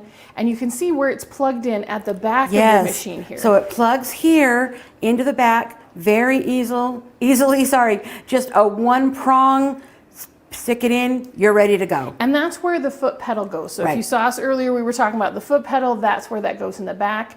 So Takes instead the of the place foot of pedal. it. So can you imagine using this and moving it around and you're using the foot pedal? We've done it before at a show, and pretty soon that foot pedal's here and I'm like, or if I want to move over, I've got to kick it on the ground and move it as we go along. Right. But yeah, so all the different things to get started. Now, let's talk a little bit about what the Little Rebel has different than other domestic machines that you have available. All right. So while I get this added on, do you want to talk about? Yes. Okay. So let's not forget, guys, about this bobbin winder. The bobbin winder, number one, has its own motor. It's not connected to the motor that runs the machine, the sewing section. It has its own motor. So while you've got everything set up here to sew, you don't have to undo everything to wind a bobbin. You have everything that you need right here and another thread mast. So you've got your bobbin thread here, your sewing thread here. I'm going to get it on. I'm going to get it wound up exactly the way it shows on the pad printing, and I'm going to set it on. Then I've got my optical encoders here. So it is going to tell me when that bobbin's full. All I have to do is hit play, go, and it's going to fill that bobbin. Then at any time I can push the pause button and it'll stop. Let's say halfway through, I don't need that whole bobbin filled. I can stop it, cut it off right here with a handy little cutter, or I can move this sensor back and I can always fill my bobbins halfway full. So just whatever I feel like you switching prefer. out a lot of colors or something like that. I love that option. Now we did just get a couple of questions about what we talked about so far, so I'm sorry to interrupt. Okay. The first question was about this start and stop piece. This is only exclusive to the Little Rebel. Right. So if you're going to do the Little Rebel on a frame, whether it's the Cutie or any other frames, again, it fits on so many different frames. Our Evolution hoop, because of the large throat space, those quilt clips fit in there. Yep. The Evolution Elite, older frames So like the many more Continuum. older frames. Yeah, so many Yes. things, it's available. But this only fits your Little Rebel. If you are interested in, will there be a start and stop for a domestic, we do have some speed controls. You can check on Sewing Machines Plus website or give them a call. They know exactly what you need and if your machine is compatible. So that option is there if you're needing to do that. And then the other question was, would these handlebars work on other frames? So they'll work on the Cutie Breeze and the Cutie, but they don't work the wheels. If you look down here at the wheels right down here, they're just smaller. And so they only work on the Cutie frames, not on multiple different frames. But we have other large frames. We've got another top plate that has handles for those frames. Yeah. So yes. Okay. Great questions. Keep them coming. We would love to hear all those things. Yes. Another question they had was, what kind of quilt can you do on the Cutie Breeze? Oh, okay. And you can do a king size quilt. So as you can see here, I've got the quilt section clipped down, and this is called a zone of my quilting. So I can quilt this whole section. When I'm ready to be done, I can unclip. What I do is I unclip the sides that I'm moving. So if I'm sliding this way, I unclip the right ones. If I'm sliding to the left, I unclip the left ones. But I unclip these, slide it down, and then clip these back over here. So it keeps it all What even. you're saying is I can do a king size quilt. I'm going to work, let's say left to right. And so I'm going to do this zone, undo it, pull it down, do that next zone. Then when it's finished, I'm going to roll it up and start all over again. Yeah, and rolling up. So these are special clips just for the Cutie Breeze. They sit on here, so the fabric comes around inside of it and keeps it all rolled in. Now this is different than the Cutie. Right. We had With those the Cutie, bungee we had straps. the bungees, right? Which if you weren't paying attention, you could sew it to your quilt. So we said, oh, let's never get happened. that. Let's get that gone. So again, the next step of these little clips so that they can hold on all your fabric easily this way. So quilting, because we don't have those bungee straps or the handles down here in the front, you can see our excess fabric is just floating here in front. And then on the side here, we just have that extra piece here in the back that we're going to quilt later. So as we move along, we can get to that next section. Okay, any other questions I missed? Doesn't look like it. Okay. So next, let's talk about how strong the machine is. All right.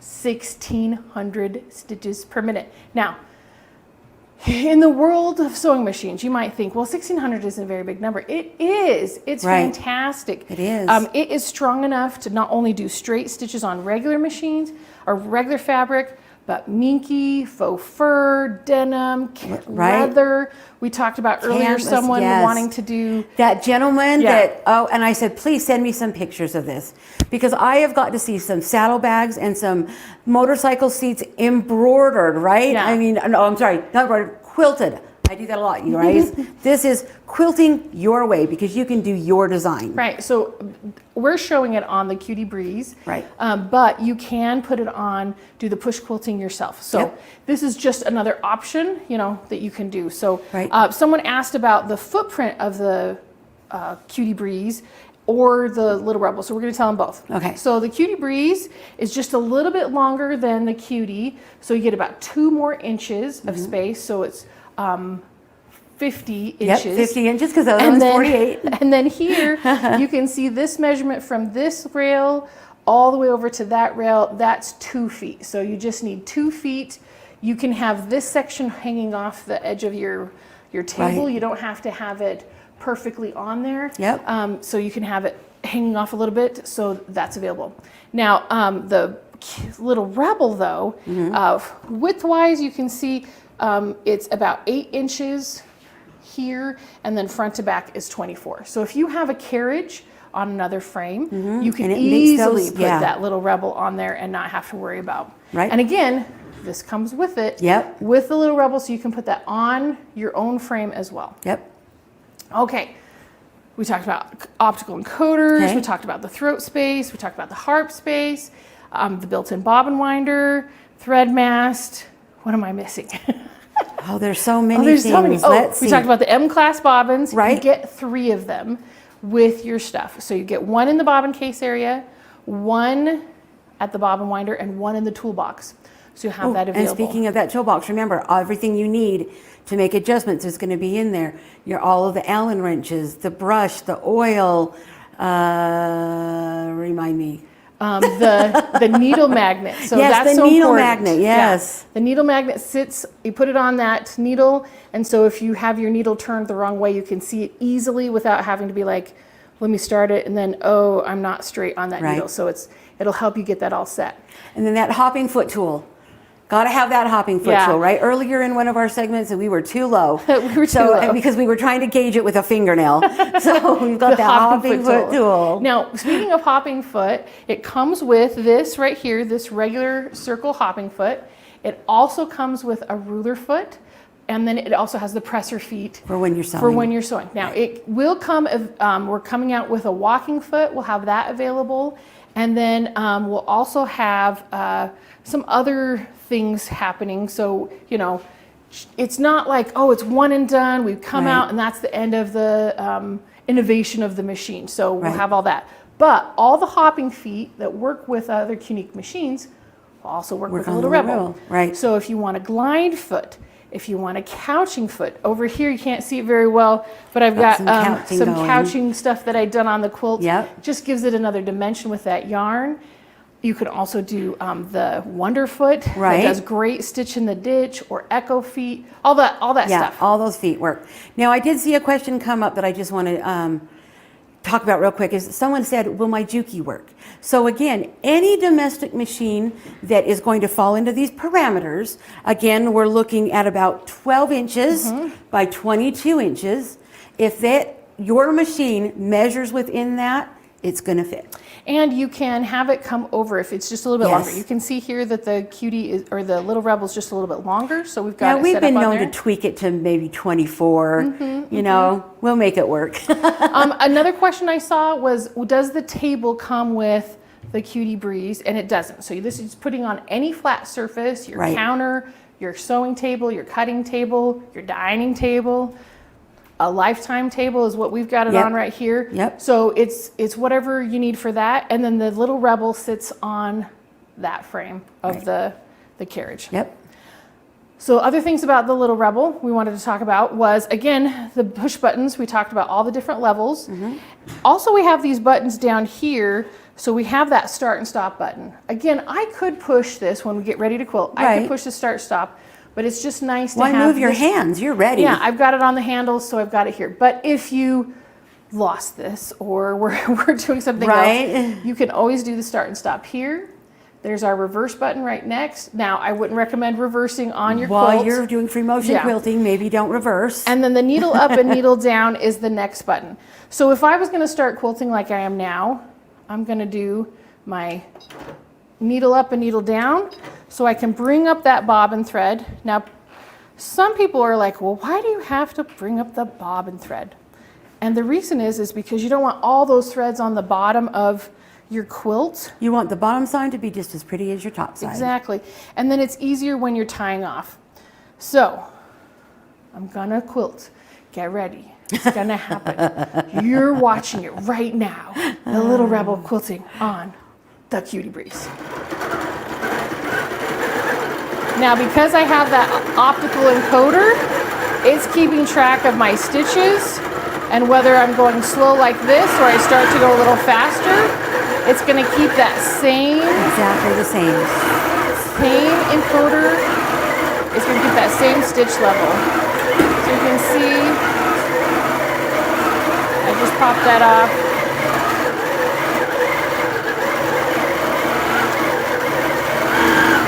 Now you can see I don't have to do, I don't have to do a really hard grip on there, right? Now these have a soft cushion on them. So if you are wanting to do a death grip, it's really nice and soft, but you don't need a death grip. Exactly. You can just hold them. You saw that it was really easy to move. I don't have to, let me pull that up so I can show you again. It's just easy to move. I don't have to have both hands on there. I can just use my fingertips, whichever way you're wanting to hold it, you know. And then it changes, you know, you can get down close with it, you can pull yourself back, you can watch, whichever way is really helpful for you. You can sit down if you want. If you prefer to have a stool, sit down and do it. Yeah, it's whatever level your height is, right? I know some people like it on a counter because it was a little bit higher, right? And then they're quilting this way. Other people, I had someone say, well, I like to quilt while I'm watching TV. So they put it on their coffee table. And then they're just quilting like this, right? So, which I couldn't do that. I can't pay attention to my show and quilt. And quilt at the same time. So just a reminder, the other things that comes with a Little Rebel. So you get, besides we talked about the toolbox, you also get in that toolbox oil we talked about. Now oiling is really easy for opening it. You just open up right here and you're gonna just oil that needle bar right back there. So you just pop that open and in and out. And then you're gonna oil in the bobbin case area, that bobbin hook. Also, you get a book, a quilting panel. You get the instructions for the quilting panel. You get the instructions for the machine. Some extra thread, couple things to try. And how many needles? 4 packages. Needles total. 10 packs of 4 different sizes. Yeah, size 18, size 16, 14, and 12. So the 12 is used with a little bit thicker thread, and so you can use that for those canvas, bigger canvas. Leather, but you've got all of those ready to go. So no matter what you're doing, whether you're sewing with the Little Rebel or you're quilting with the Little Rebel, you have all those available. Also, it comes with the reference card. I love the little reference cards. It's great. Like I kind of do a command hook and stick it on the side of my frame. Fact, in a lot of places, we have little command strips. Just stick it right here, put that on. Oh, I forgot. It's laminated. You can spill your soda on it.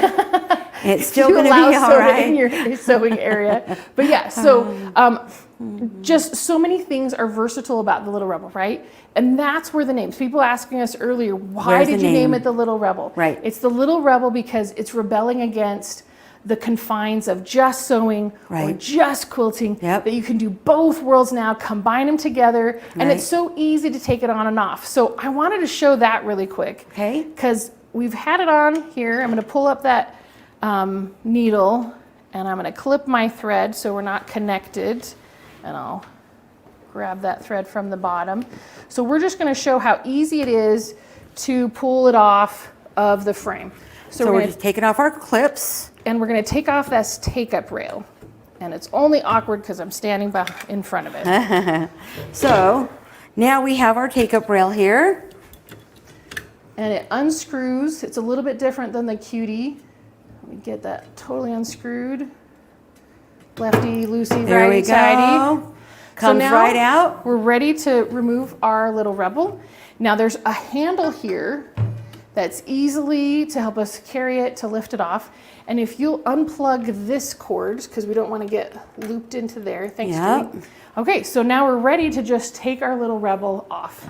So we can... Of course, you've got to do it gently so the whole carriage doesn't go off. So it is easier from the behind, you guys. It's easier from behind. Yes, so if I lift this way and come backwards, much easier. Yeah. So now let me move this carriage out of the way. You can put it on the table and we can use it if you're on your table, and you can start piecing with it very easily. So it's not hard to move. It's only 26 pounds. You don't need a team lift with this one. You just can do it on your own, right? So now someone's asking, so how is it easy to store the machine in the frame? So the machine, obviously, On a shelf? Yeah, on There's a shelf. no wheels that you have to protect? With the carriage, we just lift it off. You can put that carriage to the side and store it. Again, with the same thing with the bobbin carriage, you can put it on its side. And then the machine, or the frame, you can just lift it up and put it on its side. Now, it doesn't fold down. It does not fold down, but slides under a bed, up against a wall, in a closet. And it's only, this one's lighter, right? How much does this one weigh? I know we have to think. I've got too many numbers in my head. I know, we have but so it's much. a little bit lighter. But the other thing about the Cutie Breeze is that it is less steps to put together than the Cutie. It's about 20 steps to put the Cutie together. And 10 to put the Cutie Breeze. So some of the bars that the Cutie, regular Cutie had you put together, these are just one whole piece. Instead of having to couple them all together. To put them together, yeah. So those are a couple of little different things about the Cutie and the Cutie Breeze. And then with the little Rebel on there. What other questions does everybody have? Let's see, we've got one coming in, it looks like. Is there a way to store it? Okay, we talked about that. Do we have any storage carriers for the machine? Not yet, they're working on it. That's one of the other things, like we were saying, the ruler base for sewing on. You guys, we just really wanted this out before Christmas. You guys all have UFOs you have to get done. It's true. So yes, we still have a lot of things that we're working on, but we've got this machine out. Another question was locking on the carriage. Right. So we didn't put them on just so that we had the ability to pull it off easily, but it comes with these sewing machine clamps. So again, these can come on and off. I'll lift this up so you can see. So they just slide in and out. I'll tilt it slightly. Slide in and out, and then when you're ready to lock it, you just push it down. So you lift it up. But again, you saw, even with my quilting, the Cutie is, or the little Rebel is heavy enough that it's not going anywhere. It holds it down. Yeah. And most machines do. I mean, just the weight of your machine is what's going to keep everything held down. That extra carriage lock, there's 4 on there. It comes with the frame. Those are easy enough to handle. So, yeah. So there's some other questions about, will it fit a certain machine? Right? Again, we told you it'll hold 12 inches side to side, and most machines are thinner than 12 inches. Right. And then front and back is 22, so you're going to be able to put most machines on there. Well, and like we said, you could fib a little. You might get a 24 on there. Now, the width is kind of a deal breaker, because 12 is all we have. You're going to hit the handles, you're going to hit the side. Yeah, so you if we need bring to this up only like have this, 12 or less to so make it that work. side to side. Okay, let's see. There was another question. Does it have the bars underneath? It doesn't, but you can buy them separately if you liked those and wanted to put them in instead. There is a spot right here in the carriage. So there's the holes right here. You can see, I'm going to put my fingers inside of them. So it sticks in right here. You can get those. So if you wanted to, you liked the lower handles and you wanted to switch them out, you can put those little handles inside there. So that does have that option if you wanted it. Okay. Any other questions? Let's see. So many coming in. Okay. I know. All right. Well, I think we've got all the questions answered.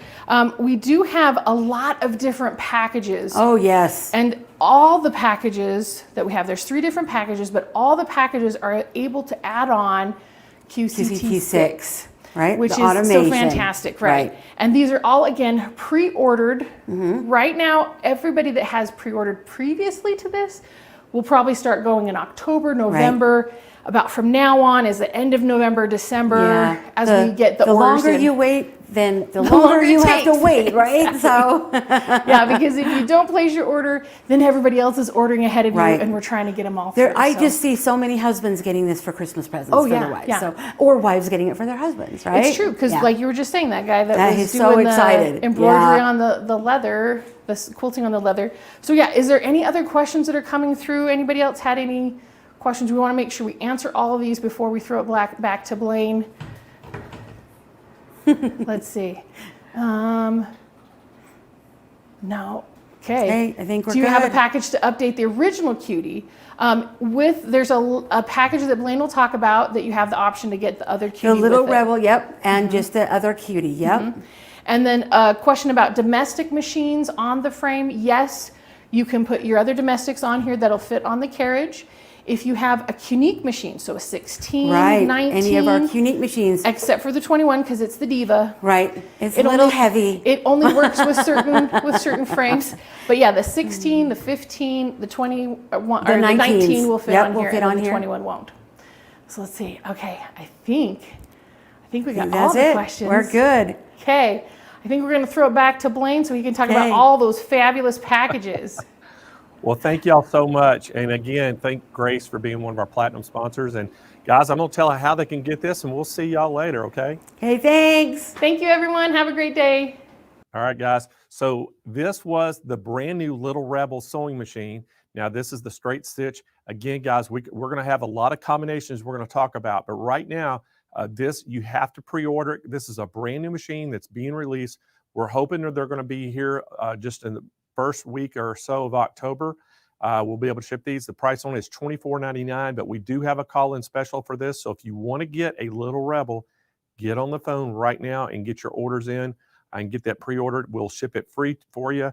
We do have financing available as well. 800-401-8151. Now, again, we talked a little bit about the frames. Now, the one they had it on was the Cutie Breeze. You can also pre-order that Cutie Breeze along with this Little Rebel if you want one now, okay? Now, if you want to talk about just a plain, Cutie frame, those guys, both frames, you can put any domestic machine you have at home on there, okay? And make it a long arm quilting machine. So a great combination, both frames. There's a little bit of difference between the frames, but not a ton. So again, if you want the Cutie or the Cutie Breeze frame, the Cutie Breeze is pre-order only right now with the Little Rebel, and we do have the Cuties in stock, ready to ship right now, just the plain Cutie, and you can put that on any machine. And again, if you want to, a great way to do that, if you want to have something to sit it on, you can just put it on one of our electric lift single tier tables. Now that makes a great combination because they were talking about, they had it one of those lifetime fold out tables. You get the white fold out tables, but you could get one of our electric lift tables, the Stay Perfect electric lift table, and put that frame on top of it. And now you've got a sit down or a stand up long arm quilting machine with your current domestic machine at home. And then if you wait and get that Little Rebel, think of the combination you would have. So it's a great combination. There's a lot of things you can do. But guys, we are the quilting experts. If you want some guidance and want to ask some questions, give us a call right now at 800-401-8151. All right, guys, let's bring my co-host back in, Jane Klaus. Let's bring her in. And we've got our second and last educational session of the week. Event. Unbelievable. I can't believe it. Time is flying like so fast. It's crazy. Yeah, it's counting down as we speak. I know. I keep seeing people texting by and they're like, Day 5 is almost over. I know it's winding down, and I know. So I know you've got a special guest coming up next, educational. We're super excited. I think everybody's going to love Mary, and so anyway, I'm going to let you go so you can get with Mary, and we'll get this educational session going. and I'll see y'all back in about an hour. Okay, sounds good. Thanks, Blaine. All right, everybody. Education session number 2 of SewFest, and this is day 5. Our guest today is Mary Nesney, and let me tell you this about Mary. Her background started with computer animation and graphic design and American history. She's worked for the Disney Company and did projects for the History Channel. And in 2019, Mary started embroidering because Disney was holding an art contest for their 50th anniversary of the Haunted Mansion. And she created a jacket with over 45 patches that included different embroidery designs or techniques and specialty threads. Her piece is called Ghost Host Coat, and it is now placed in the top 3, and it's now part of the Walt Disney Archive. And since then, Mary's learned the art of digitizing, love it, patch making, amazing, and she's embarked on designing in the hoop embroidery projects, which is what she's going to show us today. She currently teaches in New Jersey, northern New Jersey, and eastern Pennsylvania, and you can check out her latest designs, see her in-person class schedule, and follow her on Instagram. Are you ready for this? It's Girl with a Star Spangled Heart, at Girl with a Star Spangled Heart, and her website is starspangledheart.com. Wow, how about that intro? I love it already. Please put your hands together and say hi to Mary. Hi, how are you, Jane? Hi, Mary. How are you? Very good. What about that intro. bio, huh? Thank you for that lovely intro. It's amazing. You've done so much. Thank you so much. How did you pick up on the embroidery? Because you're an artist? It was like, yeah, did you sew prior to 2019? No, I never really did. I just like to do different things. So I tried it out because I saw they had a contest, and I don't draw too well. So I said, what can I do? So I tried sewing and embroidery, and it worked out much better for me. But yeah, I just love coming up with new ideas, new designs. It helps with my graphic design background. Yeah, sure does. And when you're doing the digitizing, I notice when I'm doing like digitizing the artwork, it really helps if you have a graphic design background. Oh, yes, definitely. Yeah, Because you're going I take a lot of stuff I know from Illustrator, and then I can put it into, I use Hatch, and sometimes I use the PE design with Brother also, but it just crosses over quite easily. Wow. Yeah. Good for you. I love this. And now you're doing the in the hoop designs, which is going to be super fun to watch you do this project for us. And your design work has got to be awesome. This jacket that you made with these 45 patches, this is in the Walt Disney Archives. Can we see it anywhere? Yes. If you go to my website, it's in my blog. And also if you type in D23 Design Challenge 2019, it'll pop up with a little article on it as well that they wrote up about like the 3 pieces that came in first, second, and third. Yeah. Amazing. That is so cool. Congratulations. And then A Girl with the Star Spangled Heart. I love that so much. Where did that come from? What was the inspiration behind your name? I love American history. I've talked about history since I was like 4 years old with my grandfather, and we just always would talk about history. So one Christmas, my mother was at a flea market. She found a poster. She went to show my grandfather, and before she could say, look what I got, he says, how much? I'm giving it to her for Christmas. So Christmas Eve, I always have at Nana and Papa's house. And after we went to Mass, we went to their house. I opened my present, and here it is on the wall. And years later, I decided, like, wow, that if anything could explain who I am as a person, it's Star Spangled Heart. So that's what the inspiration was. But yeah. That is so amazing. I love the poster. I noticed it right away, right behind you. And I see your logo up here on the screen, which is a Star Spangled Heart. And once again, they're asking for your contact information, and it is starspangledheart.com. Correct. Okay, cool. All right, Mary, you're amazing already. And now I'm getting a whole hour of you being more amazing. So I'm going to let you take it away, and you're going to show us an in the hoop embroidery needle case. Correct. Cool. Yeah. I'll let you take it away. Thanks, Mary. Thank you.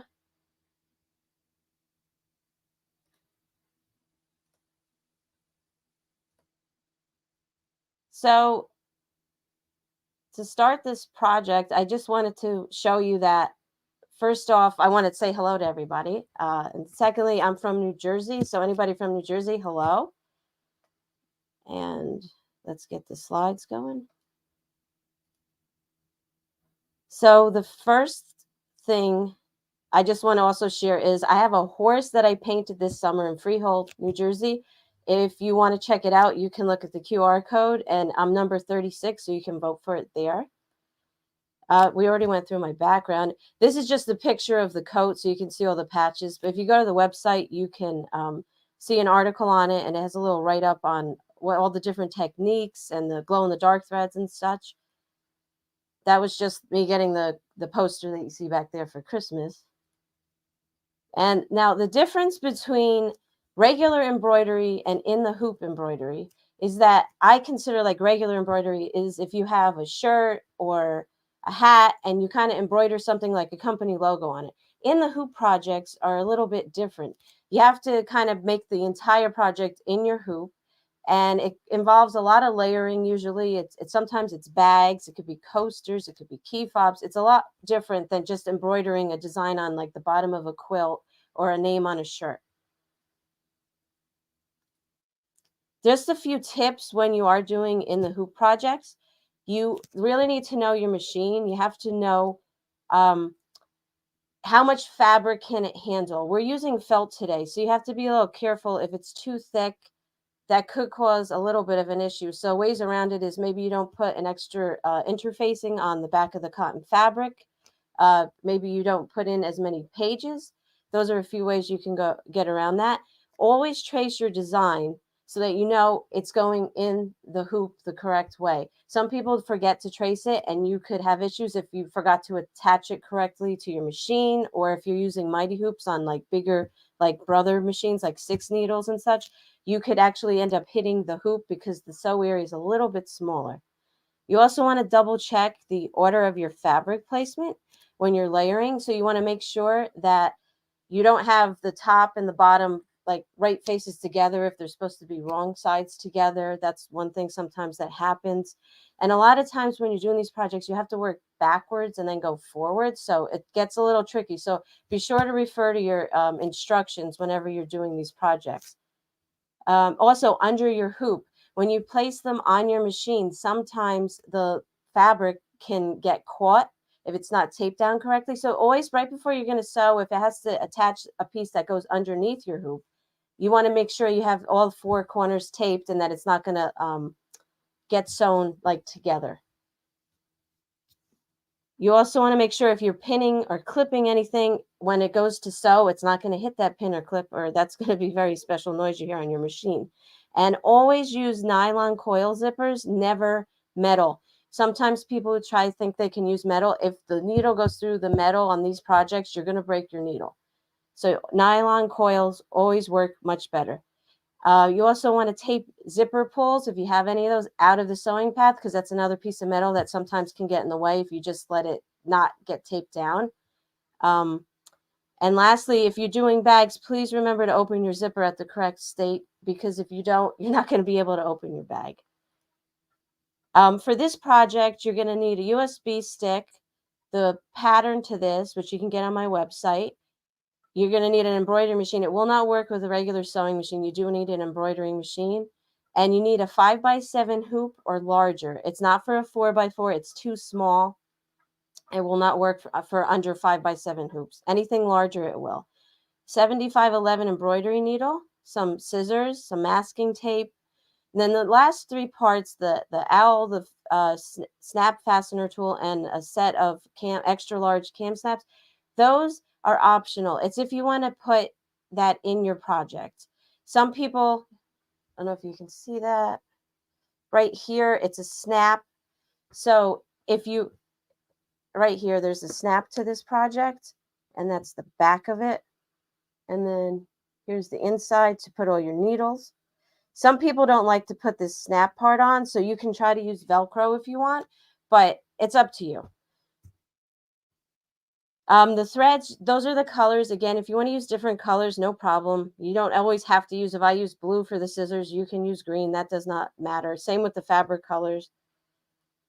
The fabric list, you're going to have to do 4 hoopings with tearaway stabilizer. And you're going to use Ultra Solvy for 1 hooping.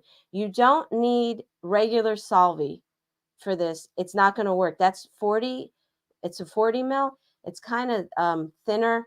The 80 mil is much thicker. That's the one you want to get, and it'll say Ultra Solvy. You're going to need some felt, some cotton lining. I use Sewing Theme, a little piece of gray felt for the scissors, some white twill or cotton or canvas for the little piece in the back. And interfacing is optional if you want to have a little sturdier, not so much for the felt, you'd be using it for the cotton. And lastly, you need a 1/2 inch height of the ribbon with 7 inches of length. So the first part is the center pages. And you're going to just simply hoop your tearaway stabilizer and felt, and then you're going to load the file that says left page. Then you're going to sew it, the first step, which is just the border. Now for this particular part, the inside pages, which is where you're going to put the needles, I use the same color. Sometimes you might want to change it up. So if you do, the first color will be what you see here, and it's like the grid part of it. The second part, it's going to be the words and the numbers, as you can see there. Again, if you wanted to change it, this is where you would change it to a different color. If you wanted it black or white or something else, you would just change that. If not, just keep the same color in for this whole part, and then you don't have to rethread your machine 3 times. Then once that sews out, you're going to take it off your machine, not out of the hoop, just off your machine, and you're flipping it to the back.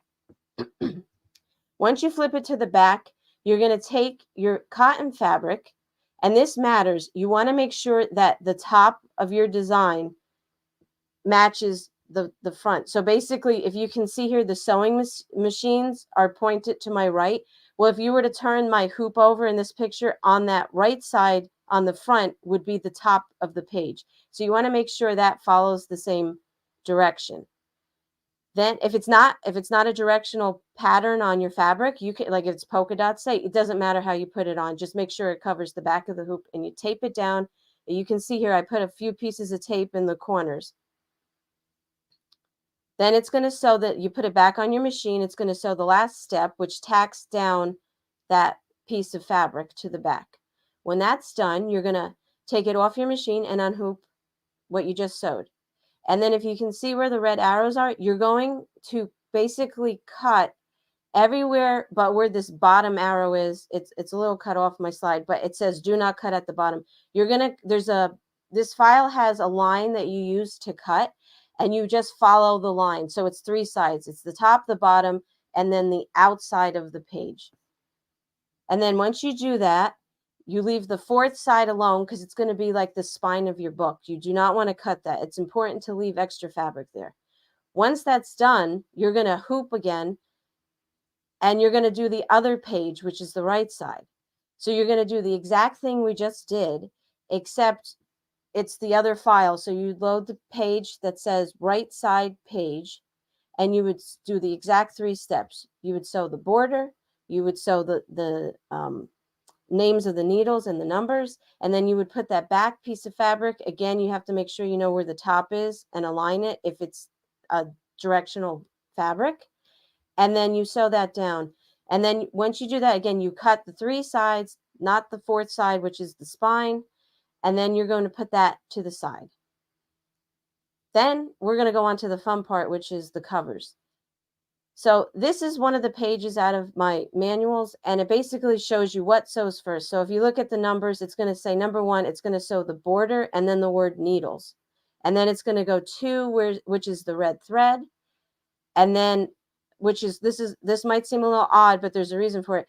2 goes underneath the silver needle that you see. 3 gets sewn because if you notice at the top where it's by number 4, it actually goes over the silver. So it has to be sewn separately, secondly. You can't do all the red at once. It wouldn't sew out correctly. It would be covered and it wouldn't look correct. So for this particular case, you would sew the red thread, then the silver needle, and then the red thread on top, which is that little piece, number 4. And then it kind of explains it like it's a little map here, but then 5 would be the spool, and then the inside of the spool and the thread, and then there's little pin heads it does. So I always include the sew out order so you can refer to it so you know what is going on. I also try to tell you the color of the file to what I actually used, so you can either match the colors I use or use whatever you'd like. So again, every step on this is pretty much hoop tearaway stabilizer with your felt, and then you load the file. So this one now we want to do the front part. You're going to sew first step, which is going to be the border again, and then the word needles. So if you don't want the word needles to be, in my case, it was silver. If you use the color black, the whole thing would now be sewn out in black instead of silver. So you just have to decide what that color is that you'd like. I always try to keep the first color the same for all steps through each page, because you're going to have a border on each of these pages. So if I did red on the front and then blue on the back and then green in the middle, you're going to have all different colors. That's up to you. Can do it if you want to. I like mine to match though, so I keep it all the same color there. The next step is, like I said, it would sew the red thread. So here you can see it's doing the bottom thread. And you're going to keep changing the threads on this to be the colors that you would like. So the next step here, you see it did all the silver, which was the needle and the thimble. And then there's 2 little pins. Then the next step, I circled it. You see the little part of the red thread there? That's the next step. So you'd put red back in and you'd sew that part out. Then when that's done, you would sew the spool that you can see here, the brown spool at the bottom. And then it does the inside of the spool. If you want to keep that the same color, that's why I ordered it that way. You can totally just make that one color brown and not switch it to a lighter brown like I did. So that's what's nice about these projects. You can always try to change it up. You get it. Some people like to just follow it exactly in the book. That's totally fine. But I like to change things. So if I don't like a color, I'll switch it. If I think I don't feel like changing the thread today, I'll keep it brown and I'll skip some extra steps of having to rethread my machine. Then the next one is it does the thread. If you can see it there, the red thread on the spool of thread. Again, I used red. You can use blue, green, whatever color you'd like. Then it's going to do the little pin heads on the little pins there by the thimble. And now this is the interesting part. You're going to still keep your project in your hoop. You just remove the hoop from your machine, but you do not unhoop it. You're going to use an awl to poke a hole. There's a little registration circle that I made. So it kind of tells you exactly where you poke your hole. You poke your hole through that. You have to keep this in your hoop though. So some people, if you're a little aggressive with it, you might knock it out of your hoop. We don't want to do that. So you have to be a little careful at this step. So right where you see the arrow, that's where you're going to kind of put the hole through. And the reason we put it through is we're going to put a snap in. So I flip my hoop to the back after I put the hole in, and I take my cam snap. The extra large ones work better. And I put my snap in. The pokey part, as I'll say, goes through to the front. So right now it's the top of the snap, but if you were to turn it over, you're going to see that it's the sharp part. And it should be tight, so it shouldn't really move. So the next step, you're going to see how we keep it from moving. You're going to take a piece of scrap fabric that you have, and you're going to poke it through that. And I also put a little piece of tape over it. This is only so it doesn't move when you're sewing. If you put a piece of tape in the back at this point, we're going to actually sew over it. And then you're going to have a piece of tape in the back of your project. So we're trying to avoid that. So that's why I'm using this method, which is I put a little scrap piece of fabric so it's tight. And then I even put a piece of tape over it so it's extra tight. And then I don't want to put I'm using felt. If you didn't use felt, you're okay. But I used felt. I don't want to put tape on felt. You're going to have it kind of rip up or pile up. So I'm using the tape only on that little scrap piece of fabric. Again, after you do that piece, you're going to flip it back to the back side of your hoop. And then you're going to place the lining fabric on the back, just like you did with the 2 inside pages, and you're taping it down. Once again, we want to make sure we know where the top of our project is and make our fabric meet that. So right now I see that for this particular instance, with how I have it hooped, I must have had it at the left side as my top. So I'm going to keep that sewing machine in that direction so I don't sew it the wrong way. Once you do that, you're going to change your thread again to the thread that was used for the first step. So I use silver, so I'm going to use silver. It's going to sew down that back piece of fabric and it's going to have the snap inside. Once that's done, we're taking it off the hoop. We're going to take the little extra piece of fabric that I had put there so it didn't move when it was sewing, and we'll pull that off. We're going to take away any tape on the back, and we're going to unhoop it. We're going to cut on that stitch line. You can see my scissors coming in. I'm going to go everywhere but that side, that where the N is, not that side. We are not doing the spine of the book again. We're just using that cut line to make it much smaller. So we use it just as a guide, and you can cut right on top of it on each of these pages. When that's done, you're going to, again, like I said, remove the scrap fabric where the little socket and the snap is. And we're going to then take the piece that you put to make the snap like a button, and it's called the socket, and we're going to put that over the snap.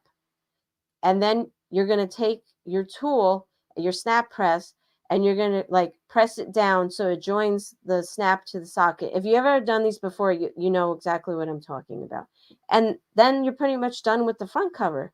So the only thing left now is the back cover and to assemble the whole thing. So we're going to, again, how do we start it? Here's our little guide so we know what sews out first. This one has the most parts to it, but it's also, for me, the most fun because it's applique and embroidery. So what I do is, again, I look at the map so I kind of get an idea of what's going to sew first, second, third, so I can figure out my colors, line them up. It makes it easier, especially when you see all these colors. Sometimes I'll use a color that's not the color at all to use. It's just to distinguish a new step is starting, like where you see handmade and there's that zigzag stitch. I would never use orange on that. I'd probably just keep it red.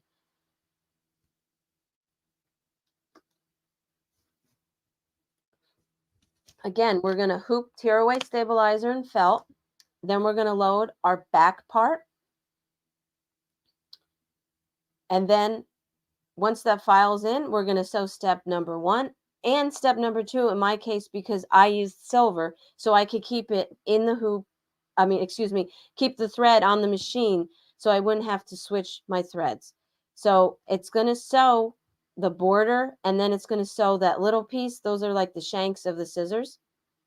And once that's done, the next part is the applique is going to begin. So the first step with that is going to give you a placement stitch.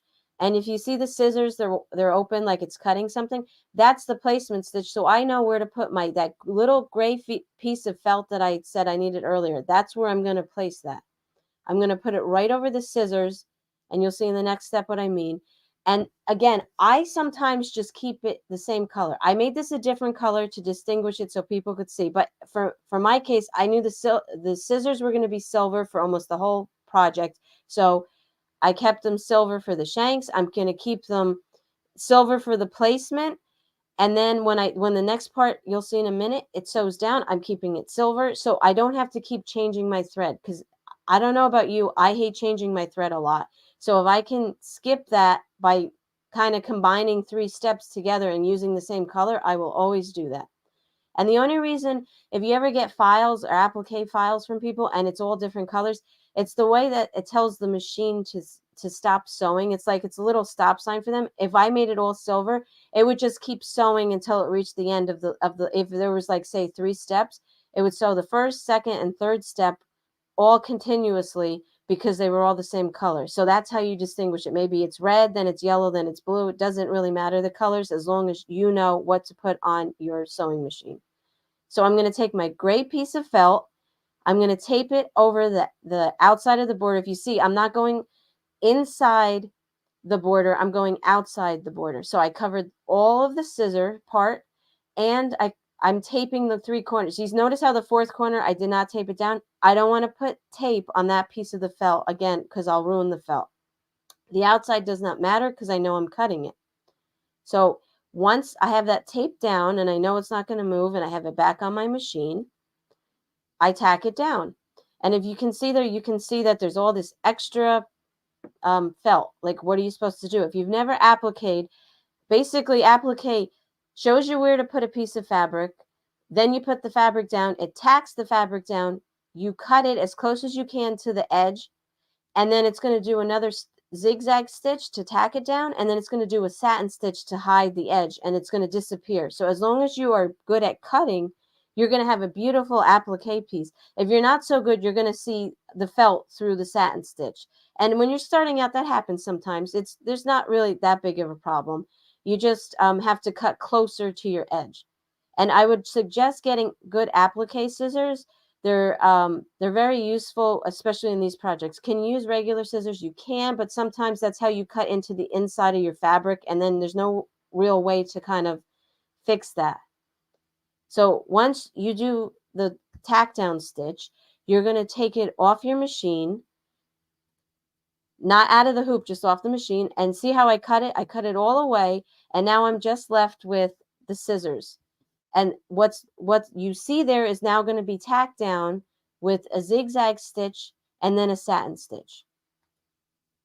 So here's another view, and you can't really tell in this image, but it did the zigzag stitch at this point, which basically just helps it reinforce that it's attached to the fabric before you go and do that pretty satin stitch border. And that's what this is right now. If you can see, there's no fabric showing on the outside edges of my piece. I got close enough. That was my applique scissors. And it looks, I like how it looks. I think it looks pretty sharp having the fabric. You could have done this as a fill stitch. I wanted to do applique to give it like a little extra fancy look here. So the next step, you're going to change your thread finally. And you're going to use, I use blue, but you can use whatever color you like. It's going to be the handles of your scissors. So it's going to sew those down. And then the next step, it's going to do another applique piece. This is where it says handmade in the corner. So the first step is, again, it's giving you your placement stitch. Again, this too, if I know I'm going to keep it the same color throughout this project for the little label, if I know I was going to do red the whole time, I would either change here to red thread and then do the next few steps, or you can leave the blue in, let it do your tack down like placement area, and then now I'm going to change to red thread. So that's up to you. You can change it before you sew this step or after. It does not matter, but the nice thing is you don't have to change your thread as much. So when that shows you where to place it, you're going to take that little piece of white fabric. Again, it could be any fabric you really want as long as you know what you're going to sew inside of it. And you're going to remove your project from the machine, not unhooping it, just again, removing it from the machine. You're going to place your little piece of fabric over that placement stitch. Again, I put the piece of tape, if you notice, they're over the scissors. I gently tapped it down. I hardly pushed it down. I did not want the felt to get ruined. The outside corner, I pushed down hard because I knew it didn't matter. I was cutting the edge. But for the scissors, I very gently did that. You could also probably use like a temporary spray adhesive, like the 505 stuff, and that would be okay on the back as well. But again, just be careful with tape on felt. And a lot of the projects within the hoop, you will use a lot of like masking tape. Or you could do Scotch tape. I think masking tape works pretty good. I'll usually get some of that on like Amazon for like, and I get like a junkier version because it doesn't tape as strong, which in one sense is good. It's easier to pull off and it's not as tacky. You don't need it super tacky for most projects. It's just enough to hold it down for like, you know, like less than a minute, just so it tacks it down. So the fabric doesn't move, because I've seen people put their hands by the machine to hold it. Don't ever do that. That's not a good idea. After it sews the tack down stitch, you're going to cut again the excess fabric on the outside. You can use applique scissors here, or you can use regular scissors. I made it look this way. I wanted it to kind of look like grungy. I didn't want it perfect looking. So that wasn't a bad cutting job. I made it look like this on purpose. And again, you would take it off your machine, you'd cut off the extra fabric, and then you'd go to the next step, which is going to be the words. Again, you would change your thread to whatever you want. If you wanted the border red and you want the inside to be purple, well, now here you would change your thread again. That's entirely up to you, what you want to do. So here it did the zigzag stitch and it did the handmade word stitch. So that step is done now, and you pretty much have all the applique done on your needle case. The next step, you have to, again, change your thread. And in my manuals, I will always tell you when to change the thread, so you know that you're not forgetting to change. Because and if you ever notice, if you ever do get a pattern from me, you do happen to notice like a mistake or something, please let me know, because I always update them and then I send them back out to everybody who purchased them, so it's all correct. Sometimes people have issues. Always email me. I'll walk you through it. And sometimes people might not think the pattern works. I have them tested by a lot of people. So if you are having issues, just let me know. And again, I will try to help you work through it. I don't just make it and put it up there. I always test them out on a bunch of different machines, and I have people who test them for me also. So we can always find out if there's any hiccups.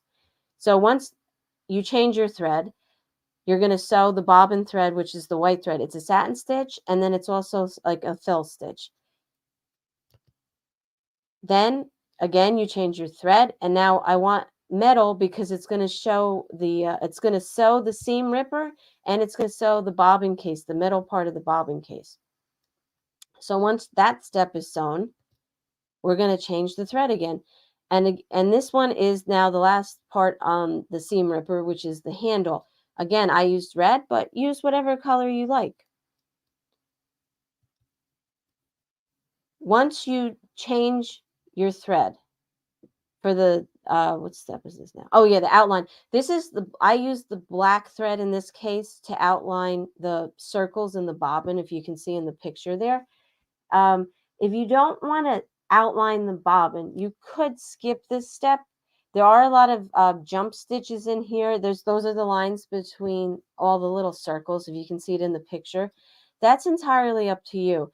I like the black outline because I think it made the image of the bobbin pop more on my needle case. But if you don't feel like doing that extra step and cutting the little jump stitches between that, that's fine. And if you don't know what a jump stitch is, with embroidery, it's usually if you're connecting two objects, so the machine doesn't stop and then it has to start up again. Because every time your machine stops, it takes more time to sew. So anytime you can prevent that, which is in this case, that's why all those circles are connected. There's like, what is there, there's about 8 circles on the top and 5 on the bottom. That would stop the machine like 13 times for all those stitches. So that's why they're connected. So it might take a little time to cut at the end when you take your project out of the hoop, but it's still faster than having your machine stop and then move and then stop and then move again, because it's trimming them. If you have those automatic, if your machine does automatic trimming. So once it does the bobbin outline, you're going to remove your hoop from your machine. Now you're going to get your ribbon. There was this ribbon. I don't remember if it was online or if it was at the store, but it's if you look up measuring tape ribbon, you'll find some.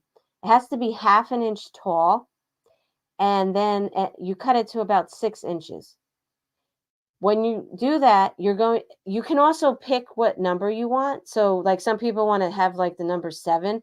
Well, then just line it up so that 7's going to be seen when you use that ribbon. If you don't care, just, cut 6 inches and you're ready to go.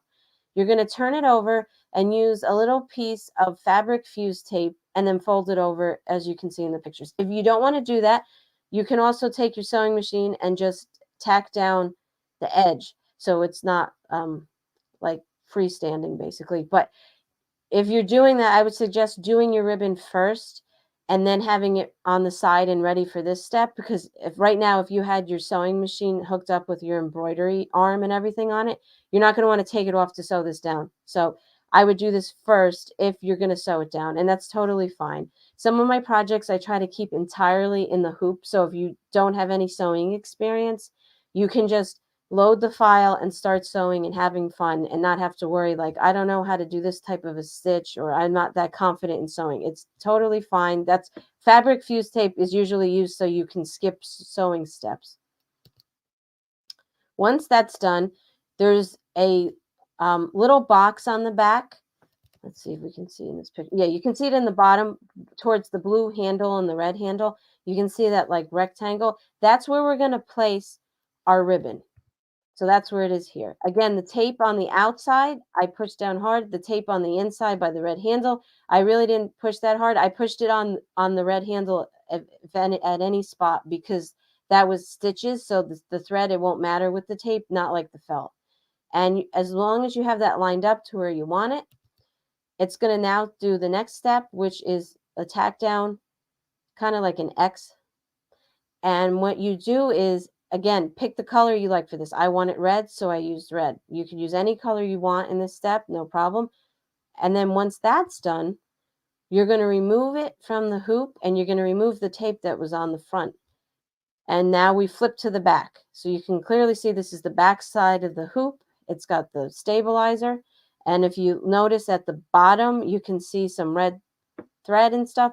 That is where your ribbon currently is stitched to.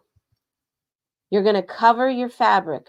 So if you see this slide, I know that the top of my project is where the seam ripper was.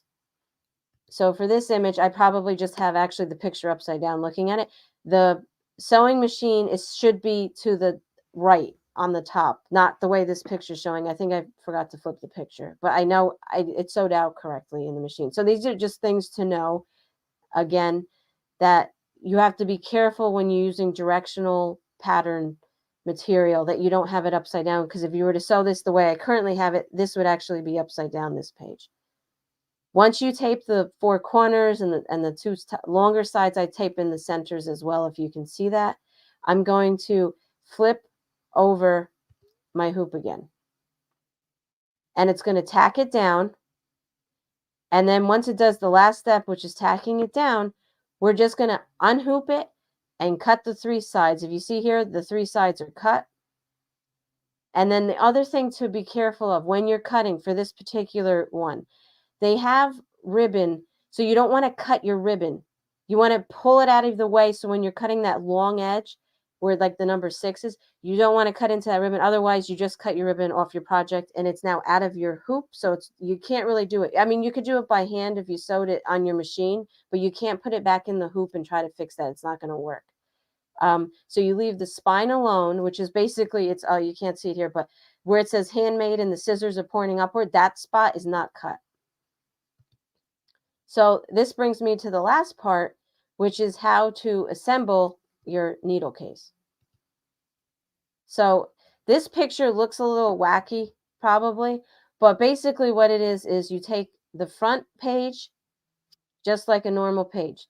You're going to take your left page and put it next to the edge of the needle front page, if you can see that, the cover. And in the middle is the part we didn't cut. So basically in the center, we want the 2 uncut parts next to each other. And then for the outsides, we want them away, pointing outward. So that's how you would line it up. And then we're just going to, I'm going to show you in the next slide how you're going to piece it all together. But I'd like to line it up this way first so I can see what I have. And then I'm going to take the front cover and the left page, and I'm putting the 2, as I'm saying, wrong sides together, but basically it's your sewing material or your cotton material. You're going to put those 2 together, as you can see in this picture.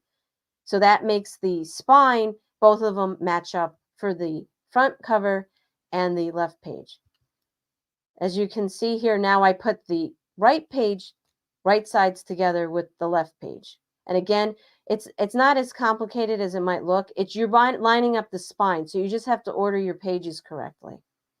You want to make sure that, in this instance, I want both my words to be on the bottom, so you can see it says universal and quilting needles and such, that both of those words are at the bottom. One's not at the top and one's at the bottom, because if it was, you'd have pages the opposite direction.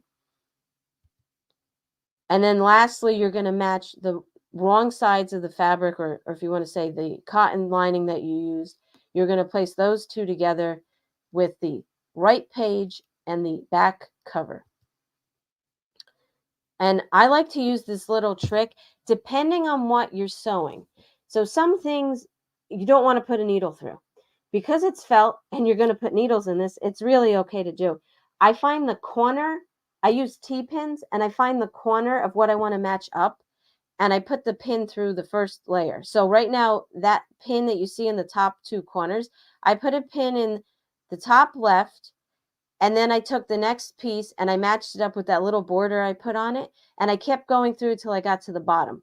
And then I did the same thing in the other corner. So now I know pretty much my corners are kind of aligned as good as they're going to be.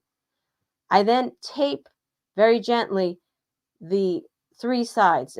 As you can see, there's tape by like where the word needles is, and then the thread is, and then where the spool and thimble are at the bottom. And I tape those together so I make like a sandwich. You're going to then turn your case so it's in front of you. If you can see here, it's like kind of sideways. So I just rotated it so the snap was like straight on, like how I wanted to look at the case. And then I will take the ribbon from the back and I'll pull it to the front because all the pages are now lined up together. And the key to this step is you can't pull it too hard and you can't leave it too loose. If you pull it too hard, it's going to be too tight for the snap to work. And if you pull it too loose, it's just going to be too loose for your case. So you just kind of pull it to the front, not too hard, not too loose. And then I'm going to find the center, which is what this step is. And with my awl, I'm going to poke a hole through my ribbon. You want to be careful when you do this. You don't go too hard because sometimes you might ruin your ribbon depending on what kind of make it is. And once you put the hole through there, you're going to put your other snap through. So you put the pointy part of the snap, basically like this picture is, and then you're going to turn the ribbon over and you're going to put the other part of the snap down. And then once that's there, it's called the stud. Once that's there, again, you're going to close it with your tool, and then the snap is now joined. So now if you were to actually use that, it would snap closed.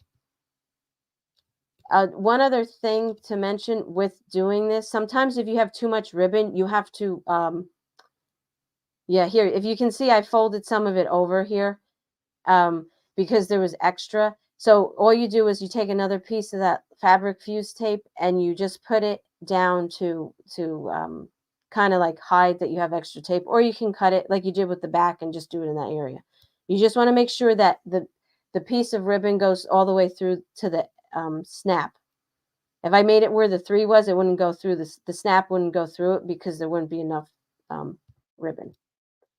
And the last step, which is very interesting way to put it together, if you're not comfortable doing in the hoop because this does get a little thick,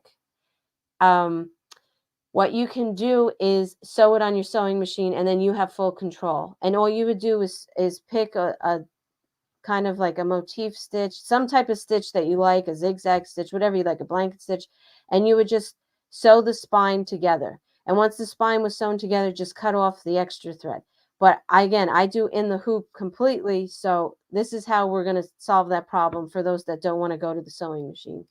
We're going to load a piece of Ultra Solvy and our last file, which is the finishing file. It's going to sew just a little placement border where you know to go. It's got 3 sides, so you know where to place this. You're then going to take your pins like I did the last time, and if you can see in the first picture on the left, I put a pin through the one corner, and then I put it through the corner of where it's sewed on the stabilizer. Again, when you use the Ultra Solvy, you have to use Ultra Solvy, not regular Solvy. If you use regular Solvy, it's too thin and it will not work. And you can try to double it up. It's too much of a pain. Just get the Ultra Solvy. It's really nice, water soluble stabilizer. It's fantastic. I use it for my patches. It'll really help keep it in the hoop much better.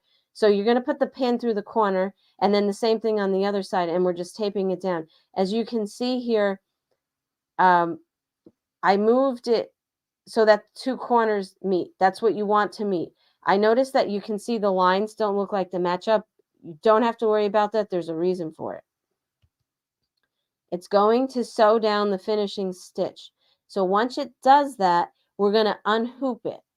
And that truly means taking it out of the hoop, off your machine, and then you're going to carefully remove the stabilizer. So if you pull too hard with some of this stuff, you'll actually pull your stitches. So you go gently. You don't have to go like He-Man, but you also don't have to go like very You have to give it a little bit of a pull, but not too much. And you'll know once you start using it. But if anybody's ever pulled too hard, they know that the stitches came out of the project, and then you're like, uh-oh, what do I do now? Once that's done and it sews, you can see now I did like a blanket stitch. You can see that a few slides back. Let me get that. See how there was the double lines at the top by the scissors? And I said, oh, don't worry about that. That's where the blanket stitch sewed. So there you go. You can see it right there. So once that's done out of the hoop, you're going to remove that stabilizer gently, and then you're going to remove the tape, and you're going to cut the last edge. You're going to get close to that blanket stitch and cut it. You don't want to cut on it, but next to it. And your needle case is now done. So let me just show one other. Where is it? I don't know if people, can we go back to this screen? You can see me. This is the completed needle case.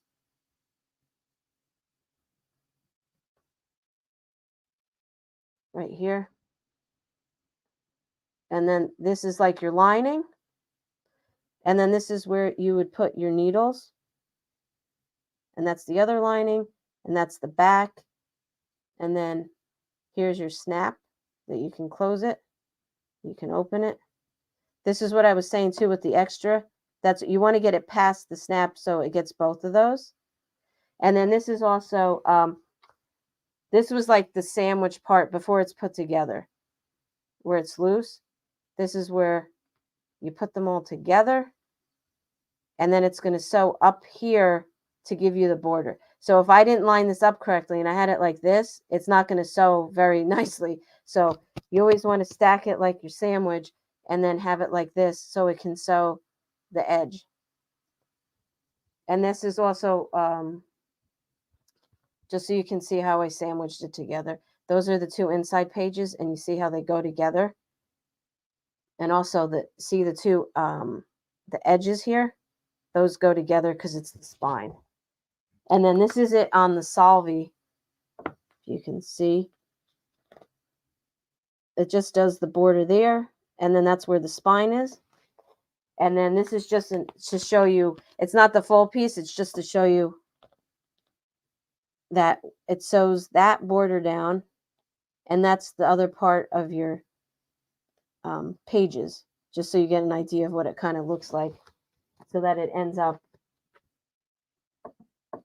like that.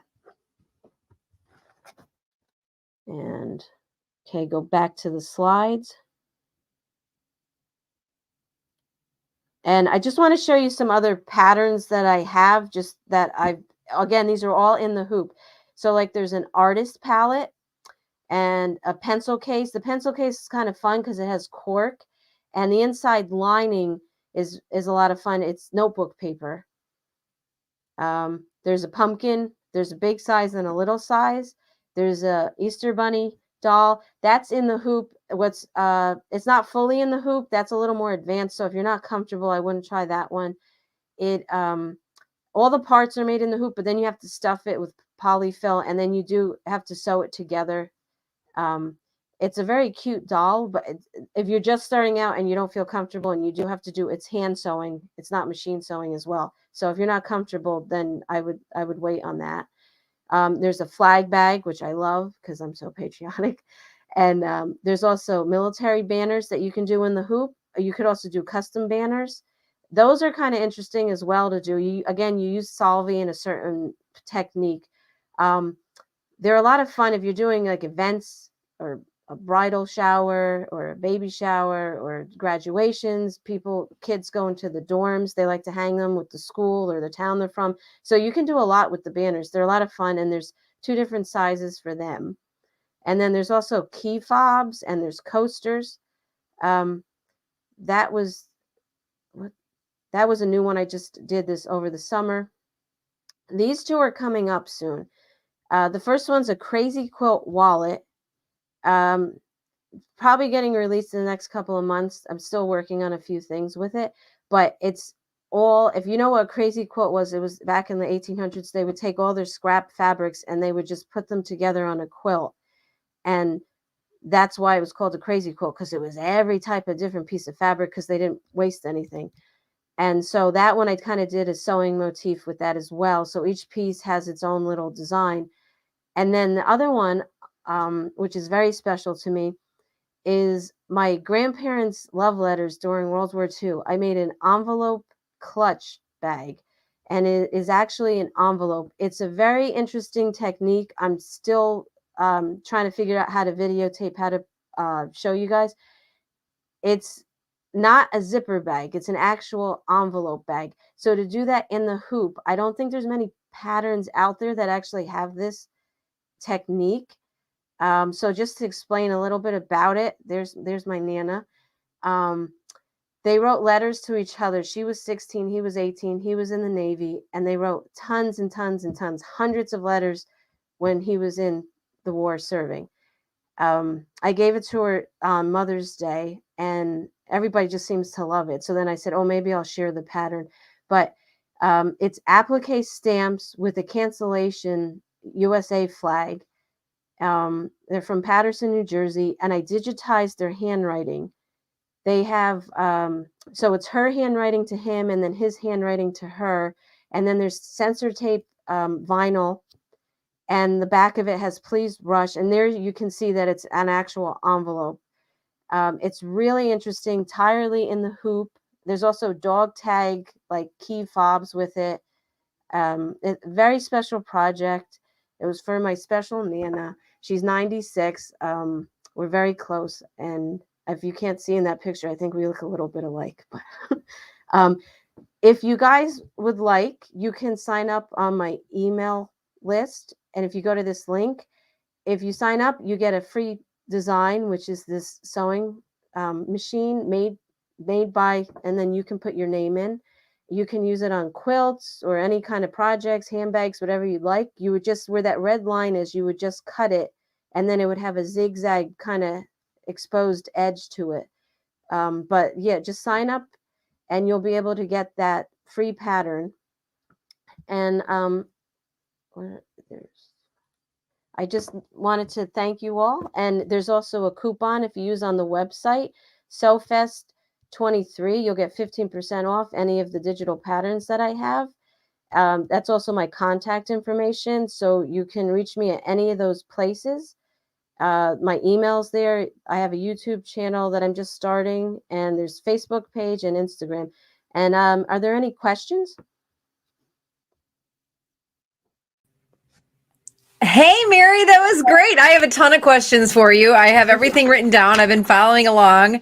But before I dive into your questions, I just want to comment and show you that I too, this is 4 of an entire box of letters my parents wrote to each other. This is during the Korean War. So instead of doing sewing, I decoupaged them on a lamp.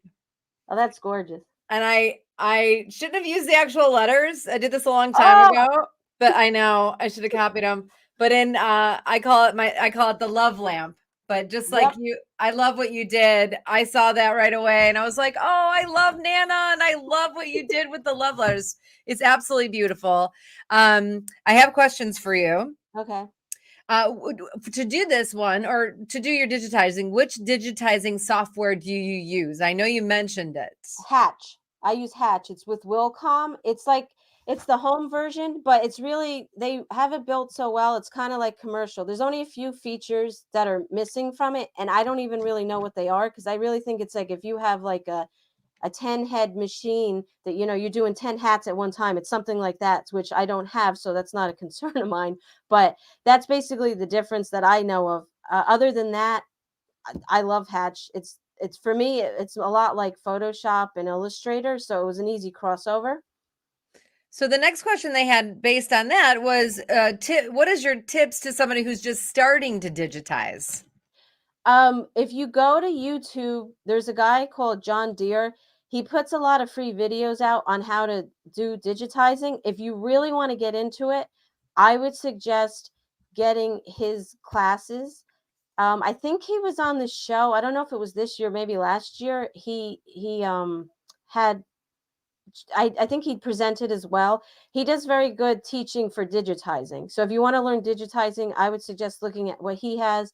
And I think Cynthia Hogan does Brother program. So if you have the PE design software, that's very good too. If you're in this area, northern New Jersey or Pennsylvania, I do once in a while have a digitizing class for the PE software. I might start doing Hatch as well.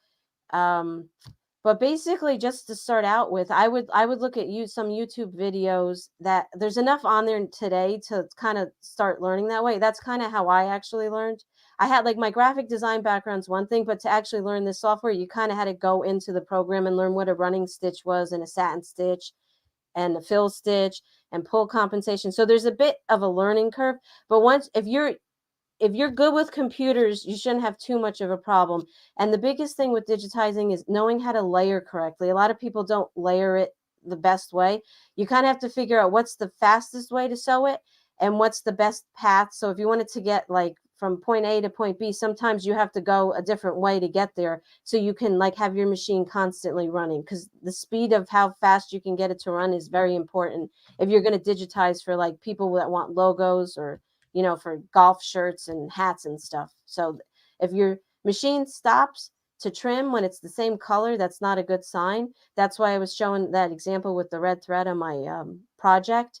It kind of had to be that way because the thread had to go over top of the needle. So that's a case where it's all right that it stops. But if it didn't have to do that, that whole red should have been sewn in one step. So I would suggest YouTube and look at John Deere and Cynthia Hogan's videos. Yeah, Cynthia's the best. Tammy here says that she might have to use Hatch. She learned on Photoshop, converted to PE design, and now she's going to look into Hatch. Okay, your new website or your new YouTube channel, will you have demos just like you did here on that site?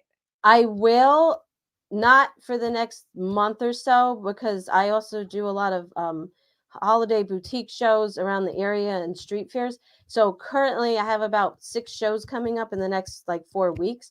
But once that settles down, I will start to try to do demos live. Yes, probably November, if not by January or February. I definitely will on YouTube. So everyone keep following Mary Girl, StarSpangledHeart.com, and YouTube is Star Spangled Heart, correct? Yes. Okay, cool. How long does it take to sew the particular one that you showed us? So the step outs for was fantastic, and then a lot of people were like, "Oh my gosh, how long does that take?" It doesn't take as long. The 2 inside pages, like maybe like together 20 to 30 minutes. It's how fast you can hoop and just sew. That's why if I keep the thread the same, probably the 2 pages like 30 minutes all together. The outside front page, it's the most the time it takes is changing your threads because of all the color changes. I've taught this class, and I mean, because there's like a big group of men and women in the class with like 10 or 15 people. It takes a little longer that way, but I would say probably if you went really slow, 3 hours, I would say probably in an hour and a half, you could have this done though. If you know what you're doing and you can change threads pretty quickly, hour and a half, 2 hours at most.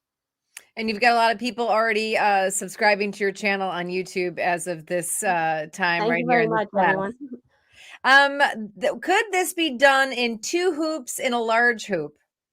Yes, it depends on your hoop size, but basically it's for a 5x7 hoop. So if you know your hoop is, a 14-inch hoop or something, you could definitely fit it in the project. As long as you could fit the 7 inches twice, you're fine. Yes. Or actually you could go the other way with it, probably 5 inches. So yeah, if you had over a 10-inch hoop, you could do it. Yes. Is the ruler tape twill tape? Yes. And where did you get the ribbon? The ribbon, I think I got it on Amazon. Okay, that's easy. Because it was like a year ago, so I think it was Amazon. Yeah. And let's see, comments. Well explained demo. Adorable, incredible, cute, cool, love it, practical, detailed. So everybody really, really loved it. Mary Nesne, you can find her at Girl with the Star Spangled Heart. That's on social media, or StarSpangledHeart.com. StarSpangledHeart.com. Mary, Amazing. Thank you Thank you. so much. It was wonderful to meet you, and thank you for joining us. You too. Thank you so much. And if anybody has questions, just email me. Thank you. And it's Mary at starspangled.heart.com. Correct. Perfect. And by the way, I made a kind of a crazy quilt bag the other day. I call it patchwork, but yes, Bev, I do love the crazy quilt little clutch that Mary made as well. It's when I release it, I know you're going to enjoy it. It's a lot of fun to make too. That takes a bit of time. That one does take a bit of time. You have to keep appliquing all the little pieces, but yeah. Oh my gosh. Well, exactly. We love the applique. Okay, Mary, we have a little package for 2 of your designs. So I'm going to tell everybody how they can get those. Great. Okay, thanks, Mary. Be well. Say hi to Nana for us. Mary Nesne, amazing. StarSpangled.heart.com. And that's Mary at StarSpangled.heart.com. Or, of course, social media is girl with the StarSpangled.heart.com. Let me just make sure I got that right. But we have 2 designs. So if we have a overlay for that, there you go. And I just want to make sure I'm giving you the right... Yeah, it's her Instagram is girl with a star spangled heart. Girl with a star spangled heart. If you want to follow her on Instagram. Okay, we've got a giveaway here. Oh yeah, I'm giving away 2. Duh. I'm giving away 2 of them, but I'm going to give you 1 right now. Thank you. Sorry, I got a little confused here. The first one we're going to give away. Let's see, Kennedy. Should we have everybody? People that just type in star spangled. Let's type that in. And I guess I'm giving you an easy way to do it, and then we'll spin the wheel. But this is a giveaway. This is a free design from Mary, starspangled.heart.com. This is so cute. Do we have enough in there to say let's go? We'll give you a couple more minutes to type it in. There you go. Star Spangled. All right, Kennedy, let's do it. Spin that wheel.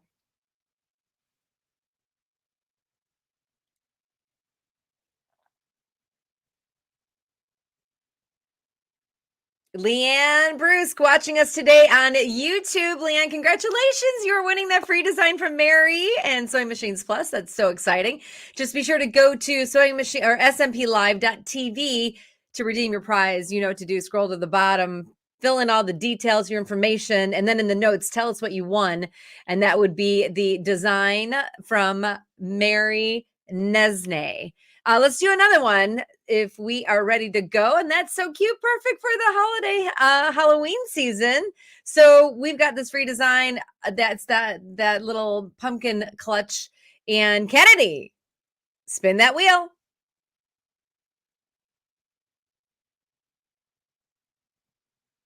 Around and around and around she goes where she stops. So Carol Coleman, congratulations. You are the winner of that design, that little pumpkin design. Super cute. I hope that you have fun making many, many of those, but congratulations. That's a free design from Sewing Machines Plus, and also Mary Nesne, girl with the Star Spangled Heart.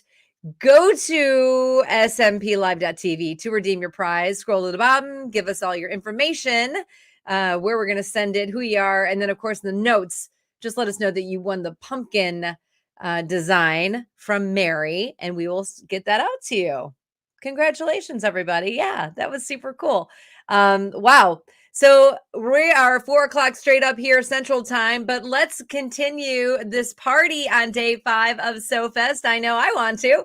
And next, we're going to talk about one of my very, very favorite machines. You saw Joanne Banco make that t-shirt on her Serger today. That was the Brother Airflow 3000. And now we are going to get a full tutorial on this amazing machine. I know I love my Airflow. And I'm going to introduce to you Kathy Stipe. She is a Brother educator, and she started sewing for others as a teen because she would rather sew than babysit to make some money. I just did a funny question on the radio. What was the wackiest thing you did to make money? I don't think that sewing for others is wacky, but that's a great excuse to not babysit. Kathy's got 45 years of sewing experience, and she loves to sew in her very own sewing room. Her favorite machines are the Luminaire XP3 and the PR 1055X. I love those machines too. Today, she's here to talk to us about the Brother Airflow 3000. Say hi to Kathy. Hey, everyone. I'm not in my sewing room today, though. Oh, no. What happened? Is it getting renovated? No, I am actually on the road working at a quilt show. So I'm coming live from my hotel room. I love it. Good for you. But, so I'm not in my same spot. So just bear with me because things are not where they should be. I know. Yes, you can see the bed in the back. At least I made it. You made it, and we're super excited to hear about this amazing machine from Brother and the Serger. Hey, as long as you're here and you've got the machine, I think we're good to go. I think we're good to go. Okay, Kathy, I'll let you take it away. I'll see you in about 30 minutes. Thank you. So good afternoon, everyone. It's late afternoon in Florida, and I'm here today to share with you the Airflow 3000 serger. This air threading serger is just the bomb. I mean, I love it. I can't say enough good things about it. And so I want to try and switch my camera around and see if we can pull that camera up on screen. And yay, it worked. So what I'm going to do is I wanted to explain a little bit about this area right here. This area right here, there is a port marked with a U and a port marked with an L. Those are where I'm going to thread my upper and lower looper. I have this lever on the front that when I put it in the down position and turn my hand wheel, those looper threading pipes lock into place, which will allow me to air thread my looper thread. So what I usually do is I pull out about 12 inches of thread, stick about a half inch or so down in there. And I don't know if you know this, but you can actually thread both of those at the same time. So I've got both of those stuck in there and I'm pressing the button. And here's my lower looper is already threaded. Here's my Hey, Kathy, we're having a yes. Your microphone is sort of going in and out. Is it nestled against maybe your sweater? No, I had to use the one that's in my computer. And when I did, so I'm doing the best I can. That's all I've got with me. Okay. We can hear you perfectly now. Maybe it's just when you turn around. I turned away. Yeah. Yeah. Okay. So I'll try and talk to the computer as much as I can instead of talking at the machine. Okay, we're gonna bear with you. We know that when you turn around, but we're gonna all tune in. Really, we're gonna listen intensely. Okay. Okay. So now that my loopers are threaded, I can unlock the threading pipes. I can close up the front of my machine, and now I'm ready to stitch. But I did want to point out some other features. These are all of my tension dials up here on the top. And so for the most part, if I'm doing a 4-thread stitch, I'm going to have these on a tension of 4. I have on the right-hand side my presser foot lifter, and I know you can't see it, but I have a stitch length selector. I also have a differential feed down here, and it will allow me to gather fabric while attaching it to a straight piece if I'm using the included gathering foot. So I guess I should show you some of the feet that come with it. I'm going to try and get to the gathering foot today. Do you see that it has this slot underneath here? This is where I can put a piece of fabric that I want to remain straight and put the piece that I want to gather underneath the foot. We're going to do that in just a second. I also have a piping foot. This is my piping foot, and I can tell because it has the groove on the bottom. Can you see the groove on the bottom? That's where I'm going to have the cord ride that I'm going to use to create my own piping. This foot is excellent for installing zippers. And if you've never installed a zipper with a serger, you need to give it a try because it is just the most awesome way to do it. It's about the only way that I will install zippers anymore is by using that foot. So let me just show you a 4-thread overlock. I already have the machine needles threaded because I knew that I couldn't get my camera in close enough for you to actually see that. But it doesn't matter what you're sewing on. I can start out with this is just a duck cloth. So 2 layers of duck cloth, and I'm just going to start sewing. And I don't know if you noticed that after I threaded my machine, I just let all the threads lay right where they were at. I didn't even have to put them under the foot. They still form a nice stitch. So there's my duck cloth. Let's see if I can get in close to that. See how nice of a stitch that is? It's pretty awesome. Doesn't matter if I'm doing something heavy like that, or if I want to seam a knit. I can seam a knit just as well. My foot control is walking away from me.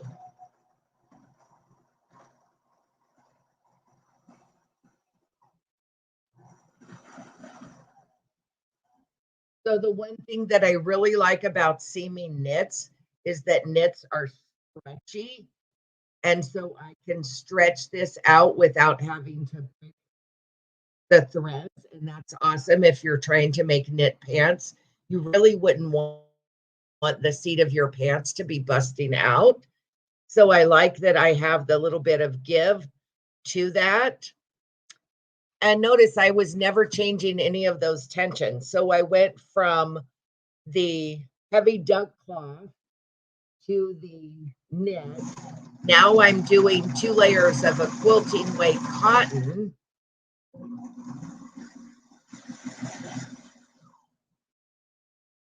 And I have a pretty stitch on that as well. It's kind of hard to see on that particular piece of fabric. But then I also have just a sheer organza type fabric.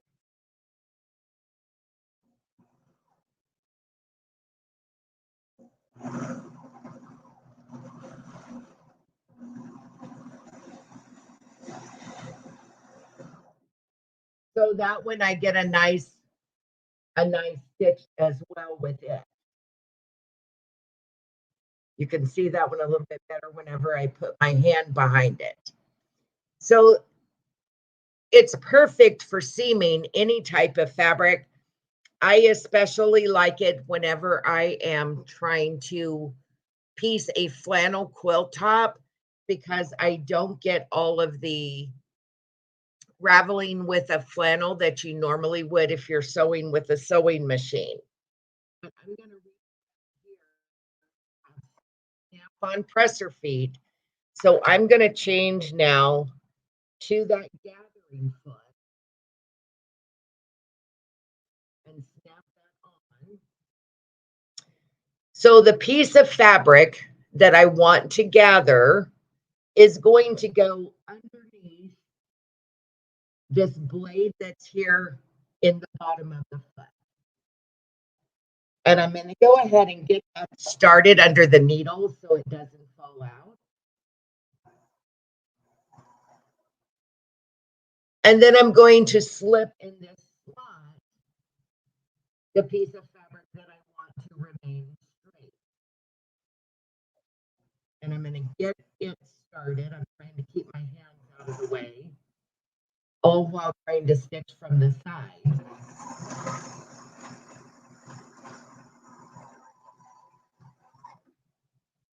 You know what? This would work so much better if I had my differential on. Let's try that again.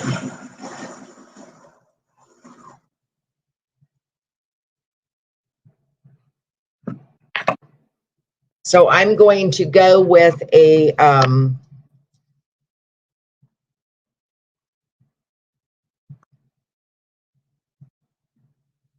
set my stitch length at the longest, which is 4, my differential all the way at 2, and I'm going to get my fabric that I want to gather again underneath the foot.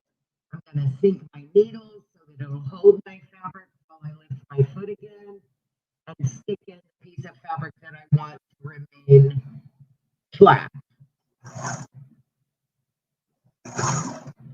So you don't want to, the fabric that you're wanting to gather, you don't want to put any resistance on that at all. And you're just kind of guiding it with your hands.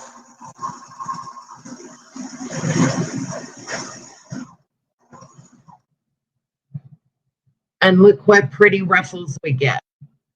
So for all of those of you that have girls in your family, you can make all those ruffled dresses for them with no problem at all in such a short amount of time.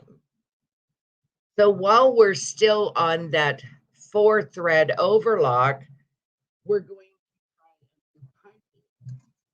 So I'm going to change from my gathering foot to my piping foot.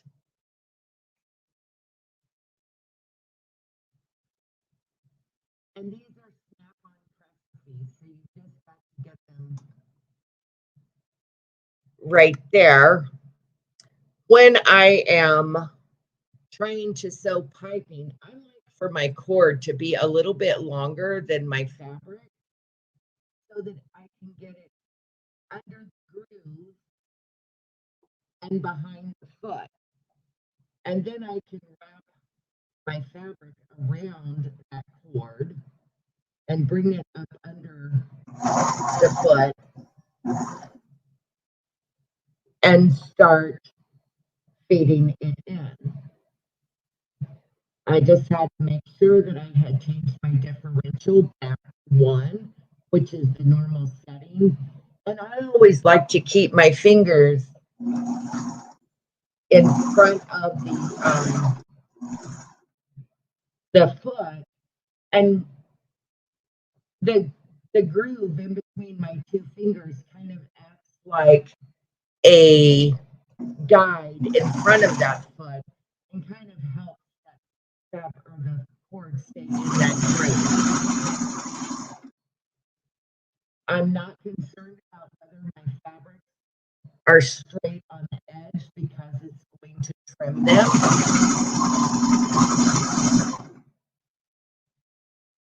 And so I'm making my own custom piping that I could then insert in between 2 layers of fabric.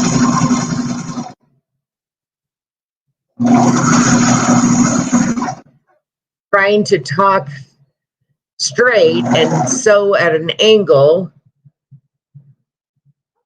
does pose some challenges, but I think you will see that here I have made a strip of piping custom covered in my choice of fabric for my project. Now, if I were going to put this in between 2 pieces of fabric, again, I want the cord to be a little bit longer so that I can get it up underneath the foot. And so I'm going to put this cord in between these 2 layers of fabric, and I just have my edges even up here. I'm going to raise the foot and get that cord in that groove. And I'm really not going to trim off much of anything because I've already made the perfect seam allowance whenever I covered that cording.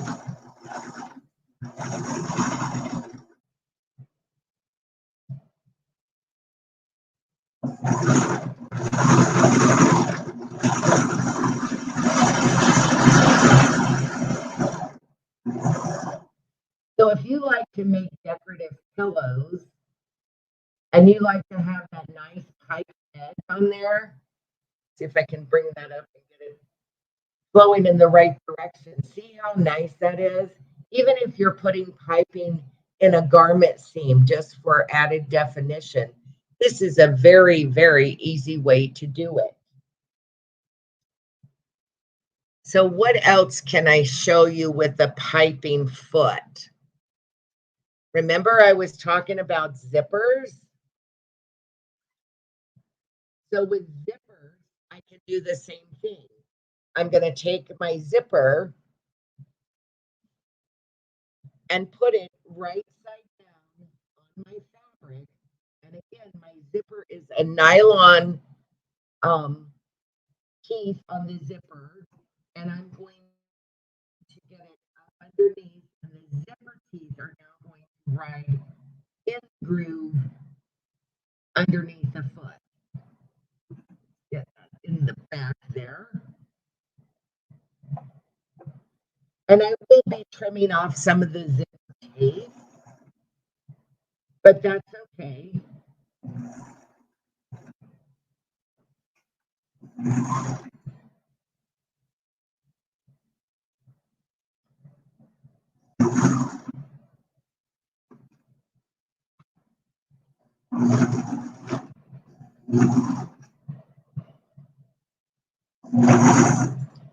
Not even wanting to work from this angle that I'm trying to stick at. So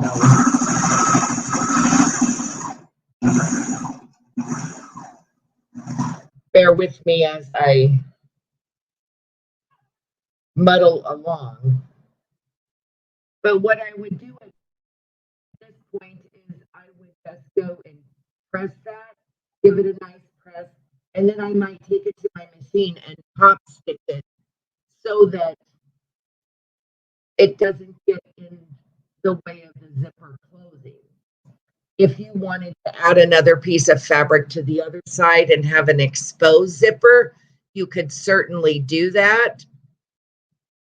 And sometimes you may want to have a lap zipper so that you don't see the zipper teeth.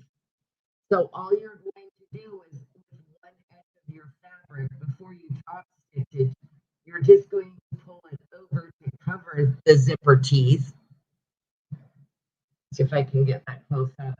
Before you did your top stitching, after you had your zipper installed with your serger. This machine is capable of doing a beautiful rolled hem as well. And the only thing that I need to do for the rolled hem is I need to take out a needle. And that's easily done with the included tool set that you get. I like to remove my needle with the thread still in it, and that way if I were to happen to drop it, I have some way of retrieving it while the thread is still attached.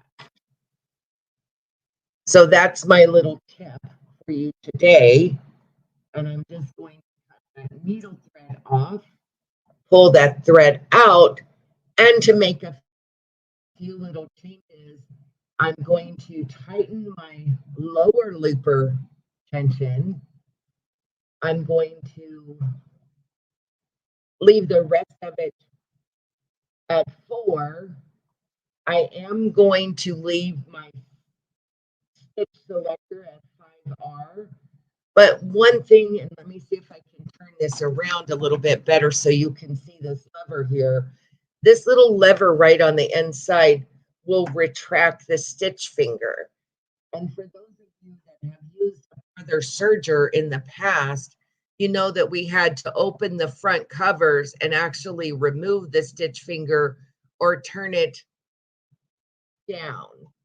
So with that done, I'm going to change my stitch length to a shorter length because I want a rolled hem. My differential is still on 1. And I'm going to start stitching my rolled hem.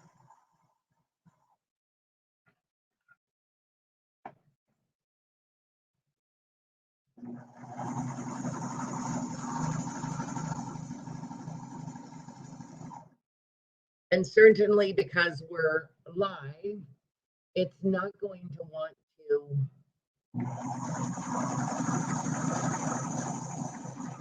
act like it's supposed to.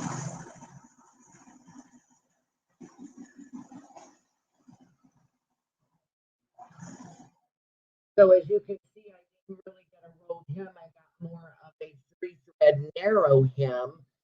And all that means is I just need to sit here and adjust my tension a little bit for the type of fabric that I am using.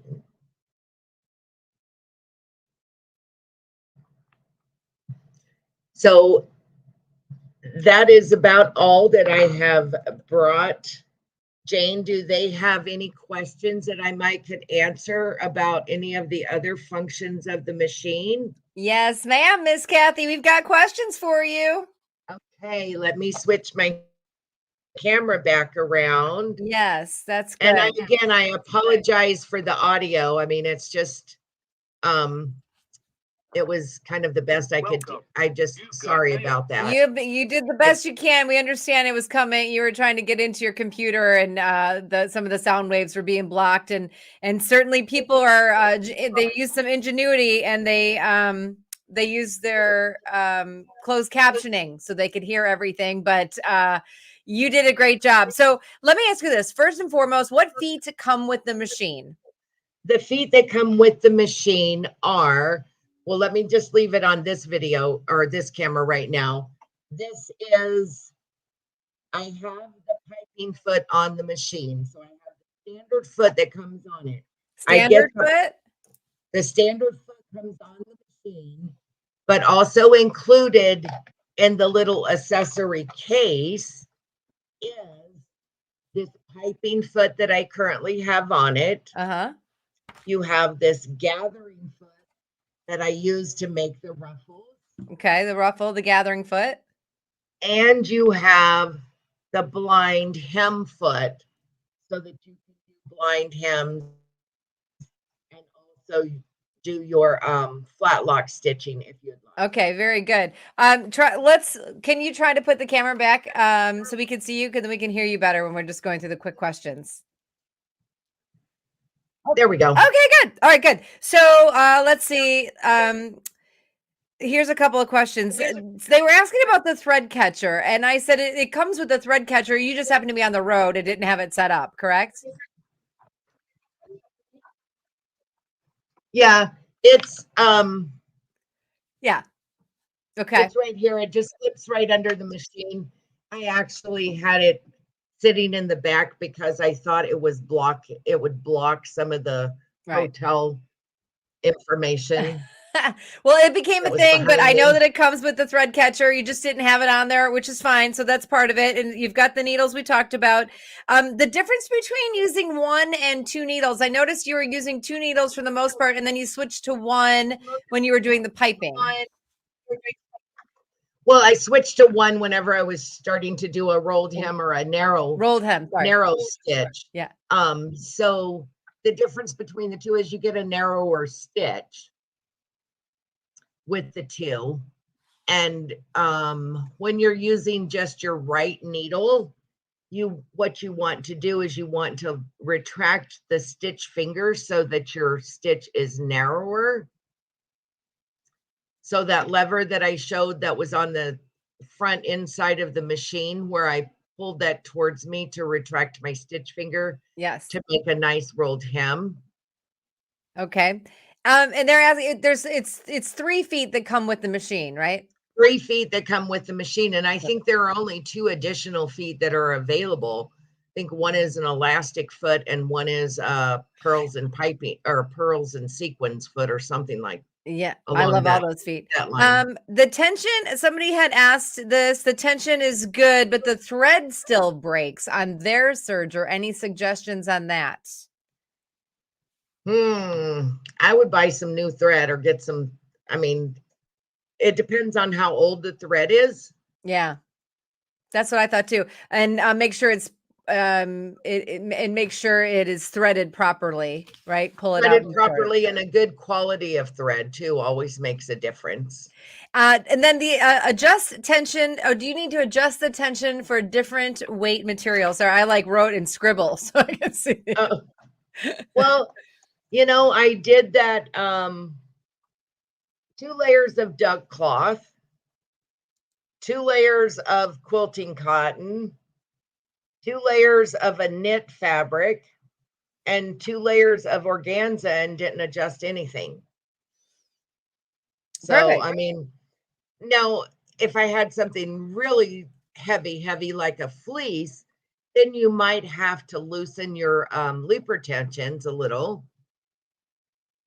Can you show the piping that you did? Show that close up. We'll put Kathy back on the full. Yeah, somebody wanted to see that. You showed it close up, but it was quick. Everybody see that? That looks great. And can you show the backside too? There you go. Let's see. Yeah. There you can see that the piping is sandwiched in between, and there's my serger stitches, and that's what it looks like. Wow, everybody likes that. Okay. Were you using the blade when you did the zipper or the piping? Yes. Oh, because you wanted Both. to skim off the edge. I wanted to skim off the edge. The zipper tape is wider than the stitch width that I was using. And so it naturally will trim some of that zipper tape off, but I've never had a problem with it. And some people say, "Oh, I'm too scared to touch the tensions." I know, when you're changing to the ruffle foot or you're changing to something else, I'm too scared to touch the tensions. What's your advice? Go for it. Get some scraps of fabric. I mean, if I've cut out, say, a garment, I've got plenty of scraps to work with that I can get my tension right for whatever stitch I'm trying to do. Yeah. And the cool thing about the Airflow 3000 is that it gets threaded with the airflow. With the air.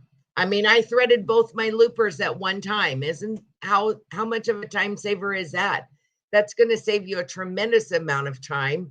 Plus the fact that we have the looper pipe threading system, we can thread it in any order. So let's say I'm doing a 3-thread wide decorative stitch on the edge of a project, and I want to change the color of thread in my upper looper. Well, now I can just change that one thread and not have to worry about rethreading my machine from, the lower looper to upper looper needles, and like I had to do in the past. Yeah. Air threading is the only way to go, is what everybody's saying. It's the way to go, baby. I have an Airflow 3000 and man, oh man, has that changed my life forever. And then just changing the thread. I used to have like a really, really old serger from like the 1950s that I just left on white. And then I had another one that was like, not Airflow, and I would leave it on black. And I'm like, oh no, I have to change it to red, and now I'm like, okay. Or at one point with those type sergers, all we changed was the needle thread out, because that was all that was really going to show, at the seam line. Right. Well, Kathy, amazing job. I know we had some audio difficulties. We know you did the best you can in that hotel room, and we wish you safe travels, and we appreciate your being here with us. Well, thank you. Thanks for having me. And with the hotel, it's kind of a crapshoot what you get. They didn't even have an Ethernet line, so I was thankful that their Wi-Fi was pretty decent. Well, we are so happy that, we got a lot of it, and we got a lot through the questions, and we saw a lot. So just watching you do the work was great as well. So Kathy, thank you so much. Have a great rest of your trip. I want to tell everybody how they can buy this. All right, everybody. That is the Brother Airflow 3000. Thank you to Brother for being a sponsor this week of SewFest. But we're talking about the Airflow 3000 with the trim trap and the 3 feet that come with it. You're seeing your SewFest pricing right there. You're going to call in for more information, because Blaine, he likes to make everything extra special for all of his extra special people and the Sewing Machines Plus Nation. So you're looking at here, you're getting the free Airflow 3000 Serger rolling trolley, and you're getting the masterclass with Angela Wolf. And that is a great, look at that value right there, $1749.98. That's getting thrown in to this amazing buy. I'm telling you, you do not want to miss out on the Airflow 3000 Serger. It is a wonder in your sewing room. I know, I love mine. It's got that air technology. It's got the great stitch quality, and you've got so many opportunities to use this in all of your sewing projects. So don't delay. Give a call, 800-401-8151. It is day 5. You don't want to miss out on the special pricing for this Brother Airflow 3000. I know you guys are sold. I know you love it. Okay, I know I am. I'm going to go play on my Airflow right now. I will say that. And I'm going to bring Blaine back in so we can move along. Well, hey, Jane, we're winding the day down, and I'm getting excited about what we have left to go, all the giveaways. We're going to announce our winners of the contest, and then we still get to pick our 5th finalist for the Dream Studio giveaway. So we got a lot going on at the end of the day. So we sure do. Nobody go anywhere. But hey, guys, next up, we're going to continue on. Jane, I'll see you here in about 30 minutes. We've got Aubrey Hartman back in with, she's with Butler Robotics. And if y'all been following around all week, she's been here all week. We've been talking about all the features of the Butler Robotics, and she's been working on a quilt the whole time as well. So y'all welcome Aubrey back to the show. Hi, Blaine. Hi, SMP Nation. It's good to be back on a Friday. I can't believe it's been a whole week. I know. And I was going to say, it's been awesome having you here. And I tell you what, everybody's loving what you're doing on that. And I know y'all had some little technical difficulties yesterday trying to show your screen. So I don't know if you got that worked out or not, but even the close-ups of what you're doing is awesome, and just the information you're sharing. So hey, we're going to let you get going, and then we'll come back and I'll tell everybody how they can get the 3 different systems and all what we're throwing in for free today. That sounds great, Blaine. Hi, SMP Nation. It's so great to be back with you guys today. We are going to introduce our 3 different systems first, and then we're going to go back to our project and hopefully get most of it done today. All right, everybody. So we are looking at our 3 different Butler Robotics systems. These are universal systems, so it doesn't matter what long arm machine you have at home or what frame it's on, we can find a system that will work great for you. We have our basic system over here that comes with an 8-inch display screen. Our mid-level deluxe system over here that comes with a 10-inch display screen. And right here in the middle, we've got our professional Butler Robotics system that comes with a 12-inch display screen. As you go up in model, you also go up in the number of preloaded designs that are available to you on the system, as well as going up in features. So as you are deciding which system to buy, make sure you think about what you'd like to do, and when you call in to talk to Blaine's team, make sure you let them know what model you think you'd like and make sure the features are available to you. The other thing that we've got down here is our Easy Shield AVR. This is your automatic voltage regulator, and you will get this with your purchases today during SewFest. This is going to be your safety net for your Butler system and your long arm. You're going to plug those in here, and this is going to deliver a nice even voltage to your machine and your Butler robotic system. That way you're not going to be worrying about power surges or anything hitting those machine or that Butler. And should you lose power, this also works as a battery backup. So you will have time to save what you're doing, finish what you're doing, and then go ahead and shut things down properly so that no damage is done to any of your electronic work. So we are going to go from your items over to our quilt. And we've got a little teeny tiny bit left. I've got 2 different strips of fabric left, and we're going to see how much we can get done today. We are going to start with the white strip of fabric, and I've already done a layout box on this, so we are going to go ahead and go to our screen and select our pattern. So I'm going to go to my pattern file, and I'm going to go to my recent tab because I did pick something out that I liked. And we're going to get that into our box. And I am going to go ahead and go to my repeat so I can add a few more of these in there and fill that up. And I'm going to go to my scale because we're a little outside of the box and we don't quite fill the whole thing. So I'm going to auto scale that. That looks okay, but I want a little bit more fanciness. So I'm going to go ahead and hit my pattern a second time. But I am going to mirror image this from top to bottom and flip it over. I'm going to go ahead and make my repeats a second time, but now it's upside down from what it was last time. I'm going to auto scale that, and now I've made a fancy little design.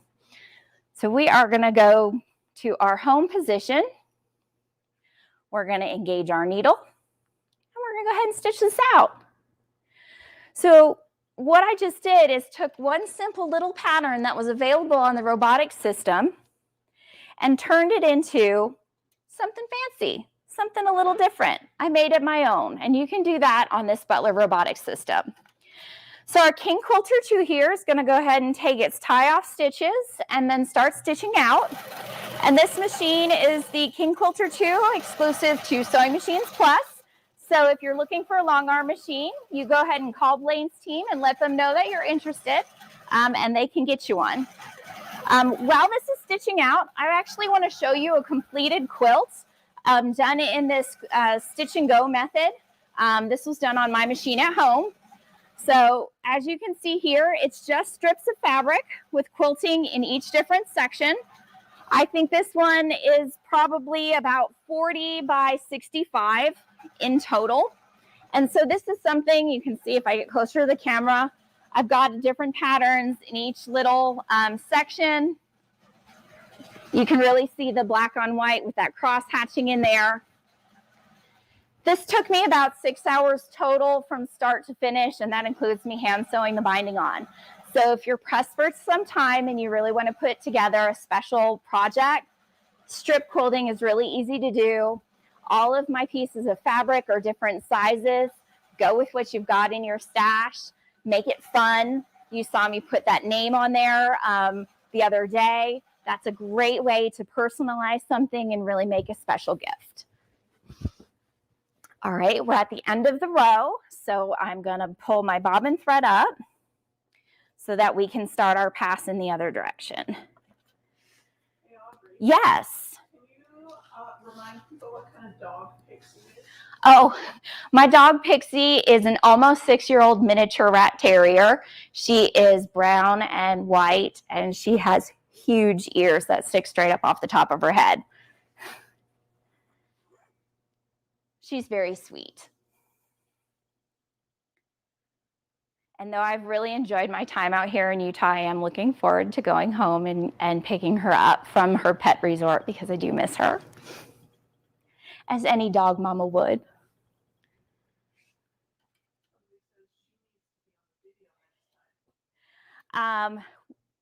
Well, I don't know if I could get her out here or not. That might be a possibility someday. But we do Feature Friday videos with Quilt Easy Butler Robotics. And that is on our Facebook page. And sometimes she sneaks in the videos when I'm doing them at home. So sometimes you can see her. You definitely hear her playing with her toys in the background. So you can see that the pattern that I flipped over is now stitching out. I think this is a really fun way to manipulate your designs that are already loaded in here to make something fun and different. Why do something plain and ordinary when you can change it and make it different and fun? This will take another minute to stitch out. Are there any other questions, Lindsay? Every time you get to the end of the row, you have to pick up the bobbin thread again. I have been taught that when you get to the end of the row, you pull your bobbin thread up. So that's the way I've always done it. It may be a matter of preference. I don't know. That's the way I was taught how to do things.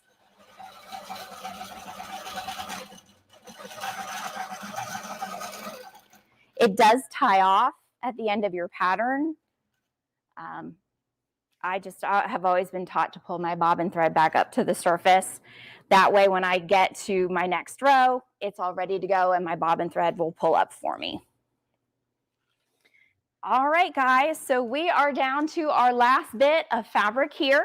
So we're going to create a layout box so we can fill this space in. And I thought I would show you that we can take multiple designs and add them into the same space and move them around independently from each other. So we're going to go ahead and do that. So I'm going to add a layout box.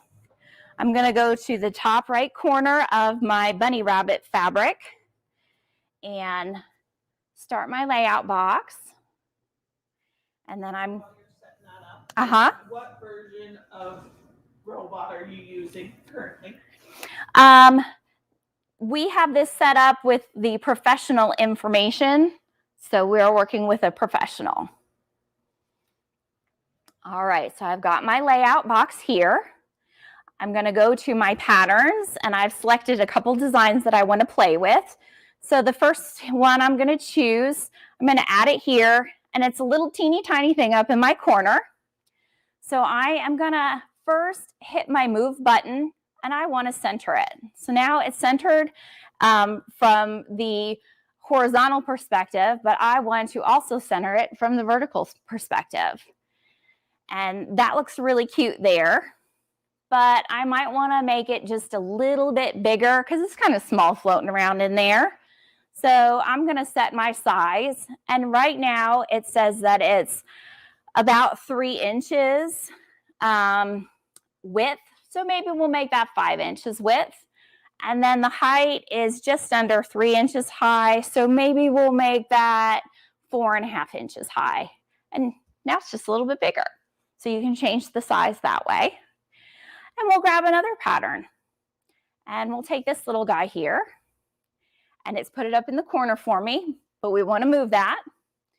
So I'm going to hit my move button, and I'm actually going to grab this little guy and bring it over here and place it. And then maybe I want to turn it the opposite direction. And then maybe I'll just move it to the very tippy top of that row. I like things to be symmetrical, so let's just add another one. Flip it upside down. I'm going to engage my move button and see if I can get them about the same distance. Ooh. If you wanted it to, would it autofill the whole section? You can autofill with these designs too. When you autofill with block designs, it's not gonna stretch it all the way across. If you're smart scaling, it's gonna autofill in just one small space.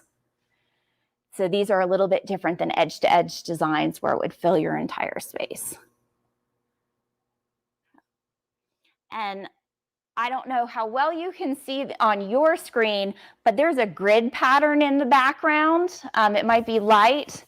So I'm using the grid that I've got set up to kind of eyeball when I'm getting things even.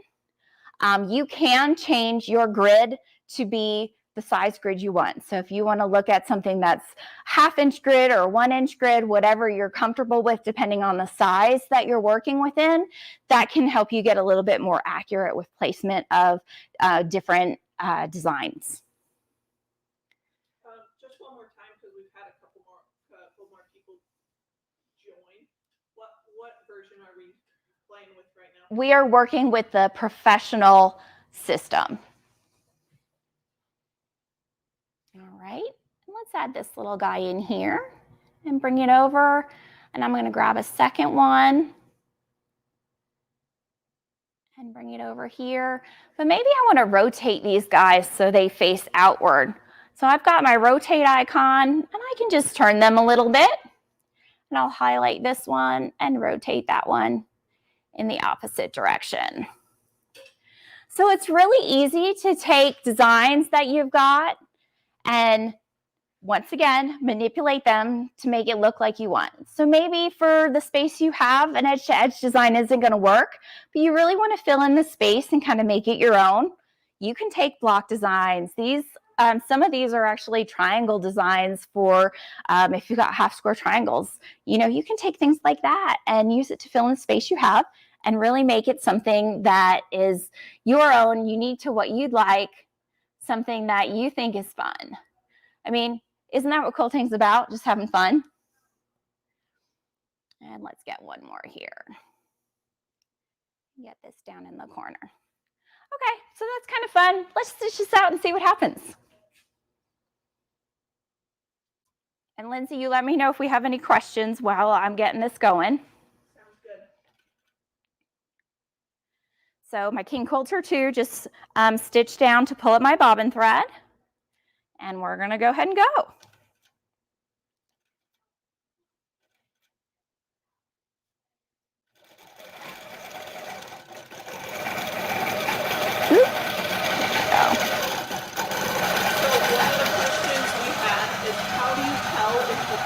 Is an edge-to-edge pattern. So edge-to-edge patterns are usually indicated within the title of the design within the pattern files. It usually says E to E on it, the letter E and then the number 2 and then the letter E. So that is a good indication for you. When you're shopping on websites, you can usually select by categories when you're wanting to shop edge-to-edge designs or block designs, and that way you know exactly what you're looking at. And though the Butlers come preloaded with lots and lots of designs, you may want to purchase something else, and you can go on to a variety of different design websites and download or import your own designs that you've purchased onto the Butler Robotics system. It's very simple to do. You can do that with a USB stick.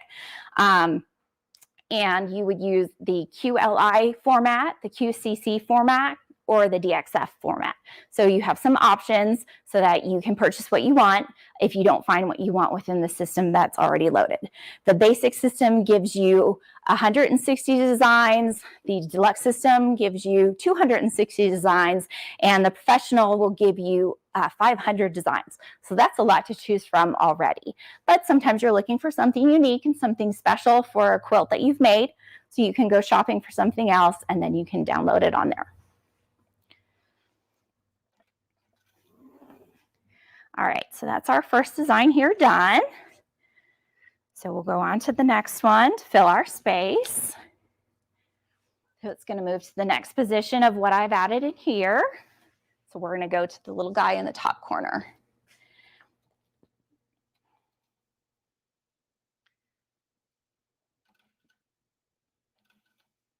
And I've actually quilted an entire quilt by playing with designs like this and filling in the space with just individual little designs and making it the way I wanted to. It's a lot of fun. It takes some time, but it allows your creativity to just kind of go wild.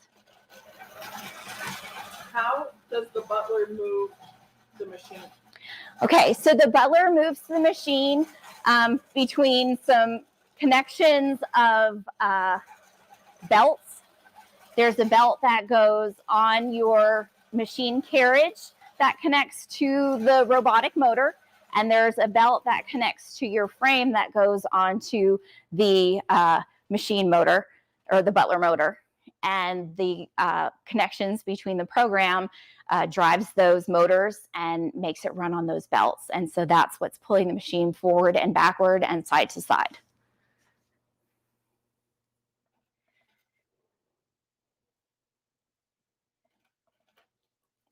All right. These little designs are very quick to stitch out on their own. They don't take any time at all. So we're going to go down to the next one.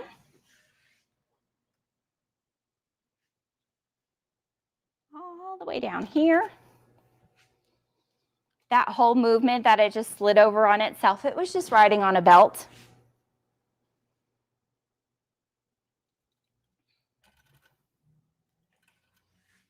What would you say the learning curve is? The learning curve is going to be different for everybody. I think the system's very intuitive. I like the way everything's laid out on the screen, so it was very natural for me to pick up on how things worked. So the learning curve is going to be different for everybody, but I think it's a simple system to learn. I don't know if you can see on the bottom of the screen on the left-hand side, but there's a little letter I with a circle around it. That's actually an information button. So when you engage this button and then touch on any other button on the screen, that's actually going to bring up information about what that particular feature does. And if you've connected to the Wi-Fi in your home, you can actually download videos that are going to give you full color pictures and video of what that feature does. So you can watch a little video on any of the features that are available to you on your Butler Robotics system. So the learning curve is made a whole lot easier by being able to watch video right on your Butler Robotics screen. You don't have to go to the internet and look things up or go paging through a paper manual. You can watch video right on your screen. So I think the learning curve is really great with this. You don't have to struggle because you've got information right there on your screen on a very intuitive system.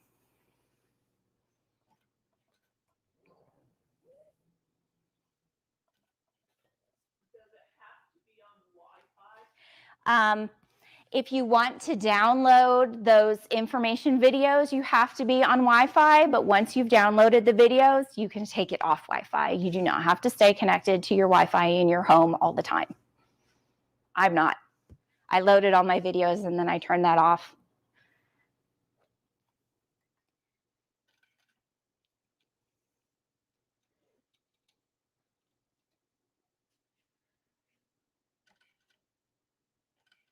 All right. Now we're doing the ones that we've got facing outward that we turned on an angle. Hey, Audrey, are you for rent? Am I for rent? I don't know that I'm for rent, but I'm available for answering questions. I've really learned a lot in the 6 months that I've been using this system, and I continue to learn new things every day. So get you a Butler system, get it on your machine at home, and just go for it. It's a great system. Anybody can use it, I promise you.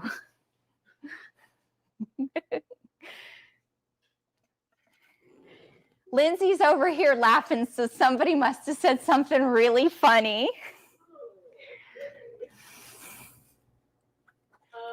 What long arms does it work with? So our system is universal. You can put a Butler Robotics system on any long arm machine. So we've got it here on a King Quilter 2. We've got one in our other office space on a Gamel. It doesn't matter what you've got.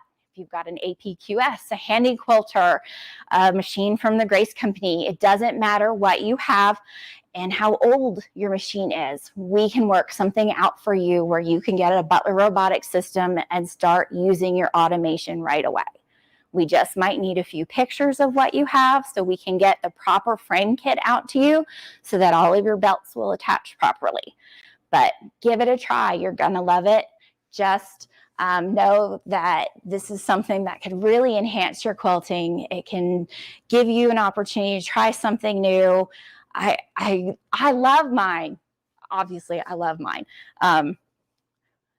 But don't be discouraged because you think it won't go on your machine. Give it a try. Give Blaine's team a call. Let them know what machine you have. Let them know what frame you have, and they can help you find what will fit your needs. And if you don't have a long arm machine, Blaine's team can get you a long arm machine.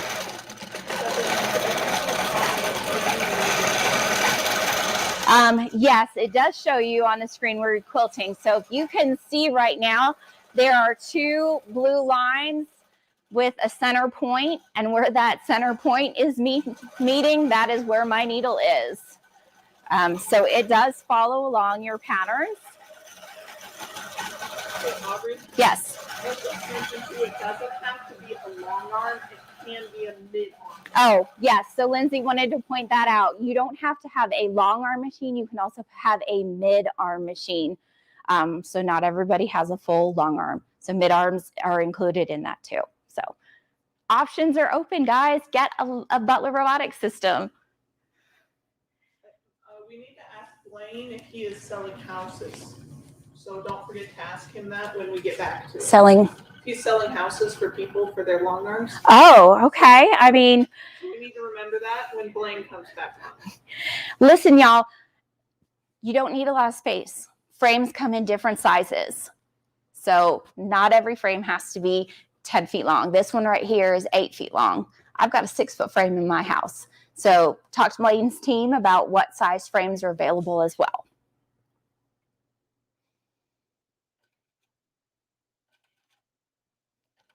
All right, we're all the way in the left-hand corner of my quilt now. So we've got 2 designs left to stitch out. So this goes pretty quick when you do this kind of work. It doesn't take a long time. I tend to spend more time picking out the designs and placing them where I want than it actually takes for the long arm to stitch them out. But it does look really cute when it's finished. Anything else, Lindsay? Okay. We love your comments, guys. Okay, this is a good question. If you were to change machines or frames with your robot, is it possible to do that? You can do that, but we might need some information from you on what your change was, so that if you needed different length belts, we might need to give you new brackets to put your belts onto your frame. There may need to be some changes in your software to switch what machine you've got. So changes can be made, but we may need a little information from you to make those changes happen so that your machine runs properly.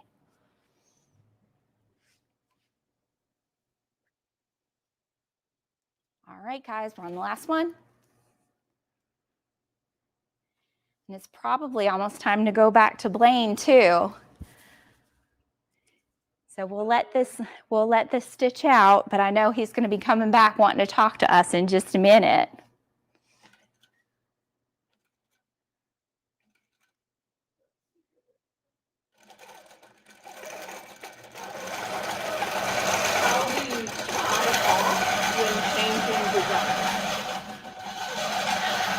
The design is actually tying off for me. So it's taking 3 stitches at the beginning and 3 stitches at the end of each design. So it's tying off as part of the design program. The only thing that I'm doing is using the buttons on the handlebars to pull my bobbin thread back up to the surface. So when I go back to the next space, my bobbin thread is snipped and ready to come back up to the surface. That's all I'm doing. The design is actually tying off on its own. So all I'm doing here is just bringing my bobbin thread up and snipping it so that it's free for when I start again. All right, guys. Well, with everything that happened this week, I wasn't really sure I was going to get this whole little quilt quilted, but I actually did. I got something in every single strip with everything that we've managed to get through this week. This has been so much fun. I've been having a great time here with you guys, the whole SMP Nation. Thank you so much, Blaine, for having us here. It's been a great week. It's been a pleasure having you. And I tell you what, I had confidence that you were going to get that quilt done too, and you did. And it looks great.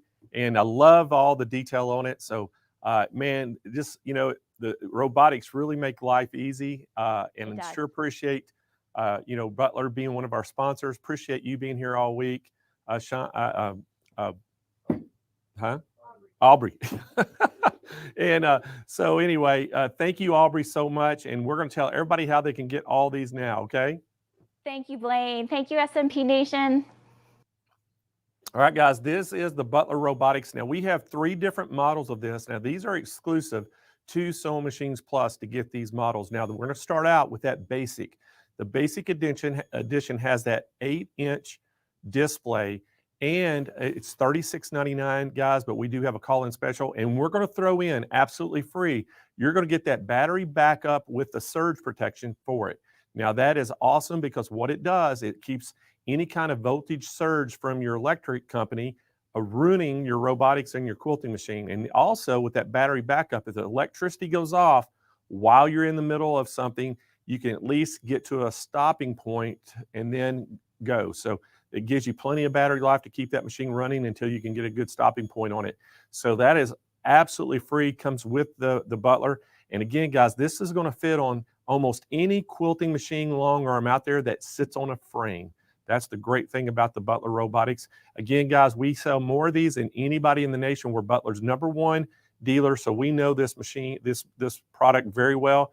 Give us a call right now, 800-401-8151. The second one we have is the Deluxe Edition. Now, it's going to come with that 10-inch display. You still get the battery backup, absolutely free with it as well. Starts out at $56.49. Guys, we have a call-in special on this. Financing available, free shipping nationwide. Give us a call. And then the last one we had was the Pro Edition. This is the professional, comes with that big 12-inch monitor. Also, it comes with that battery backup for it, and it's $63.29 for it. But guys, we have a call-in special, so all three of them, give us a call. And if you've already got a really nice quilting machine out there, what better way to top it off with a robotic system on it? And like I said, if it's got a frame, the good chances that this is going to fit on it and make it work. So awesome, guys. So we surely appreciate Butler being one of our sponsors, and we really appreciate the working relationship we have with them. So let me bring my co-hosts back in. Hello. Jane, we are winding down. We are up to our last demonstration of the day. I know it. Then we're going to announce some winners. We've got a lot of stuff to give away. We've got to pick our 5th finalist for the Dream Studio giveaway. We're going to announce our garment sewers, the top 3. We got a lot going on. We got a lot going on, Blaine, but guess what? We have one more session today before we wrap it up with all the big giveaways. I know, so I'm going to let you get going on that, and I'm going to start getting everything ready so we can end the show right today. Okay, that sounds great, Blaine. All right, everybody, who's excited? I'm excited. Okay, let's keep things moving along. Our next presenter is a handy quilter national educator. Shauna Westergaard loves free motion quilting. I know you know this because you've seen her all week long. She really enjoys working with Pro Stitcher. She excels with testing tension, planning quilt paths, and keeping your squares as quilt square and straight, and she knows the ins and outs of owning a long arm, and she loves quilting and is excited to share her joy of creating with you. Her website is ladybugthreads.com, ladybugthreads.com. Put your hands together and say hi to Shauna Westergaard. Hi, thank you, Jane. That was a really good way to pump me up. Thank you so much. You're the last session of before we do all the giveaways. We've done this for 5 days straight, 8 hours a day. And this is it. You're wrapping it up with this amazing product, and it deserves a big, pumping up, exciting intro. Yes, it does. And like you said, you guys I'm the last one before the prizes. So we better get started so you have enough time for all the prize giveaways. Okay. Today we are going to be working with Pro Stitcher Lite. And I know some of you joined me a little bit earlier today. We talked about doing some stitching, doing custom quilting in some blocks. We're actually going to continue that on and do that with Pro Stitcher. So I'm super excited about it. I want to talk about Pro Stitcher really fast. You can see that we have a tablet here on top of the machine. This is completely integrated. We have this on our Moxie. And you might remember, as I've been presenting earlier this week, we've done it on the Simply 16. This actually will work on the Simply 16 as well. So this is Pro Stitcher Lite. It comes with an 11-inch screen, and it's completely integrated, meaning you can just plug and play. We put it on the machine, we turn it on, and we're ready to go. The other awesome thing about Pro Stitcher Lite is that the screen is a touch screen. You can use the screen, just the screen, to maneuver and design and all of the things that you want to do with your long arm. So the really cool thing about this, you can use this, like I said, with Moxie family and with the Simply 16, and you can use it with 2 different frames, which is really cool. So we've got it on the little foot, and then you can also use it on the loft frame. So that's really cool. We're going to be talking about, so here we have on the quilt, we're going to talk about these really fast, just a quick refresher. This is what we did previously, where we stamped out or chalked out a design, a grid, so that we could put in this stitching of a unique custom design in a block. So you can actually do a lot of this stitching right with Pro Stitcher Lite, and it's a lot of fun. We can still do chalking if we want to. Just a quick refresher, we used the Golden Threads paper, and I made a stencil. If you want to see how we did all of that, you can jump back in the recording and see. But this stencil is how we made the grid right here so that we could play. And then we used Pounce chalk to mark the design on here so that we could stitch. And we're going to go ahead and do some playing in Pro Stitcher Lite, again, to get a very similar effect. So we're going to go to the screen so I can show you guys a few things about the screen here. This is just the basic layout. You have a whole bunch of tabs at the top, and this is where we get to play with all of the fun things. I'm going to show you my favorite tab really fast. This is called the Modify tab. That's where all the goodies are. I call this the goodie tab. So we're going to spend a lot of time in the Modify tab, but we're going to get you familiarized with it first. Now, the biggest thing, some of you may know that we have another program called Pro Stitcher Premium. This is Pro Stitcher Lite. The biggest difference that you need to know is that we need to set our frame space. So if you click the area button, there's a frame space button right on the ribbon. I'm going to touch it and it's going to reset my frame space. But it's important that you know that this literally is just the touch of a button in order to set your frame space so that you can start quilting. Now, why is frame space important? It's important so that you can protect your frame. So I'm going to clear the button I just pushed down in the bottom right. There's this clear button for the frame space. And I'm going to move my machine. You can watch as I move the machine so that you have an idea of how we're going to actually get the frame space set up. I move my machine up to the top left, generally where the edge of my quilt is, just so I kind of know the area that I can work, right? And then on my screen, I'm going to push the frame space button, and it drops, it looks like a little square. It drops a square, right? And that's the start, the top left of our frame space. And then I move my machine, and you can see on the screen that my crosshairs are moving as I move my machine. The crosshairs are your needle. They're showing you where your needle is. So I move my machine down, my machine head, you know, the machine itself, down to the bottom right, and I'm going to hit frame space again. And it's going to put a nice little rectangle on our screen. That rectangle simply lets you know the space in which you're going to work, the space where you can create your designs and have them stitch out safely. So we also are going to do, you know what, I want to play a little bit with stitching out a nice square for us so that we can do a design similar to what we did before. So I'm going to use something called Mark. So if I come up here, I'm sorry, I said the wrong one. I'm going to show you. We're going to come up to, oh, we're going to open a design instead, you guys. I'm getting so excited to show you this that I'm getting ahead of myself. So what we're going to do, you know, we're going to do it anyway. Okay, go to design. So the file tab shows us where all of our goodies are. And I do have to tell you, there's a lot of other things on these tabs. I'm really having a hard time paring it down for you, because generally when I talk about Pro Stitcher, can I tell you, I'm going over these things in like 3-hour-long classes or more, which is fine. It's just there's a lot of so many good things to talk about. So we're going to go to our file tab, and then down on the ribbon, we're going to hit design and then hit open. Now, Pro Stitcher Lite comes with 250 designs preloaded for you to play with.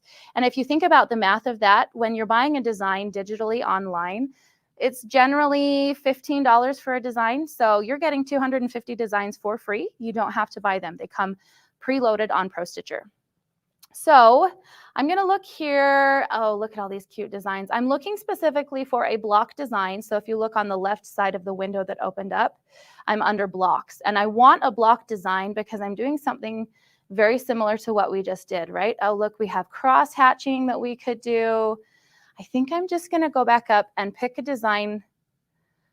I really like this one that says block 15. And I'm going to tell you my personal preference when I'm using Pro Stitcher. I love to do designs that have circles because it's really a good wow factor, because any type of circular design comes out as a perfect circle. And that's one of the reasons that Pro Stitcher is so great, because circles look really, really great when they're computerized. You can get computerized circles when you're stitching regularly, but you have to use rulers.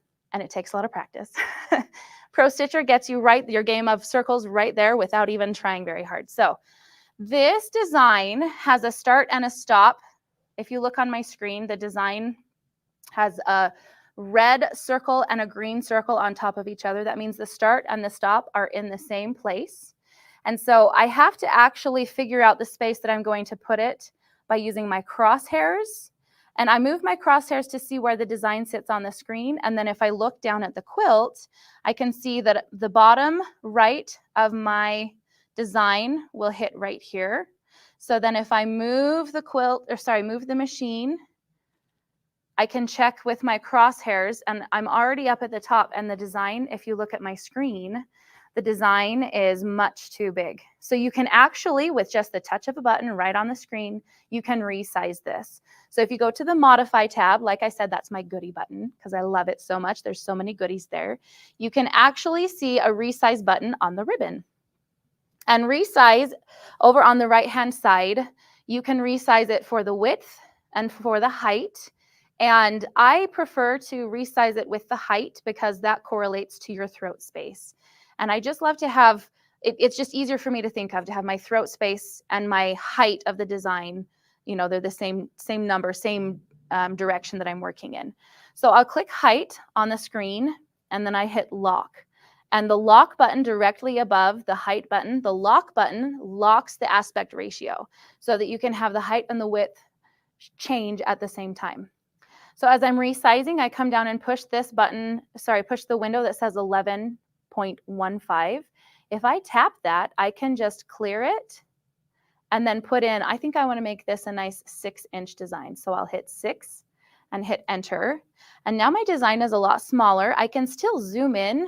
The buttons down at the very bottom, we have a magnifying glass with a plus and a minus. If I hit the plus, I can zoom in very closely and actually look at all of the stitching and see how it's going to stitch out. So that's why it's really important to double check the size of your design before you get started, because you may be zoomed in, but still have a design that's only 3 inches big. So we'll zoom out, really well. Now remember, if you zoom out far enough, you'll still see your frame space. Really big, really small, sorry. And that's important. We want to know where our frame space is. And as I've got it right now, you can see that my design is above my frame space, so it's not going to be safe to stitch out. So I'm going to move the design, and I can move the design just by touching the screen and dragging it where I want it to be. And I already know that my crosshairs, remember the crosshairs are your needle. The crosshairs are your needle. And so we want to have the design fit right into underneath the needle, right? So on the screen, we have an orange crosshair line here, and we have an orange crosshair line here, right? And that lets us know the design is going to drop right here. So now that I have my design reshaped or resized, and I know it's a good size, I'm going to double check down here to see what it looks like on this side. And it's perfect. I've got plenty of space to stitch out what I want to. And I know it's going to sit it right here. So, okay. Sorry, I'm just getting situated here. I think I'm going to drag the design down just a little bit further. Now remember, we do have our frame space, right? We set our frame space so that I can drag this down. But if I go all the way down looking at my screen, if I go all the way down this far, you can see the design is again outside of the rectangle, and that's going to be a problem. It's not going to stitch out. Your machine's going to try to bang into the frame. That's not going to work. So we're going to touch the screen to move the design. And I love that this is a touch screen. You can just touch the design and move it where you want it to be. So I've got it there. I'm ready to start stitching. We're going to go to the Pro Stitcher tab on the screen. And I'm going to go to the quilt button on the ribbon.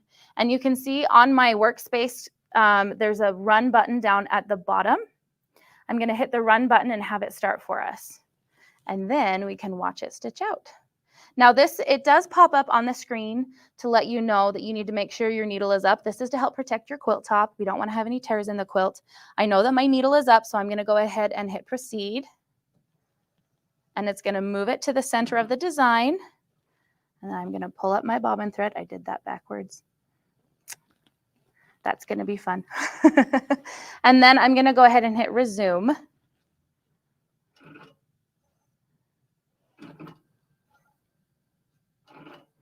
Perfect. Give it a second. I'm going to grab my scissors so that I can snip this out of the way. So you saw that it was stitching really slow right at first because that's doing your tie-off stitches. You want to make sure that you have tie-off stitches set or turned on. I'm sorry, that's the right phrase, so that your design will be stitched down correctly.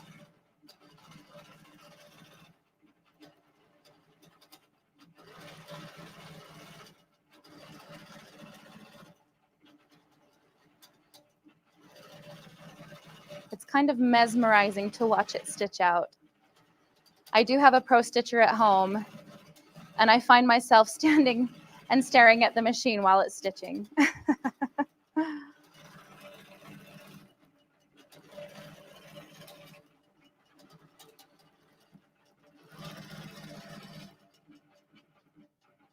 And now it's going to do a couple of tie-off stitches because I do have the setting turned on for the tie-off because I do want tie-off stitches. It does a couple of stitches really close together to make sure that you won't have any issues with the thread coming undone. All right, and the design is finished. So I'm going to swing the machine away. I'm going to grab the thread with my finger, bring the machine back, needle down, needle up. This is how you pull up your bobbin thread. And I set my scissors down. There you go. And we have designs with circles. Of course, like I said, circles are my absolute favorite thing to stitch out because it is very much a wow factor. Circles look really, really well doing Pro Stitcher. All right, I'm going to show you something. You can actually use channel locks on this. And channel locks would be a really great thing for stitching out. You can do stitching in the ditch. You can use it for basting. You can use it for straight line quilting. Straight line quilting is a really big thing right now. So you want to make sure that when we are doing straight line quilting, that you use your channel locks. That's a really great way to do it. So I'm going to drop my needle down. I'm going to just do a quick little square right here on the side of this cute design that we did. So drop my needle down, pull it up, and this is me pulling up my bobbin thread. I grab both, push the machine back to where I want to start. And then on my screen, there's a button on the left-hand side that says Horiz. It stands for horizontal, and there's a little lock above it. If I click that button, you'll notice that the lock engages, and I have now locked my gears on my machine so that I can do a horizontal stitch, and I'm going to do a straight line. It's going to be perfect. And because I've locked it in one direction, I can still guide it and be able to move it as far as I want, so I get a stitch as long as a stitch line as long as I want. So I'm going to go ahead and turn it on and start moving over to the right and then stop. And I'm going to put my, I guess it doesn't matter, but you can put your needle down. It's a habit that I have when I'm doing free motion quilting. I love to have my needle down and use it kind of as a bookmark. So I've made my block as long as I want this way. I'm going to, on my screen, I'm going to push the vertical lock button, but I have to undo, oh good, it did it for me, the horizontal lock button, because if you try to lock both at the same time, your machine won't go anywhere. That's a problem. So now I have my vertical channel lock on, and I'm going to stitch down. I push the button on the handlebar, the button for stitching. I'm going to come down. And then on my screen again, I'm going to hit the horizontal channel lock button again. Stitch over to the left. Beautiful. And then I'm going to do one more vertical channel lock on the screen, same button on the bottom left. Beautiful. And I'm going to stitch up.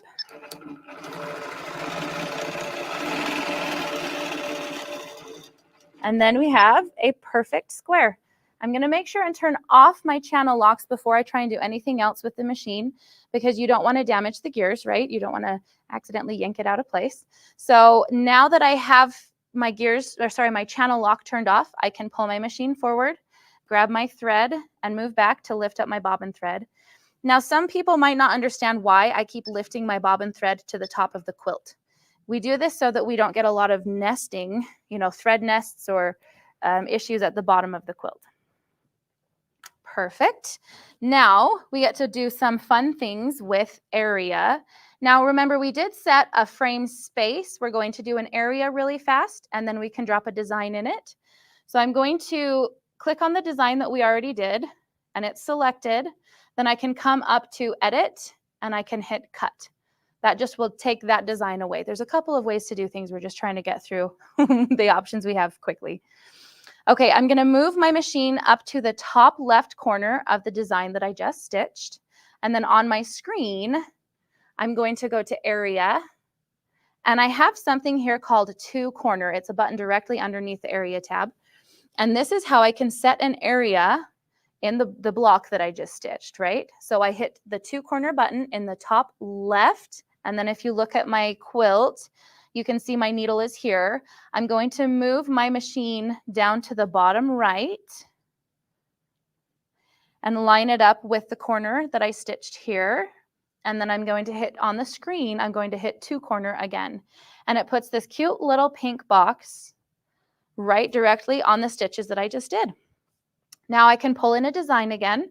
I'm going to go to the File tab on my screen and then to Design and then Open. Now you can see the cool thing about this is I have all of the designs that I've worked with previously.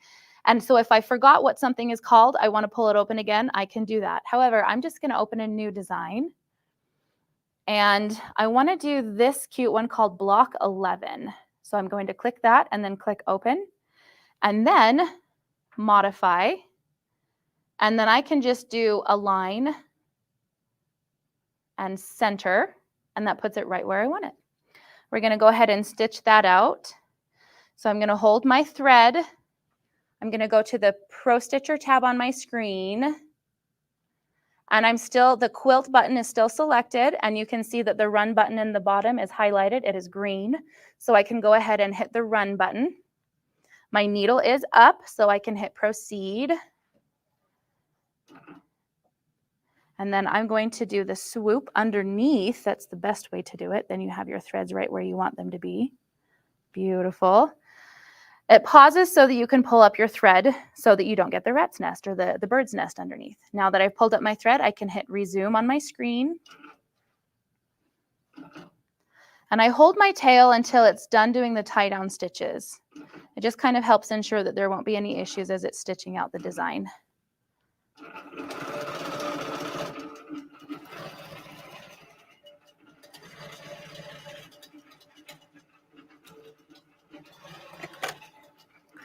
This is another fun design because it has these little loopies up at the top of the points in the corners.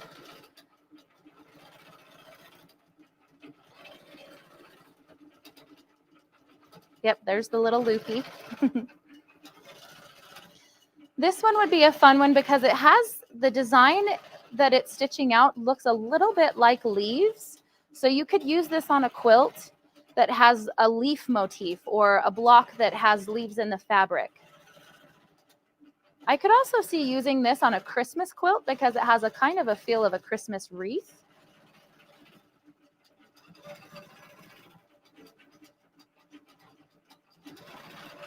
Beautiful.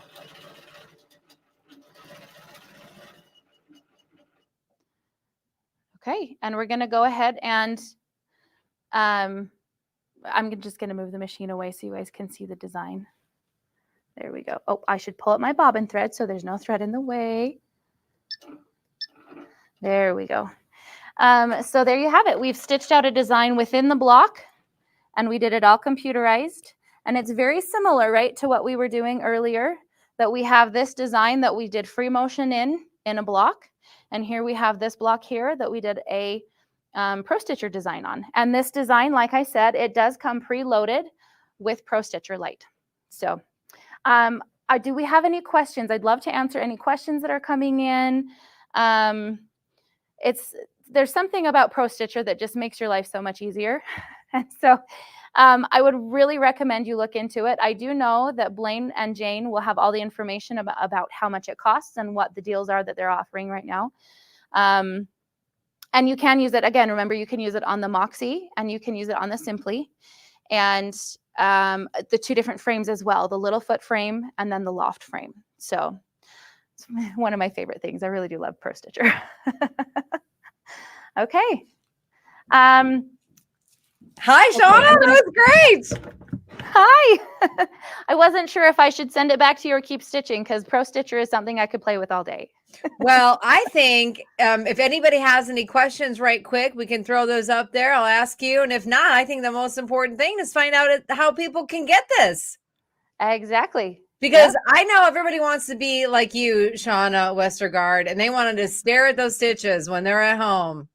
It's true. And watch it all stitch out. That's the best part. It is the best part. All right. Everybody is saying thank you. Hands up, big claps all the way around. Great job, Shauna. Thank you so much. Thanks for joining us on SewFest 2023, the last session, the best session.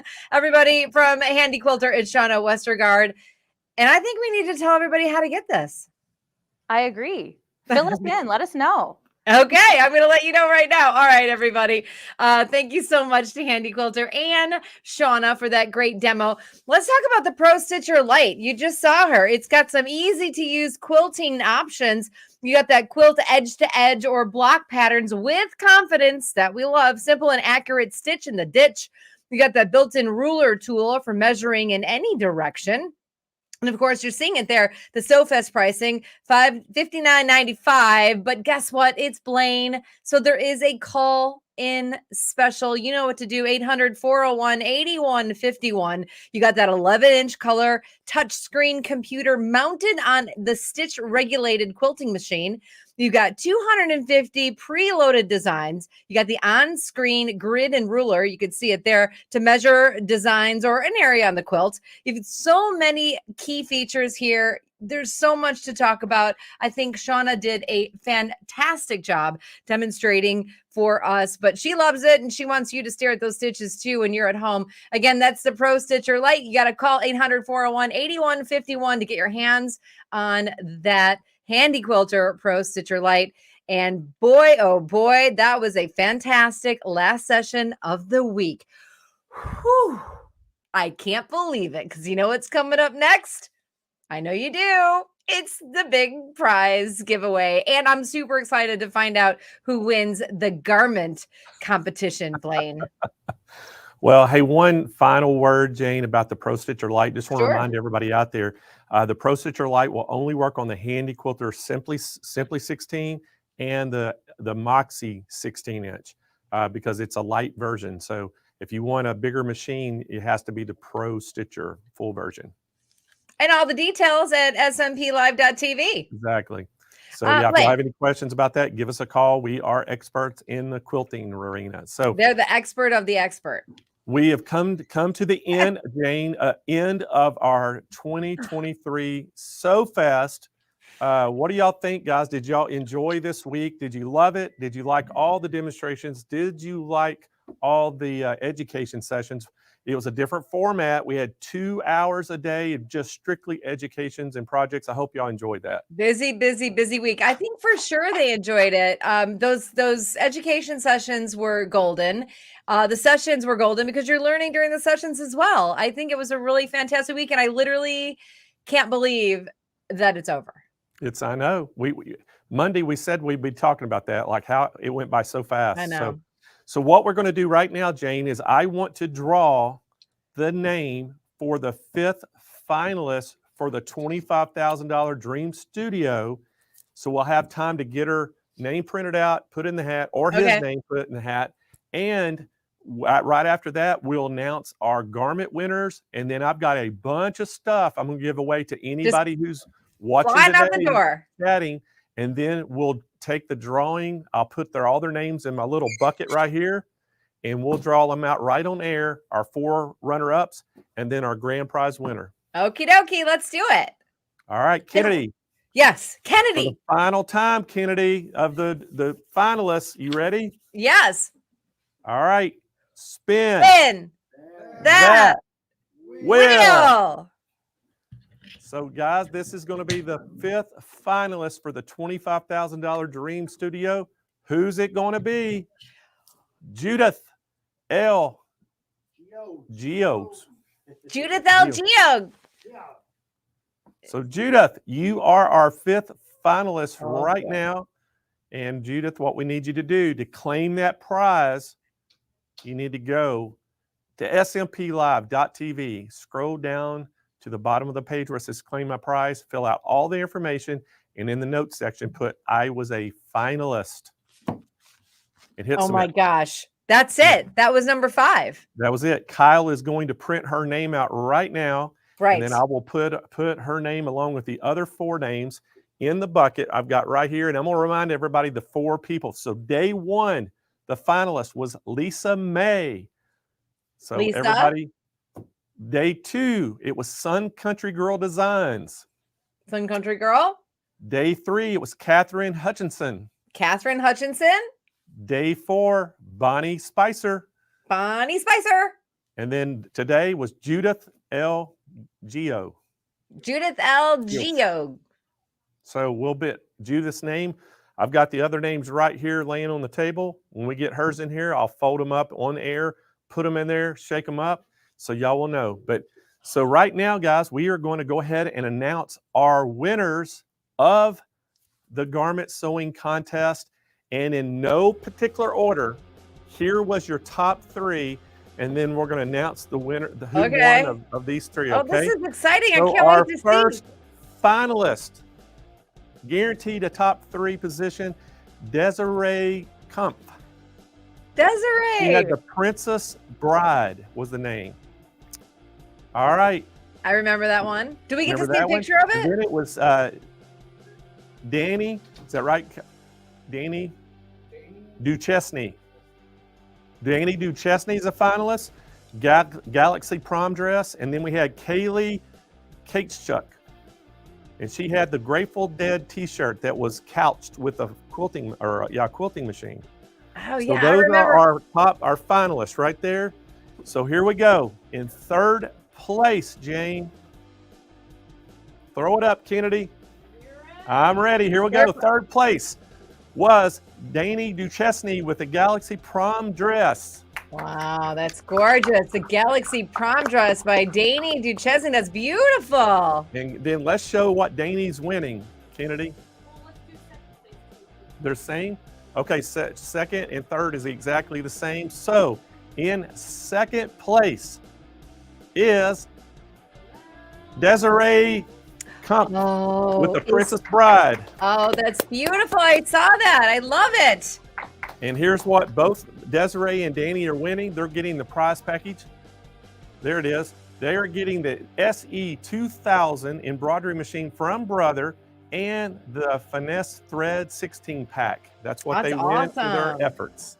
Both That's of them get that. fantastic. What a great So that prize means pack. Pardon me?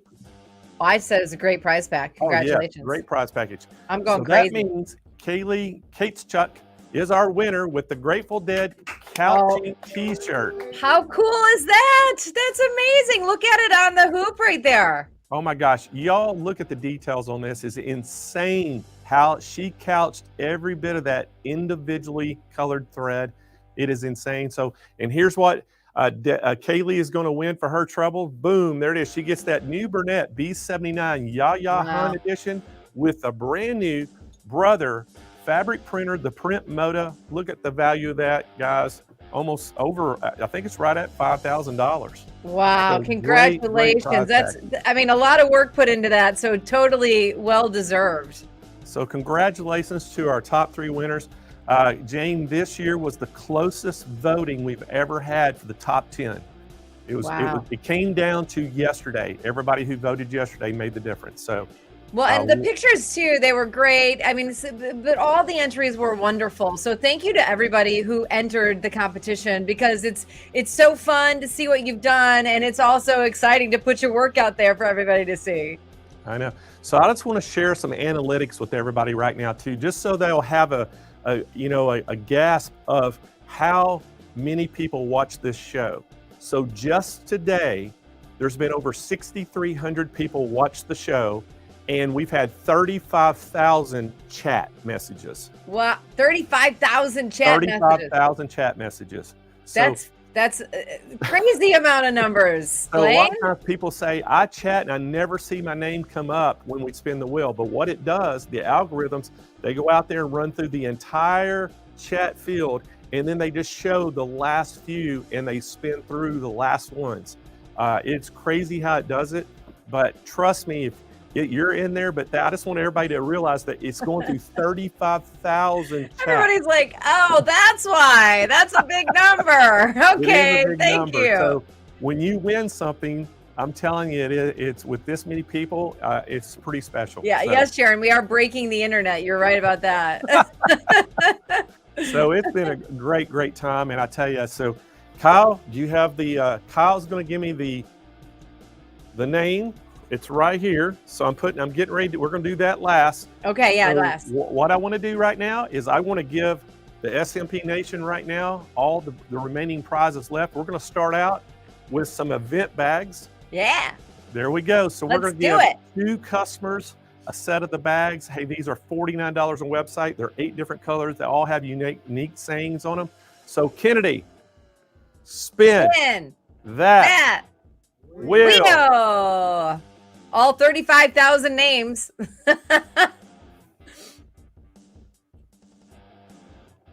Lucy B. Congratulations, Lucy So Lucy B is watching today from YouTube. So Lucy, we need you to go to smplive.tv. Scroll down toward the bottom of that page where it says claim my prize, fill out the information, hit submit, and we will get your bag shipped out to you. You have 30 days to claim your prize, everyone.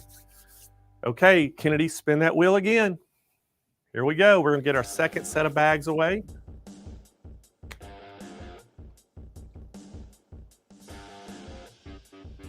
JDS Hobby. So JDS Hobby is our winner. So that's cool. They need to go to smplive.tv, scroll down toward the bottom of that page where it says claim my prize, fill out the information, complete, hit submit, and we'll get your bags out to you. All right, next up, we're going to give away one of our world famous sewing mats. Here you see them right here, guys. They go from $29.99 all the way up to $49.99 for that extra large. And I always say, Jane, if you don't have a sewing mat under your machine, what are you doing? You're doing your machine a disservice. You sure are. So, guys, we're going to give somebody a lucky viewer out there one of these. So, Kennedy, spin that wheel. We're all on pins and needles. That's funny. Virginia Fuchs. So Virginia, you just won. She's watching today from YouTube. So Virginia, what we need you to do is go to smplive.tv, scroll down toward the bottom of that page where it says claim my prize, fill out all that information, and most importantly, in the notes section, put what size of sew mat that you want and what color, and hit submit. All right, here we go. Next up, Kennedy, what are we giving away? A Janome. It's a 780 DC sewing machine, value of $1,000. Kennedy, spin that wheel. Spin it, Kennedy.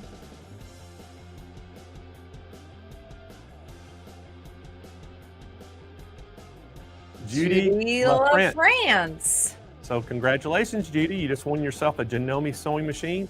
Watching today from YouTube. So Judy, we need you to go to smplive.tv to claim that prize. You have 30 days. Scroll down toward the bottom of that page where it says claim my prize, fill out the information complete, hit submit, and we will get that shipped out to you as soon as we get the information. All right, what's up next, Kennedy?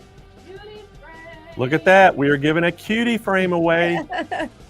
Oh my gosh, everybody loves these things. This is from Grace. So Kennedy, spin that wheel.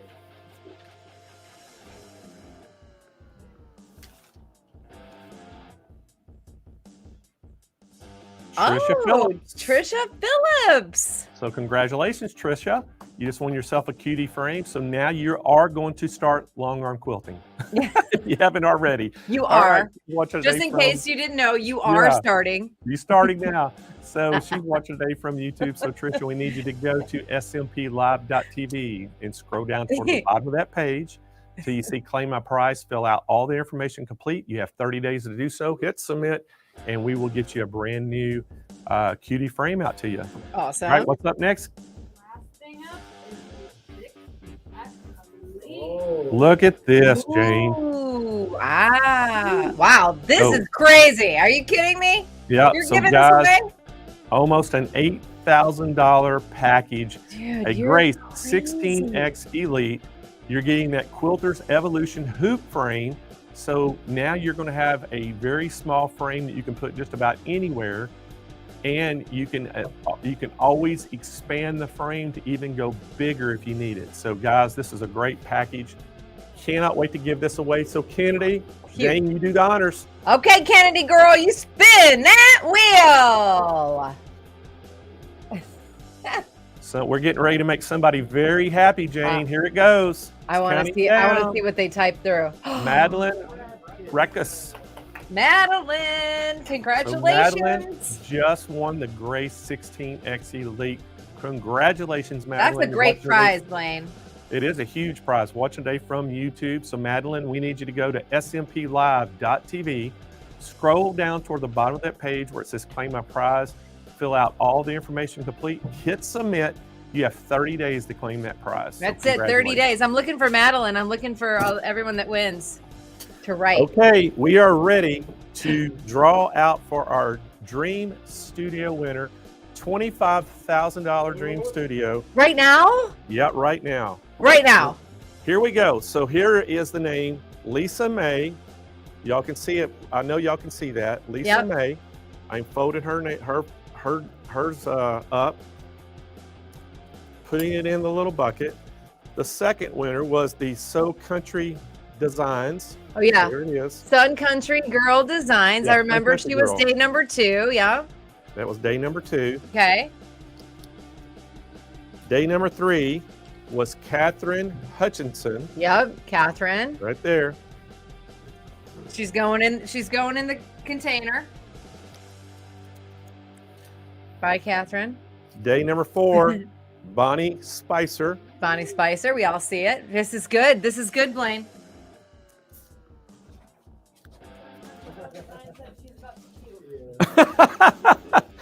Kennedy just informed me that Sun Country Design chatted in that she was about to puke. All right.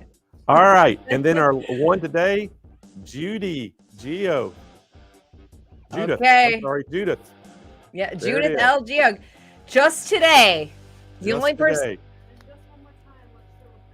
Hang Look, in there, Sun nothing Country up Girl my Designs. sleeves. Yeah.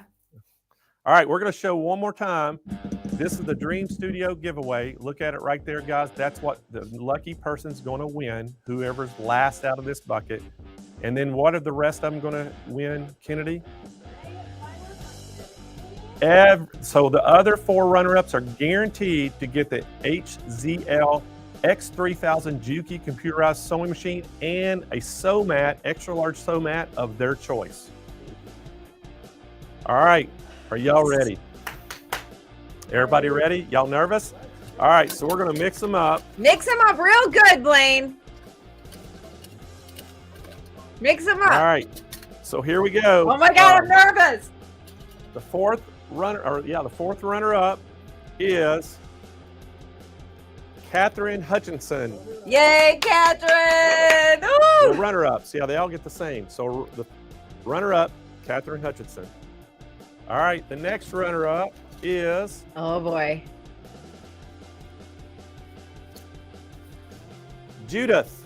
Oh, Judith from today. Judith L. Geode. Oh my gosh, this is getting intense. Okay.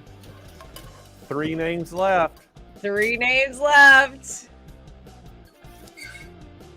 Sun Country Girl Design. Oh, Sun Country Girl Designs. Congratulations. So Bonnie and Lisa May are the 2 left in here.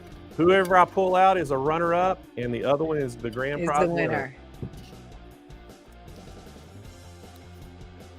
Uh-oh. Lisa May is the runner-up, so that means Bonnie. Bonnie Spicer. Here we go. Bonnie Spicer is our grand prize, $25,000 Dream Studio winner. Right there it is. Yay for Bonnie. Yay for all of them. So congratulations to all 5 people here, and congratulations to all the winners. Man, I tell you what a great show, guys.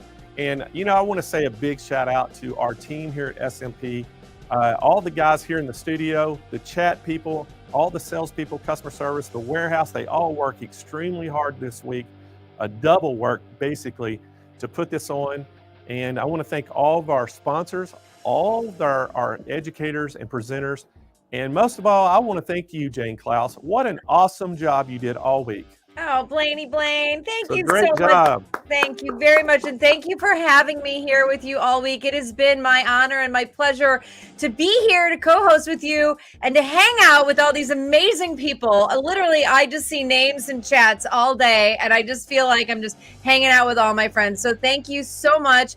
And listen, if you guys want to stay in touch, because, you know, SewFest only happens once a year, just head to my website, JaneClaus.com. It's right there on the screen. Or follow me on, you know, any of the socials. It's always Jane Klaus, wherever you go, double S or extra special.